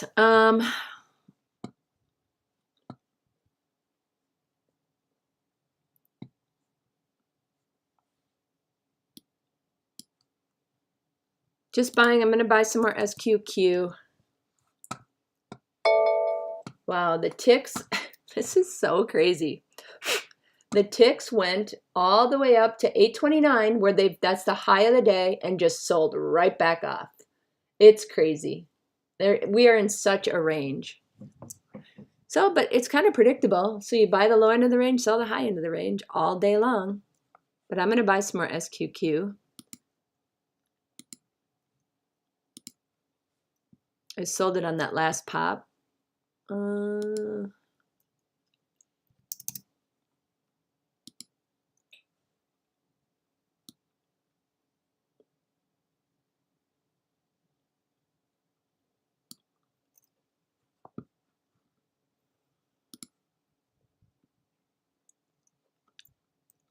Yeah, Greenspan just used to kill them. I mean, just all of a sudden there'd be Fed raises rates come across the line. The market just tank.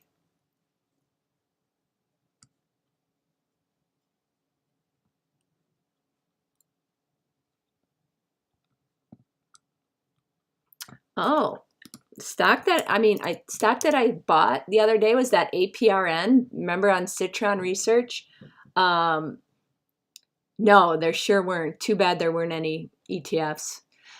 This APRN's getting a little giddy up, getting a little volume coming in. Remember that Citron Research was saying how Peloton should buy them and integrate them into their subscription base. I mean, I don't know. It got a little traction. I made money on it, and then it sold all the way down to below 570. And now it's got some big volume spikes. So I don't know if somebody's saying something about it or not. APRN.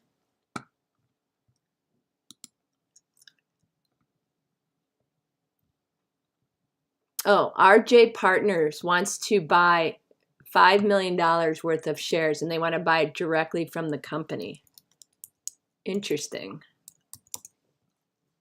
They asked the board of Apron to let me purchase directly from the company an additional 5 million shares. $5 million worth. Interesting. So that had a huge, 624 should be where it could pull back to, but you don't want to chase it up here. but I might just buy 1,000 shares just to take a flyer. You know I like my flyers. If it gets back to 646, I gotta look at a shorter time frame chart. Yeah, I'm gonna buy 1,000 shares of ARPN here. That news is pretty fresh. See what happens. I mean, that news came out at 12:12. So we know there's a big buyer out there in the market. VLDR, I don't know if it'll hit 450. I sold mine. I told you that. I sold it way too soon. I mean, I initially started buying this thing at 7, and I averaged all the way down. So it could get back up there. I just don't know if the market can support it today. But I think we should play APRN. I mean, it could come crashing right back down, but it's only going to come back to 639, 640. I'll probably buy a little bit more there. But 2-minute looks good. Let's see what the 15-minute. Yeah. Oh, the 15-minute has got a squeeze. That's firing to the long side, and the 8's just going over the 21. 5-minute looks good. 2-minute looks good. So let's, I don't know, could get a little pop here. I think if that news starts circulating about RJB Partners, I mean, they want to buy 5 million shares of a $6 stock. That's a big chunk.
So in this APRN, I bought a little bit at 645, and now I'm going to bid at 630. I'm going to buy a little more if it goes to 636.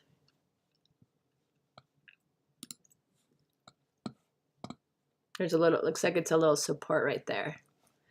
But I don't know, this news came out and it went up, and that was it. Let's see, maybe it'll start circulating.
Did anybody get this APRN with me?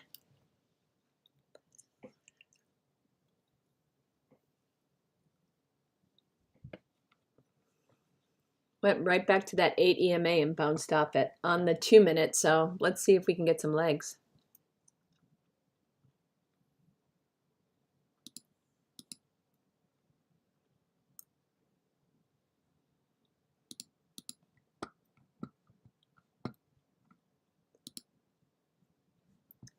All right, Matt, let's go. I'm gonna go buy some more. Oh, I got hit. My 640.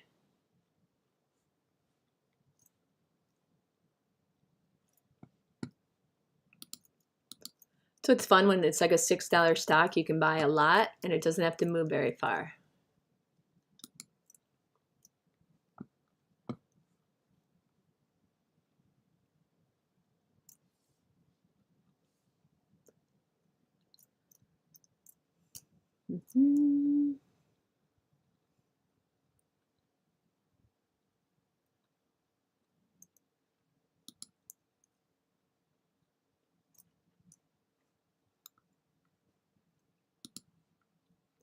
All right, let's see what happens. Love the uptrend. 2 minute looks good. 15 candles look great. Squeezing. The MACD is good. RSI is good. Let's see what level 2's doing. Yeah, I could get back up there again. We need that news to get out that there's a huge buyer.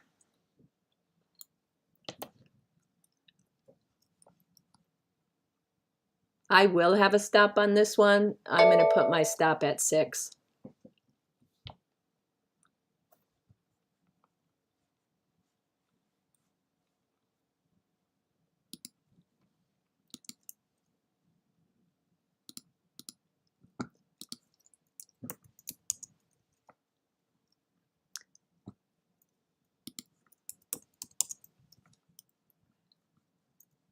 Celsius is just going to sit there all day and do nothing.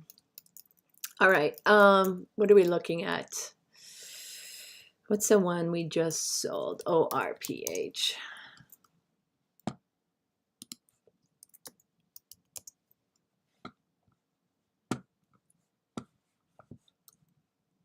Yeah, now ORPH is technically breaking down, but if you look, there's also some good support right here at this level. Let's see what it wants. Yeah, so the 8 is below the 21 now, so I'm done with this till it changes. Now we're focusing on APRN. That looks great. I mean, other than it's being overbought on the RSI, that's the only thing that could possibly mess us up. But I don't know. It's worth a shot. I don't think everybody saw that news yet. It's only, I don't know, 10 minutes. We'll see.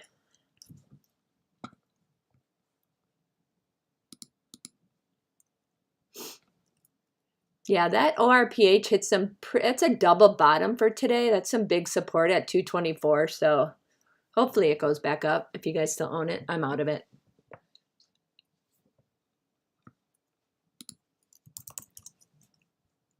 Well, Amazon popped up the lows.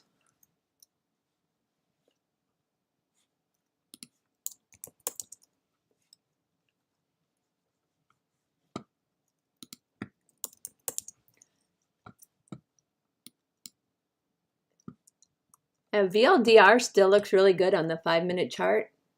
The squeeze hasn't fired yet, so still potential for upside.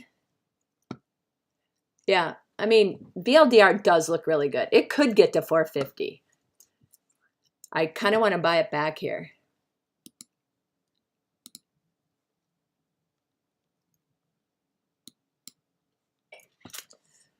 Okay, I'm going to buy it back here. I'm going to buy 1,000 more shares. See what happens.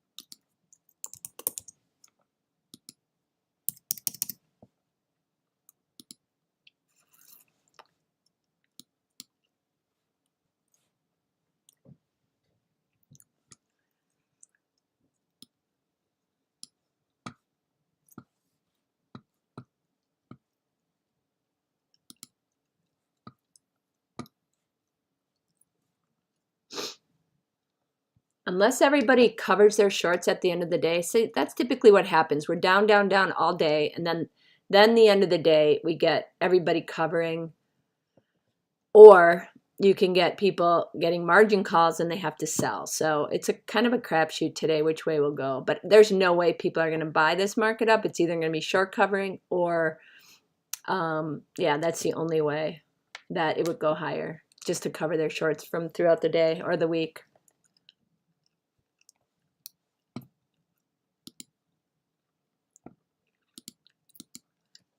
This Lab U, another painful one to watch, but let's see. When it's not doing anything, I like to look at a lower time frame chart just so I can see if there's going to be any action. Yeah, I mean, it still technically looks good, so I'm going to hold on to it. Okay, VLDR, time to make your move now that I'm back in.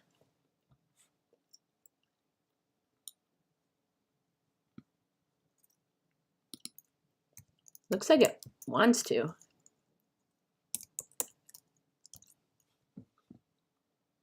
So on the 2-minute chart, you have a mid squeeze that hasn't fired yet. And so when it fires, it's going to fire to the long side because you have the light blue bar. Let's see what the 5-minute looks like. Yep. It's in a low compression squeeze right now.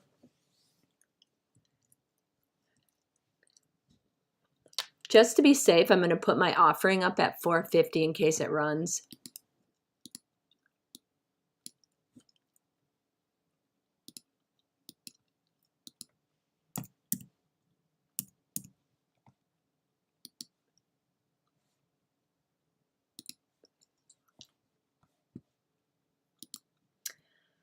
Ticks down 1,000 again. Just can't get out of its own way.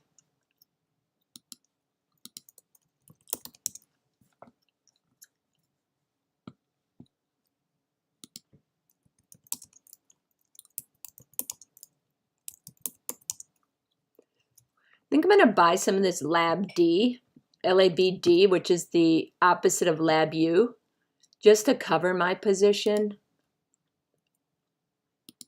SQQs are taking off right now.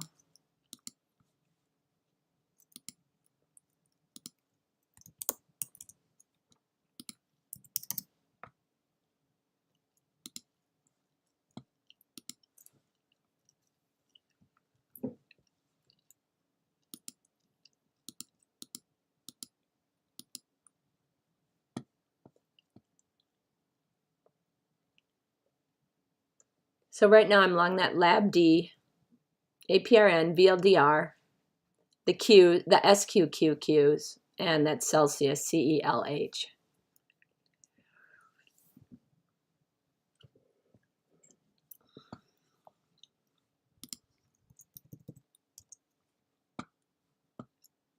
Yeah, these Qs are making new highs too.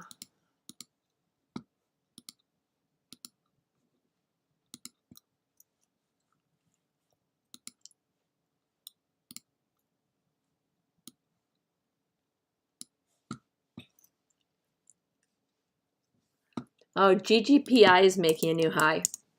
So, oh my God. Oh, is there news out that they merged? So GGPI is bringing Polestar public.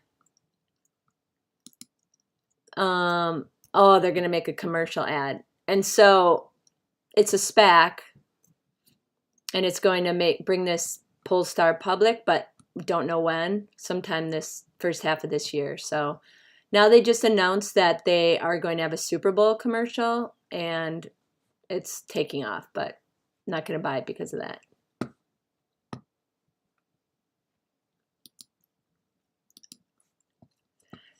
Ticks are making new lows, which is down 1,300. They haven't been there in a while. Wow, look at GGPI go. Dang.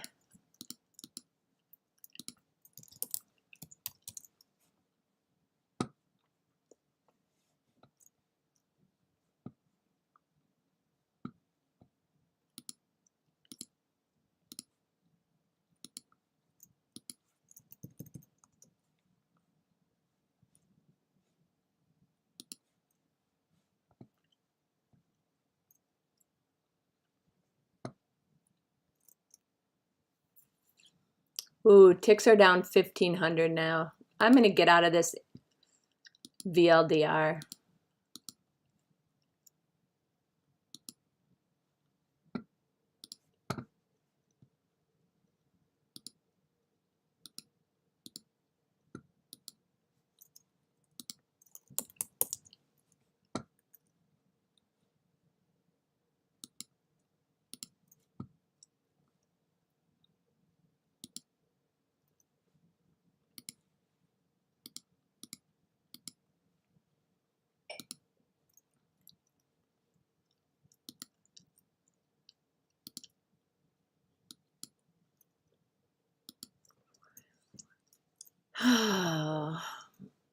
APRN, I can't keep this with the market like this. Just going to take everything down with it.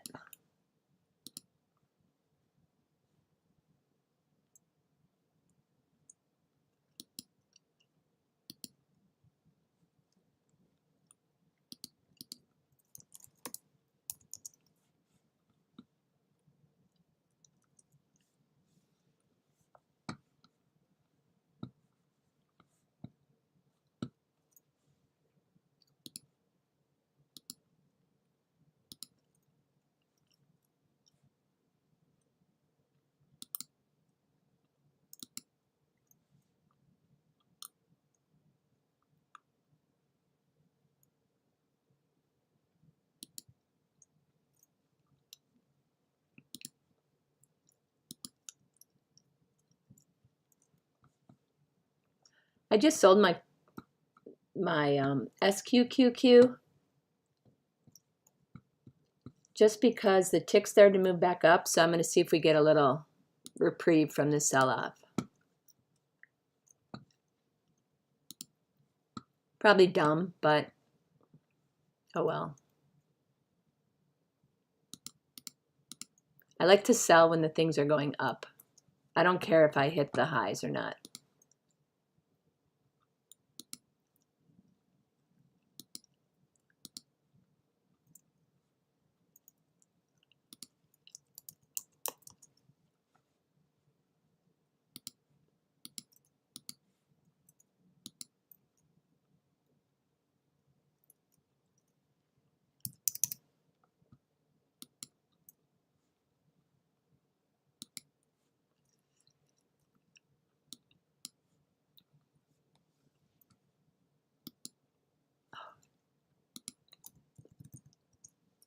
Oh, it's ugly.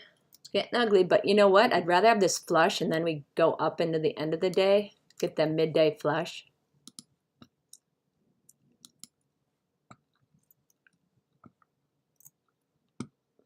Wow, VIX is going up.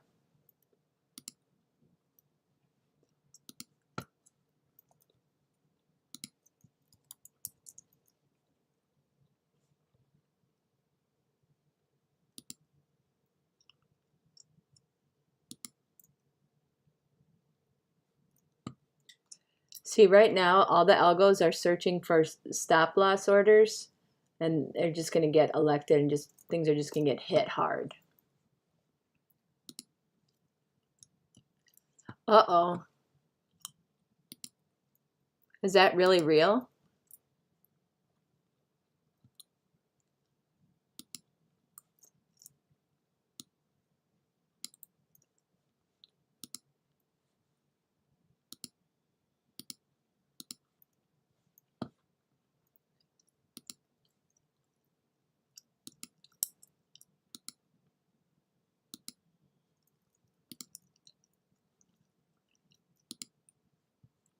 Is that really real, the political news? I haven't seen anything. You'd think CNBC would put that on there. Well, buy energy.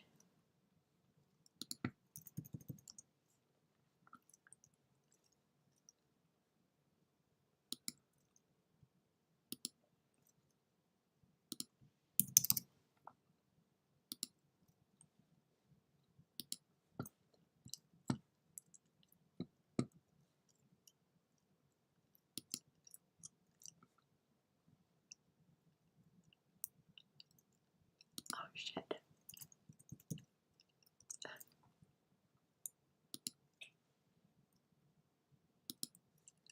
Ah, well, buy the shit out of the SQQQs and Lab D.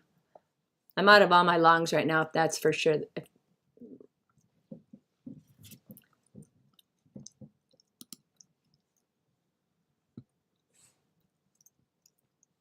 Yeah, VXX is another good one to buy. I haven't seen the headline though.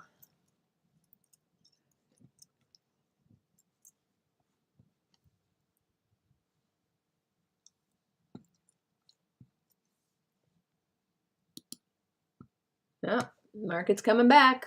Wonder if that was fake news or people don't know it.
You know, I'm so amazed that CNBC hasn't reported this yet.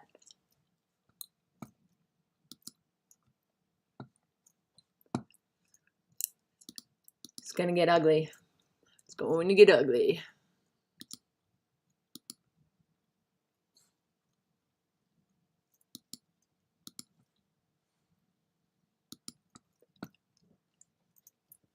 Ticks down 1,300. Yeah, Nasdaq's not on its lows though. I mean,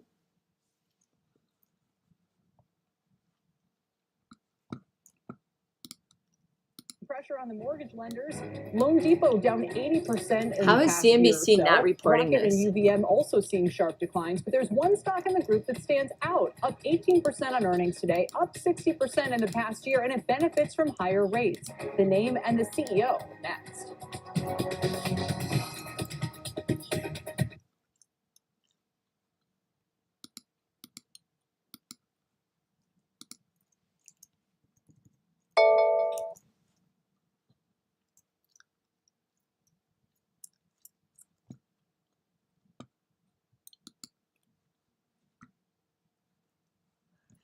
Well, if this news isn't real, then the market is going to skyrocket back up. But I haven't seen anything yet. Let me see if there's anything on Twitter.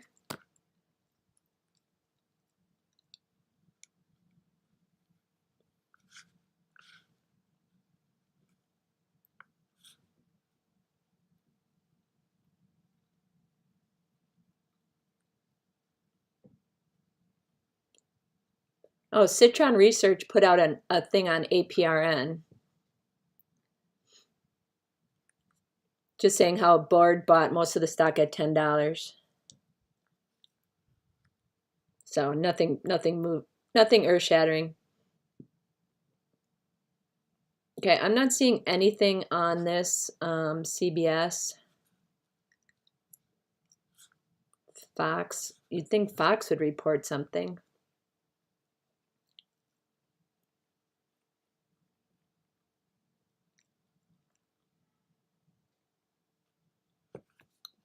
Wow, ticks down 1,700 now. Maybe the news is starting to circulate.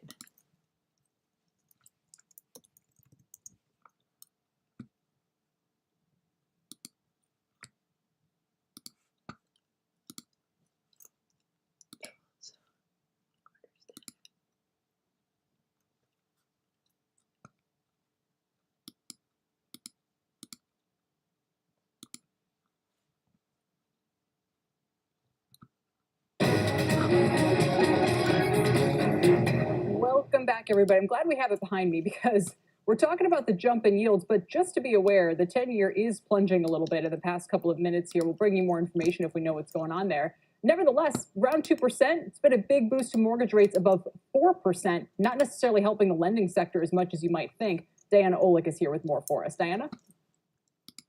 Well, Kelly, this move was both important and also kind of emotional for home buyers out there before the spring market. The average on the 30-year fixed crossed over into that 4% range yesterday. It's now around 4.02, according to Mortgage News Daily. That is well over a full percentage point higher than it was just a year ago. Rising rates have been hitting mortgage demand hard, with applications to refinance now down about half about what they were a year ago, and loans for home buyers also down 12% from a year ago. There was a burst of buying demand in January, but that may have leveled off. Perhaps people afraid rates would go higher. That appears to be waning now. Not what the mortgage lenders want to see. So take a look at names like Rocket, Loan Depot, United Wholesale Mortgage. These three went public during the pandemic when they were seeing huge demand. Okay, so I don't understand why nobody else is reporting this if it's real.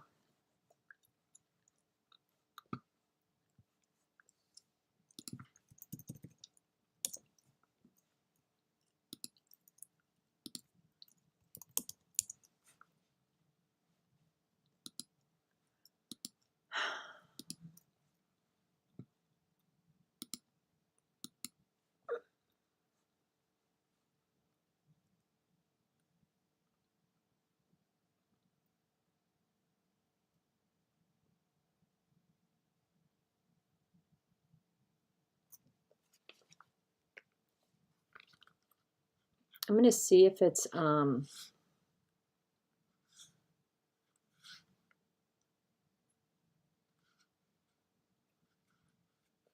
afternoon and early evening.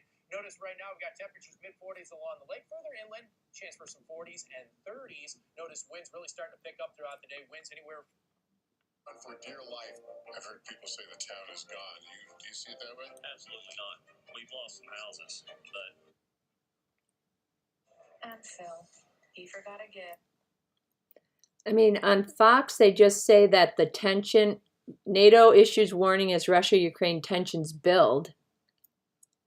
But there's nothing that says they actually invaded. So I am going to hold off.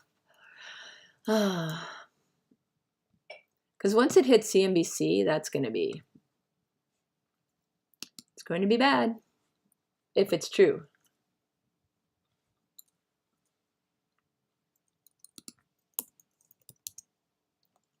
I don't even see anything on Twitter.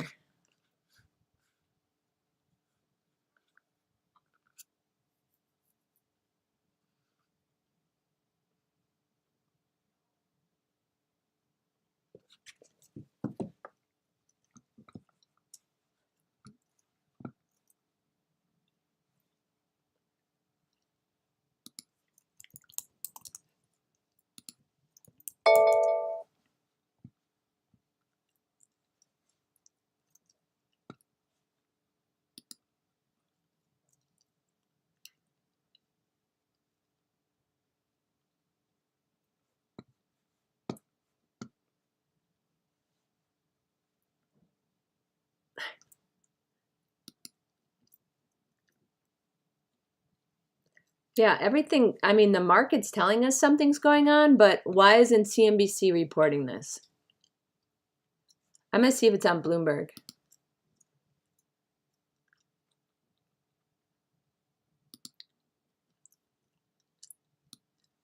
I'll get CNBC off there.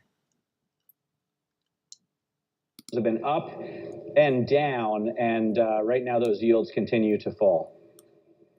All right, helpful context. We'll continue to track the markets. Ontario's Premier, meanwhile, Doug Ford, earlier today declared a state of emergency. The government is enacting new powers to try and end the blockades. At least 6 auto plants near the U.S. border have now slashed their output as blockades take a growing toll on the economy.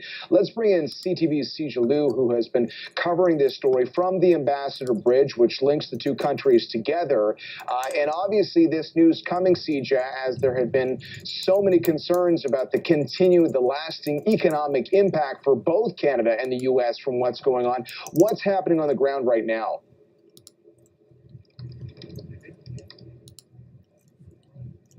That's right. That economic impact already being felt over the last few days. We've heard multiple big three automakers having to cut their shifts short. But as for what's happening on the ground right now, for the first time in Yeah.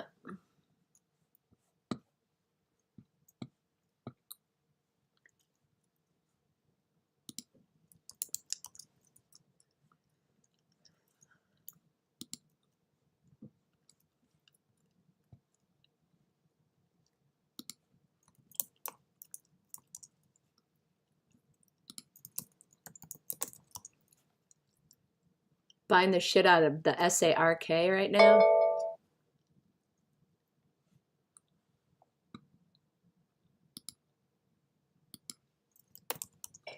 ARK funds cannot be doing well in this.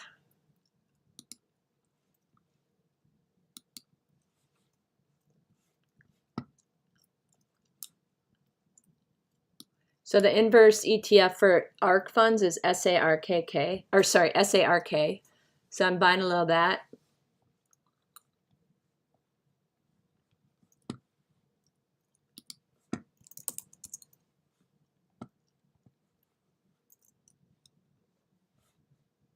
And I'm buying a ton of SQQQ. I'm net short the market right now out of everything else.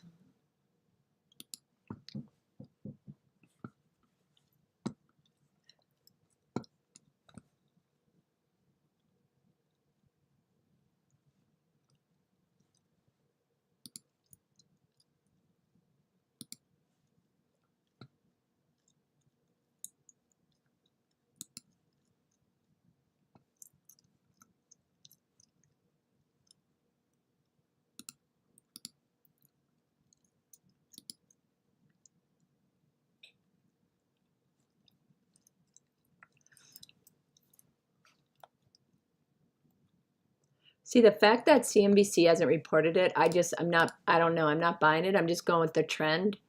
But now I got stopped out of my longs, of my SARK.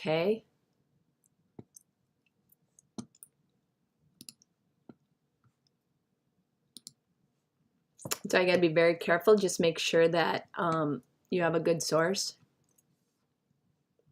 I mean, I still like the market as short because we're still in a downtrend, but we might get a snapback now because if people are finding out this isn't real, might snap back, but I still think we're going, we're still in that lower trend.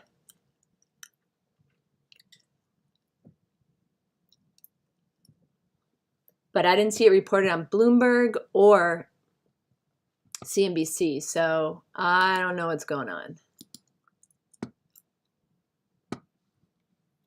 Among that tech group. Definitely. I mean, Affirm is a great example of simply the volatility that you. Yeah.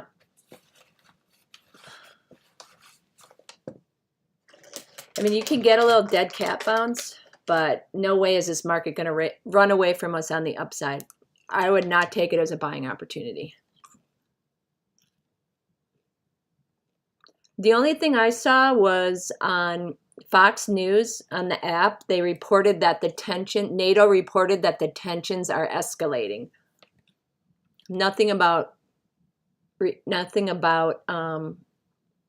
invasion.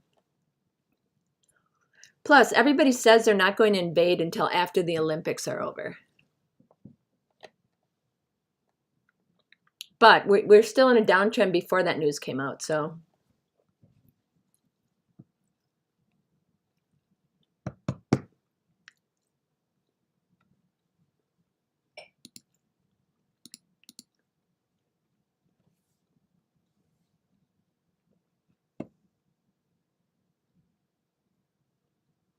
This market is so skittish.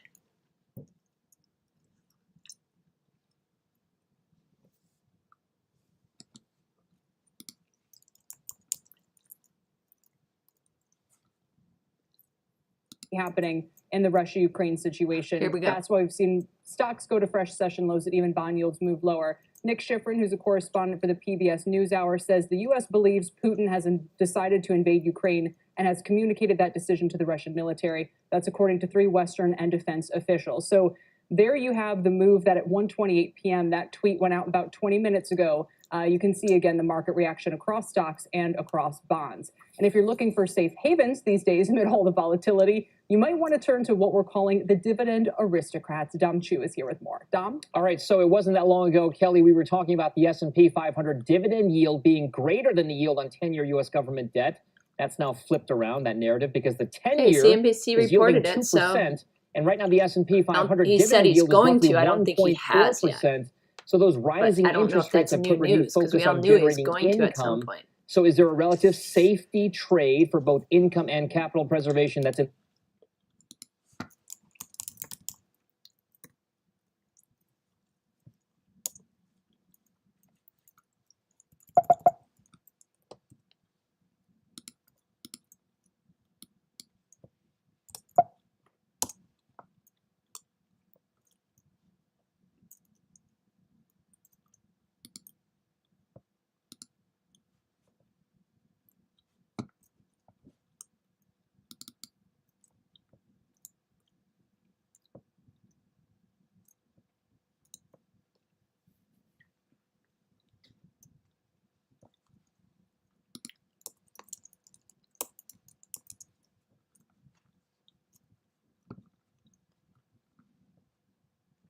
Hey Dan, what gold futures? What's this? What's the symbol for that?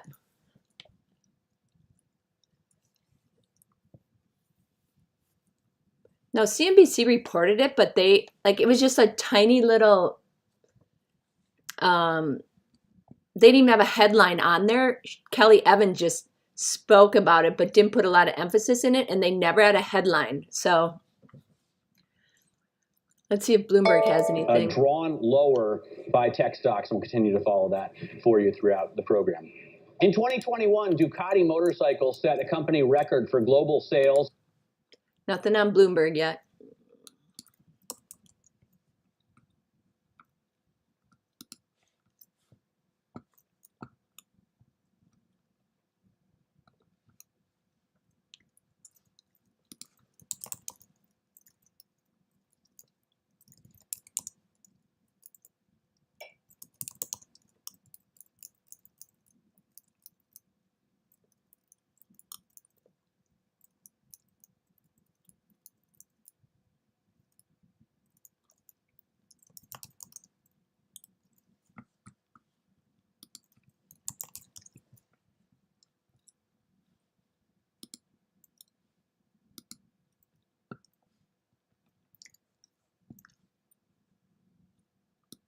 And the U.S. led the market with an increase.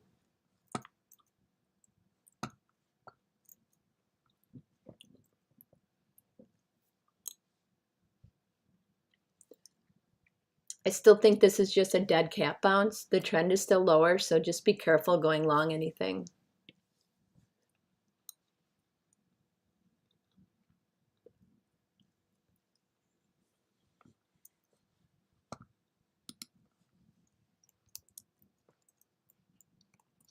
Ooh, Exxon is flying, XOM.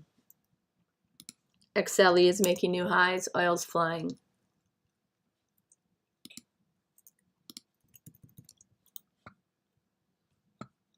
Ooh, ticks are positive. VIX is down.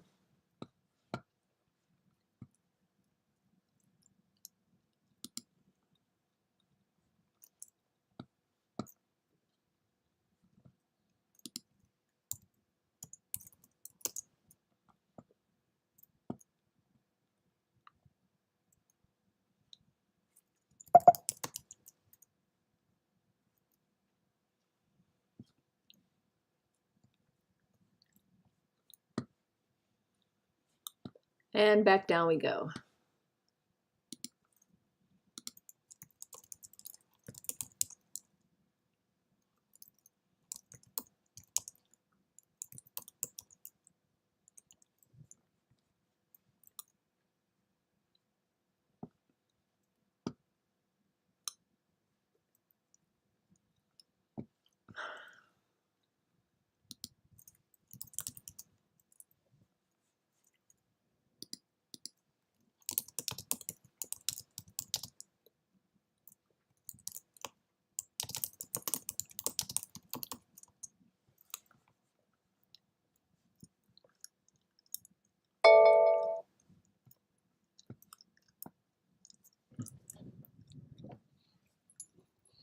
Okay. Come on.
world leaders meeting with Putin? Has there been any more thought?